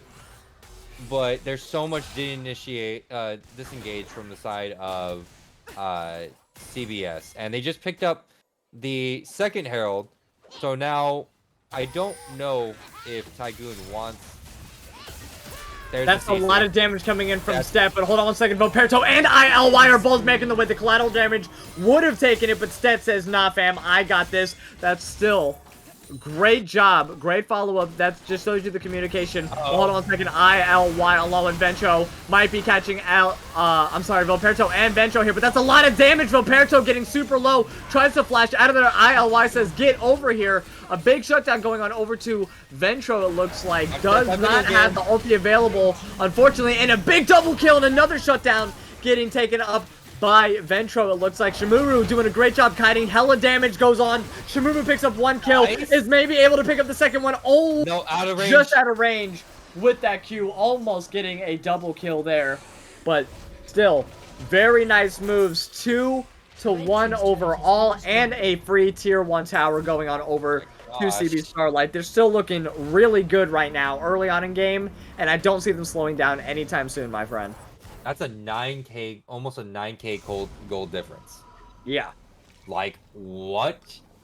Where was this game, like, you know, 3, 4, you know, like 2, 3, 2 and 3, 2 and 3, game 2 and 3. Where was this? Was somebody making coffee and it took like 2 games for the coffee to be made? Was it laughing? It's one of those 4-hour energies, but it took like 45 minutes to kick in. And, you know, still, like, I mean, Stet, though, definitely a game changer. It was a great game 1. His fill-in one more time. That was what? Quest Hodgson. That's what it was. Like, doing a great job. I love him as a stand-in. Definitely setting them up for success there, because it was a rough game 2 and 3 without him. They managed to pull it together here in game 4, but CB Starlight, you know, definitely showing up here in game number 5. ILY definitely as the MVP currently. They want Ventro. Oh, Talia with the engage onto Shumu, but Ventro is doing, has everything in their own regards right now. Great job from ILY with the sidestep and staying alive here. It doesn't matter. Instead, gets the kill on to onto Ventro. I'm sorry there. And the dragon's gonna be up in 40 seconds, so he will be up by the time this dragon's available. But still, gods do bleed. You know what? The funny thing is, the great part is that Shumi was basically waiting with that knock forward towards the rest of the team. Like, they timed it. That's impressive. That is really impressive. And now look at ILY is shoving down that bot lane. Yep. Like, just in case they decided to get any funny thoughts of trying to go for that Baron. This is such a big difference. Yeah, big power move here from the side of CB Starlight, and ILY is definitely the captain of that. I mean, they're on a train and they're not stopping at all. 12-4, 10K gold lead right now in CB Starlight favor, and we're 20 minutes in. That's insane, dude. That is Jeez. absolutely insane. I am so, like, this is the best 5-game series we have had in such a long time. And I say that almost every single 5-game series that we have. But seriously, this one is topping the charts right now. Stet, Shinwoo, and ILY are all just the pioneers on this team. Not that Daydream and Hard to Love are doing bad, because they're not. 0-6. I mean, 50% kill participation. No deaths on the bot lane at all. I mean, everyone's doing amazing as a squad, but individual performance, ILY is just built different right now. And Heart to Love has been keeping up with a Caitlyn farming. Yeah, Like that's true. It's really nice. Now Triforce picked up on Gnar. Okay. I've got qualms against that one. I've got qualms against that. What do you got to say against that? I mean, sure they don't have a tank on the side of CB Starlight, but Divine Thunder's still the better choice here. Divine Thunder, like, I mean, you could also go, like, honestly, from how they are going, like, they can't go split push Gnar. So I guess, yeah, going Triforce for it is not a bad choice. But I don't know. I know, I agree with you on the Divine Thunder. I think it's just such a broken item. You know, more times than not, it is better than the Trinity Force. I've heard that Trinity Force has gotten a little bit nerfed since back in the day. But hold on, the face checking, nice sidestep with the binding. But still, I've heard better things for Divine Thunder than I have Trinity Force. And I think you might be right. So we'll see how it pans out, though. Tygoon, you know, not doing horrible. 0-2-2 overall. You know, trying to see what they can secure in the top side here. Great job from Stet, though, doing, you know, the what? Like, this is insane. Stet could have gotten, like, all in on. And they, none of the members of CB Star, oh my gosh. The double wall. Yeah, that's incredible. Stet with the nice engage and the Maelstrom onto the backline here. Frostbite and Death by Video Game all both very low. He's going to go ahead and take one down. Meanwhile, Vilperto's going to go ahead and try to take down the other ones. Double kill, though. Give it on over to Stet. I love that. Blue team very easily secures the Baron. Very nice. Ventro trying to do what he can to stop them. Shumuu's forced to flash. Oh, the AoE. A little bit too big. Big shutdown. Give it on over to Ventro before he falls. 3 members down, though, on the side of KOI. 4 members left with the Baron. And that is exactly... I can't believe Stet actually survived that, if I'm going to be honest. I mean, played it so perfectly. Just bought the Zhonya's as well. So he's going to be back into the action in no time. ILY coming in from the backside, getting some serious damage onto Vilperto. And Vilperto forcing the flash. This is exactly what CB Starlight wants and needs to move to victory. And they are inching their way ever closer to that goal. Actually, just to hit you up with some bit of knowledge, Stet had Zhonya's that whole time and didn't pop it. Really? Yes. Wow. Didn't have to. Wow. Just the nuclear option that Stet has on this team is amazing. Like, this whole team has shields. I'm guessing that's what the Shadow Flame is going to be built. Like, they're probably going to build a Shadow Flame next. But 6-1-6, 4-2-4, 4-2-4, 1-0-6, 0-0-8 for the side of CB. Like, what? They're 10 kills up, and they're trying to just basically out-farm the whole game. They're up by 12k gold. Yep. For some odd reason, the director camera really wants to watch Daydream just farm and run around. It's actually quite hilarious. I'm not going to lie here, but it is okay. Let's go ahead and see what else is happening on the map, though. Stacks. Oh, stacks. 85.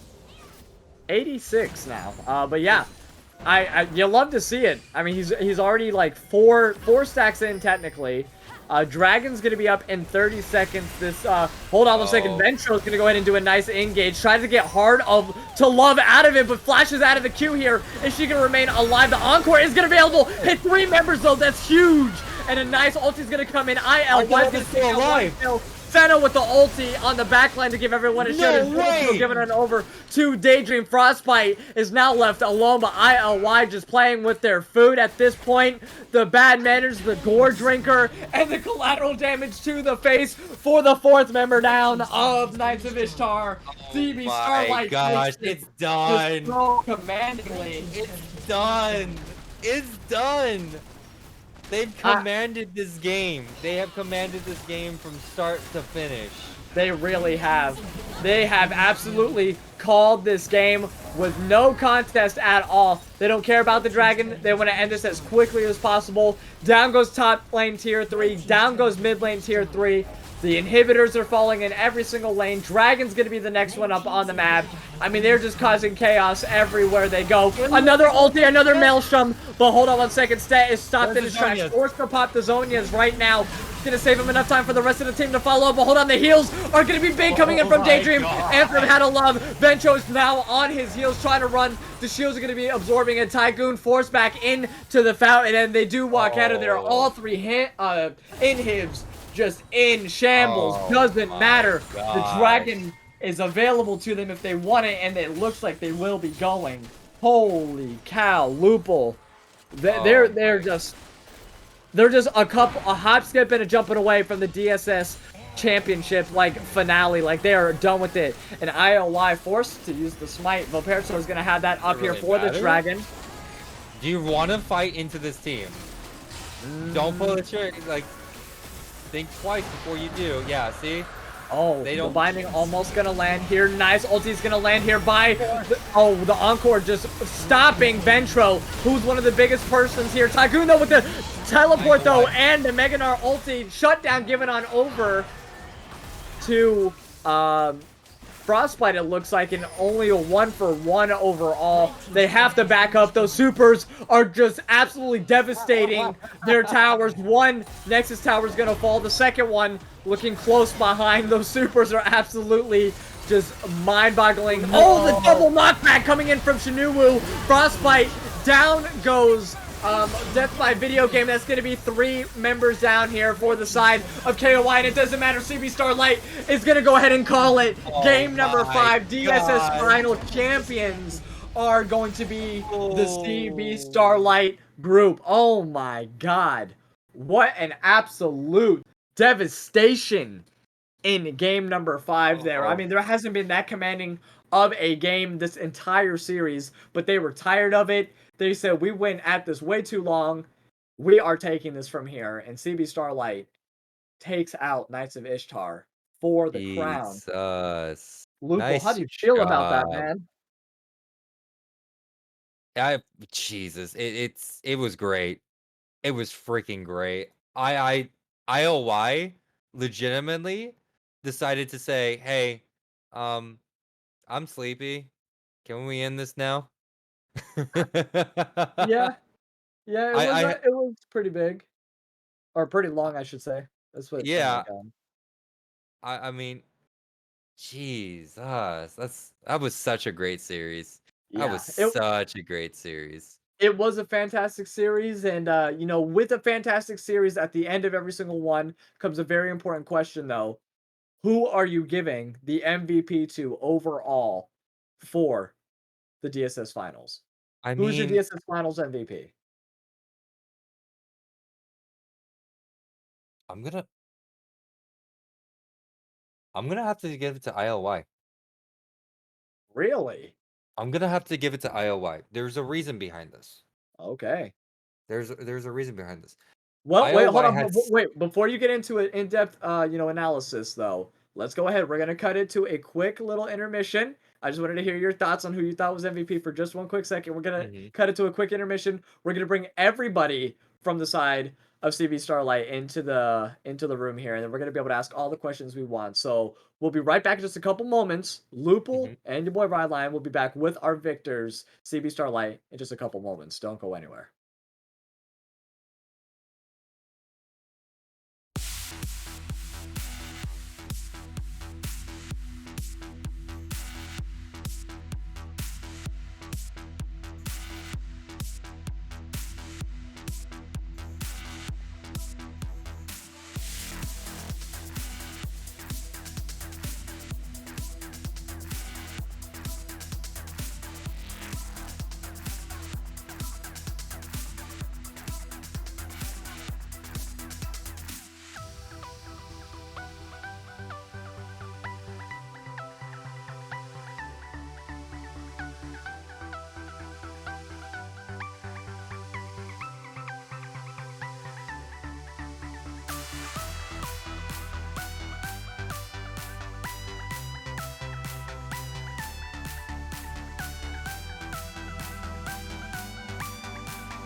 All right, hello, and welcome back, all of you wonderful people. It is your boy Rylionn and Lupul here with our victors, CB Starlight.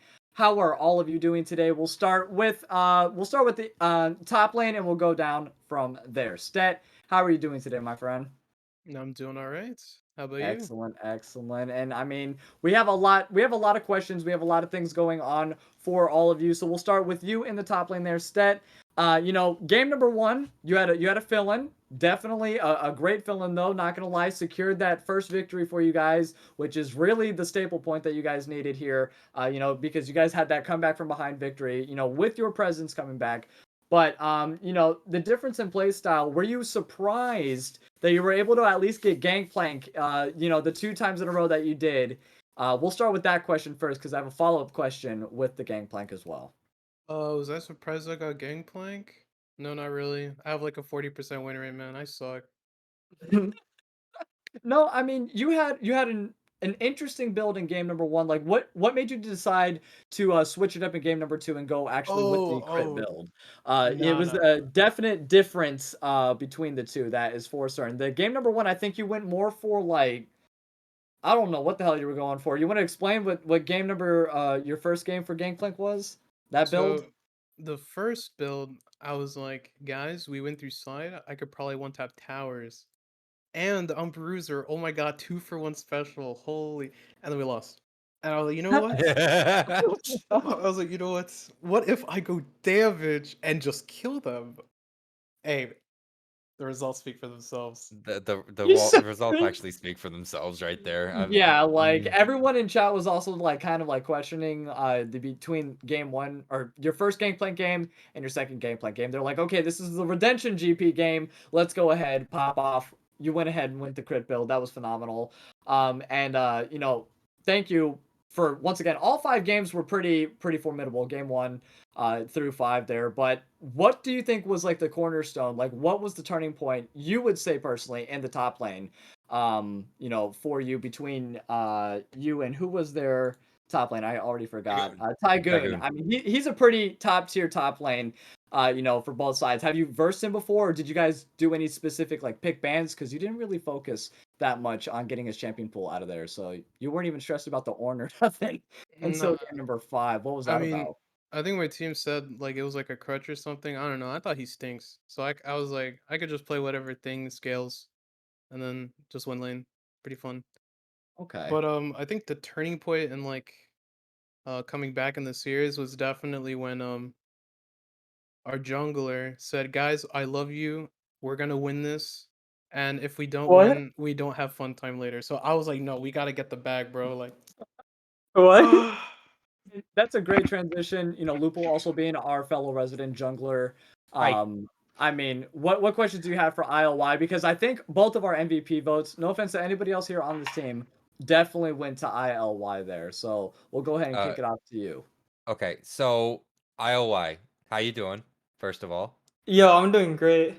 okay, I have so many questions, and I'm Yes, not gonna sir. like I won't roast you. I Yeah. promise you. Okay, but you had how the fact that they banned your Graves after 1 game, and then you felt like you needed to make a staple in the very last game when they let the Graves go through. How did that feel? Well, for starters, I'm just kind of confused on why they let the Graves through. Because the way Graves works is that you really like just take control over that enemy jungle and you like take resources. So I don't think it was anything particularly special I did in the last game. I think I just played it out as it was supposed to be played. But it really felt good, like just completely fisting this guy in the early game though, for sure. Okay, so I have to ask another question. Whenever you guys had ample opportunity to pull the trigger and go for objectives, say dragon, was there a reason why you never did? Yeah, so in general, Dragon is like overrated right now. Okay. The like traditionally like most teams opt to give like first two dragons and then like the standard play is to fight on the third dragon. And that's mostly what we went for because we knew that we could stomp the other side of the map, we can get Herald, we can get gold. And we're not really playing like a team comp that has to close out in the early game like that, right? For the most part, most games. So that's why sometimes we chose to give Dragon. Okay. All right. So makes a perfect sense to me. I really did enjoy the fact that you were trying to do your best. That Kane game was very like a very 180 Ooh. turnaround in my eyes from like game I believe it's 2 and 3. I know that you guys were doing great on game like 1 and game 2 and 3 it started falling apart. Do you have any thoughts about that? Yeah, so I feel like instead of losing to the enemy team, we were more like losing to ourselves, right? Like we were making really bad plays across the map. We were like over forcing. And I think like a lot of that does have to do with me. I was forcing a lot of plays that didn't need to be made. So in the King game, I went back to comfort, and even though it looked like I had a lot of impact in the game, it was mostly my team who was carrying us through the early game so that I could get my form. And then after that point, we played our comp out as we should have been, like we should have played it. And we also cleaned up how we played around objectives and how we play around our win cons. So Right. All right. Well, hey, that's actually great. Like it's never good to change how your play style is in the middle of a series and always you want to make sure that you go through comfort over, trying to win. Because if you try to change yourself, it's just not it doesn't yeah. feel right. I mean, I'm a filthy Shaco player. Everybody calls me a filthy Shaco player for doing what I do. Oh my. Yeah, I see? See, there's another one. You do you King. At least your champion is not too playable right now. Thank God I don't have to see it every game. Hey, AP Shaco is still playable. No, don't diss on it. Okay, don't Yes, diss on sir. Yes, sir. it. But no, who is the shot caller amongst you five? I have to ask that. Well, in the early game, there's like an idea of how I want to play the game as jungle, and we also keep that mind like we keep that in mind in draft. We try to draft in a way so that like the way we play our early game makes sense. But then like I have to give like a lot of props to my top laner because he was making calls and he was like coordinating our team in a way where it made it so that it was really easy to snowball our lead. Okay, all right, cool. Let's jump over to the mid laner. Yes, absolutely. The Azir god himself. I mean, he got to play it a couple of times. Or I'm sorry, they got to play it a Yeah, couple of times, and yeah. from that point forward, it was a constant ban. But pulling out the Talia last pick, definitely not what we expected, or at least Oh, not what I expected. I mean, we had a lot of heavy either poke or heavy engage. We had seen the Akali, we had seen the Azir one, two. How many times did we see him? we And saw it then we had the twice, yeah, at least minimum twice before the and ban. then Ari, Akali, and then Talia. So to switch, what brought the difference between going from the hard engage to then, you know what, let's go ahead and just go ahead and poke this down. Game number 5, we're not going to risk it anymore. This is the last one. Or what was the thought process behind the Talia pick there in game 5? Well, I mean, he picked Mordekaiser mid again, so I knew he was not going to do anything. So Okay. I was kind of thinking just the mage. So it was either Victor or Talia, but then, my jungle wanted to play Graves and go Invades, so it's easier to play Invades with Talia, so I to Yeah, Talia. you're able to get from point A to point B pretty quickly. Yeah. Yeah. That is very true. And the great roams as well. I love the ulti being able to just secure zone people out, like we said in the pregame as well. You're either going to force a flash or you're going to die. And pretty much that was the outcome every single time. And you were just able to really predict and just zone out the Mordekaiser the entire game 5. So as effective as he was in game number 4 and other games prior to that, you pretty much shut down the Mordekaiser until the 5v5 started happening, because then he could just focus down, anybody else in Anybody ulti. else, yeah. But Mhm. playing, I don't think there's one time that you actually got like a QSS or any kind of item that can get you out of his ulti. Were you just that confident that when you got pulled in, it was like, okay, this is for the best. Either I'm going to give my life up or I'm able to go ahead and keep myself alive, within the LT death timer. Well, usually I'm just the kind of player that just likes to optimize damage over defensive. Like, Mm. I'll almost never go like Banshees or Zanyas or like QSS if it gets bored. It doesn't really matter to me. If I just think that if I position better, then it doesn't really matter. I just do as much damage as I can before I die. So is that Okay. kind of like your advice is just like disregard, sometimes Yeah, I mean, as long people as it's as long as it's not super obvious that this is for sure like a Sonya's game, right? I think it's better for players to just in mid at least to just itemize full damage, because I mean the champions in mid are just mages. I mean the mages are really weak without if you're buying Zonias, it just really stunts your damage. So I feel like having a good 3-item spike with Rabadons on 3 is really important. That's why I Oh. never really go Zonias unless it's really Okay. necessary. Okay, no, Hey, understandable. And that's as like a mid laner, what game was your most fun to play? I mean, I know you got to play Azir a couple of times. We saw you shuffling along, a couple of missed ultis here and there, but it looked like you were just having a ball. But as a mid laner in this 5 game, what was the most fun to play with all of those champions? Honestly, I don't even have a favorite game. Like I feel like my lane opponent was just really, really sleeper. He didn't really do anything. Even the games he kind of picked me with like long range champions when I was playing Azir, Right. didn't really do anything. Was just controlling lane, freezing always, and going up in XP. And in the Mordekaiser games, I was playing ranged in Mordekaiser, so he could never do anything. So I was kind of Un- just like chilling the entire series. Every And game's like a fun game I to feel like you. rightfully so, because I mean I just filled in for this team for 2 series, so Oh. I'm sure it means a lot more to them than it does to me. oh, okay. Hey, Hey, you would have never even guessed that. I'm not gonna lie. The cohesiveness that you guys have a 5-man squad is absolutely impeccable there. Not gonna lie. But yeah. Any questions that you have, Lupul? no, you pretty much hit them all on the dot for me. I mean, I got nothing to say. I But let's jump to the 80 carry. yeah. Daydream. Good morning. Good morning. I know. Well, for here on the West Coast, it's still nighttime. Oh, Yeah. that's an L. Yeah. I mean, whatever. Stop Ooh. rubbing it in our faces. We got to get Ooh. through this. But going deathless, game number 5 there, that's pretty impressive. The Senna Seraphine bot lane. You guys went and opted in for a lot of double health. The Chem Tech Putrefier, do you think that was enough Grievous Wounds to even upkeep with the amount of healing and shielding that you guys had pretty much consistently every single game here? I don't know. Their team likes to play like bad champions, so like I don't know. They locked Kate Morgan, and I was like, okay, we won this league. They just Oh, picked bad champions, and they can't deal damage to us, so you always can heal. You guys, you were poking them out very hard, especially, and you were actually, your support was actually keeping up with their enemy AD carry very well as a Seraphine. Yeah.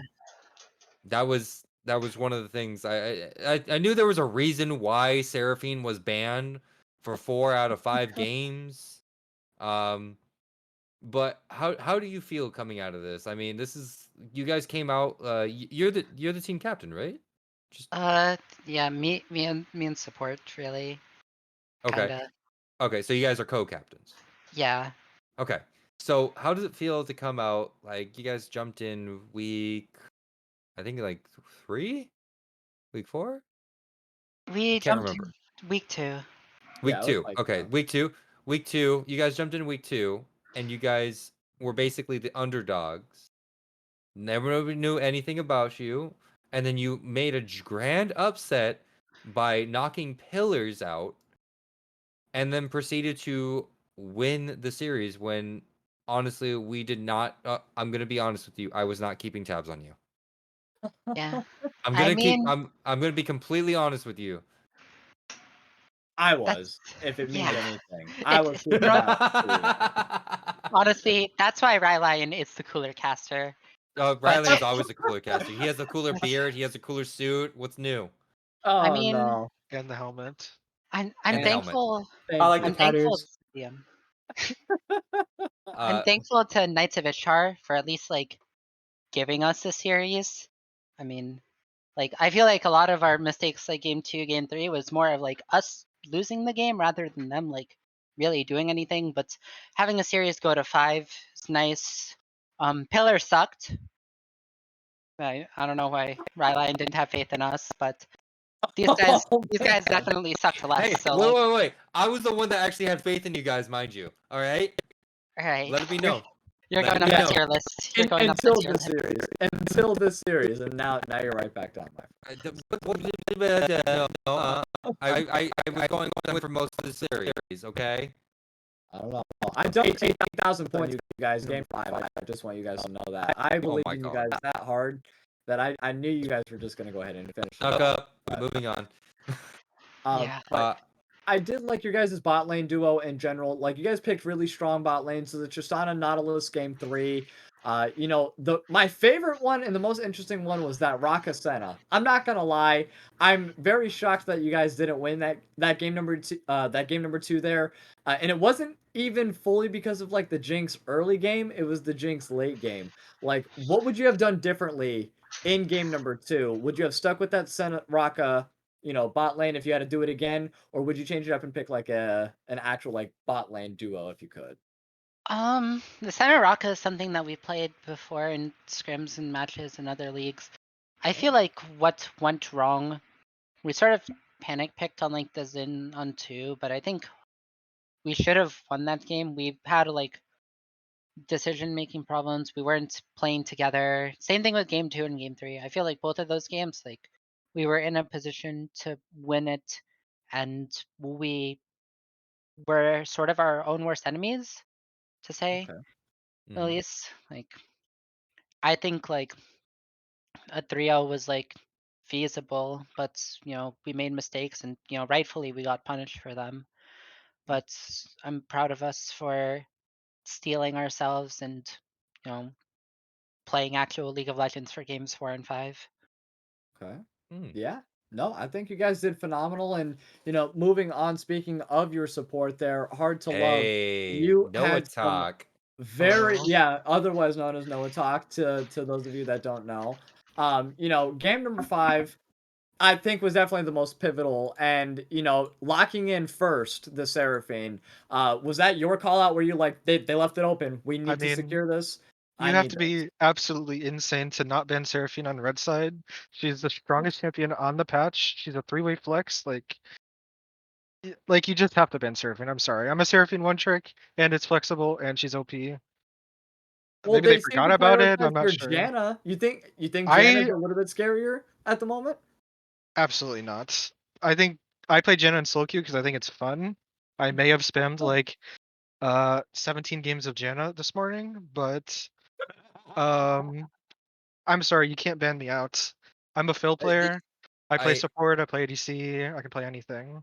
I Mm. kind of could figure that because I'm like, okay, no, Hard to Love has so many champions. Like you didn't even seem stressed about the fact that they kept banning those two champions specifically, but Yeah. the fact that they left it open, I was like, okay, they either they're smart and they ban the Karma, or they keep banning the Seraphine, let the Karma go through. Okay, that's fine. But when they didn't when they banned the Karma and they let the Seraphine go through, I was like, wow, this is insane. They banned Kane, Karma, and I think it was Janna.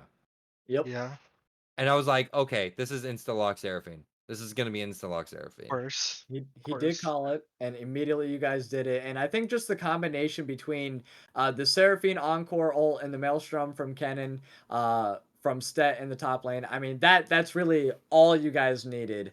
You know, ILY also following up. You know, collateral damage. You guys just had the wombos for days in game number 5, and to me, like just the ever stomp. What was it, 22-7? Uh, Definitely just shows how well you guys communicate as a team and how earned this victory was for you guys overall in this DSS. So I want to thank you guys again for giving us 5 absolute banger games, a great series overall. I had a wonderful time casting. You're gonna hear me yelling quite a bit. You're gonna hear me coughing a few more times as well. But you know, I definitely couldn't ask for anything better. Congratulations. It was very hard fought over the last couple of weeks. Any like closing remarks or any shout outs that you have to say, like as a group, to anybody here for Mythic Esports? Um Shout out to Shima for filling in. yeah, shout out to Shima. He's like he was a top tier platinum mid laner. He recently ranked out.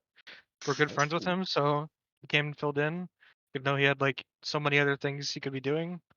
But yeah, and shout out to OVO. She's also another mid laner I play with on another team.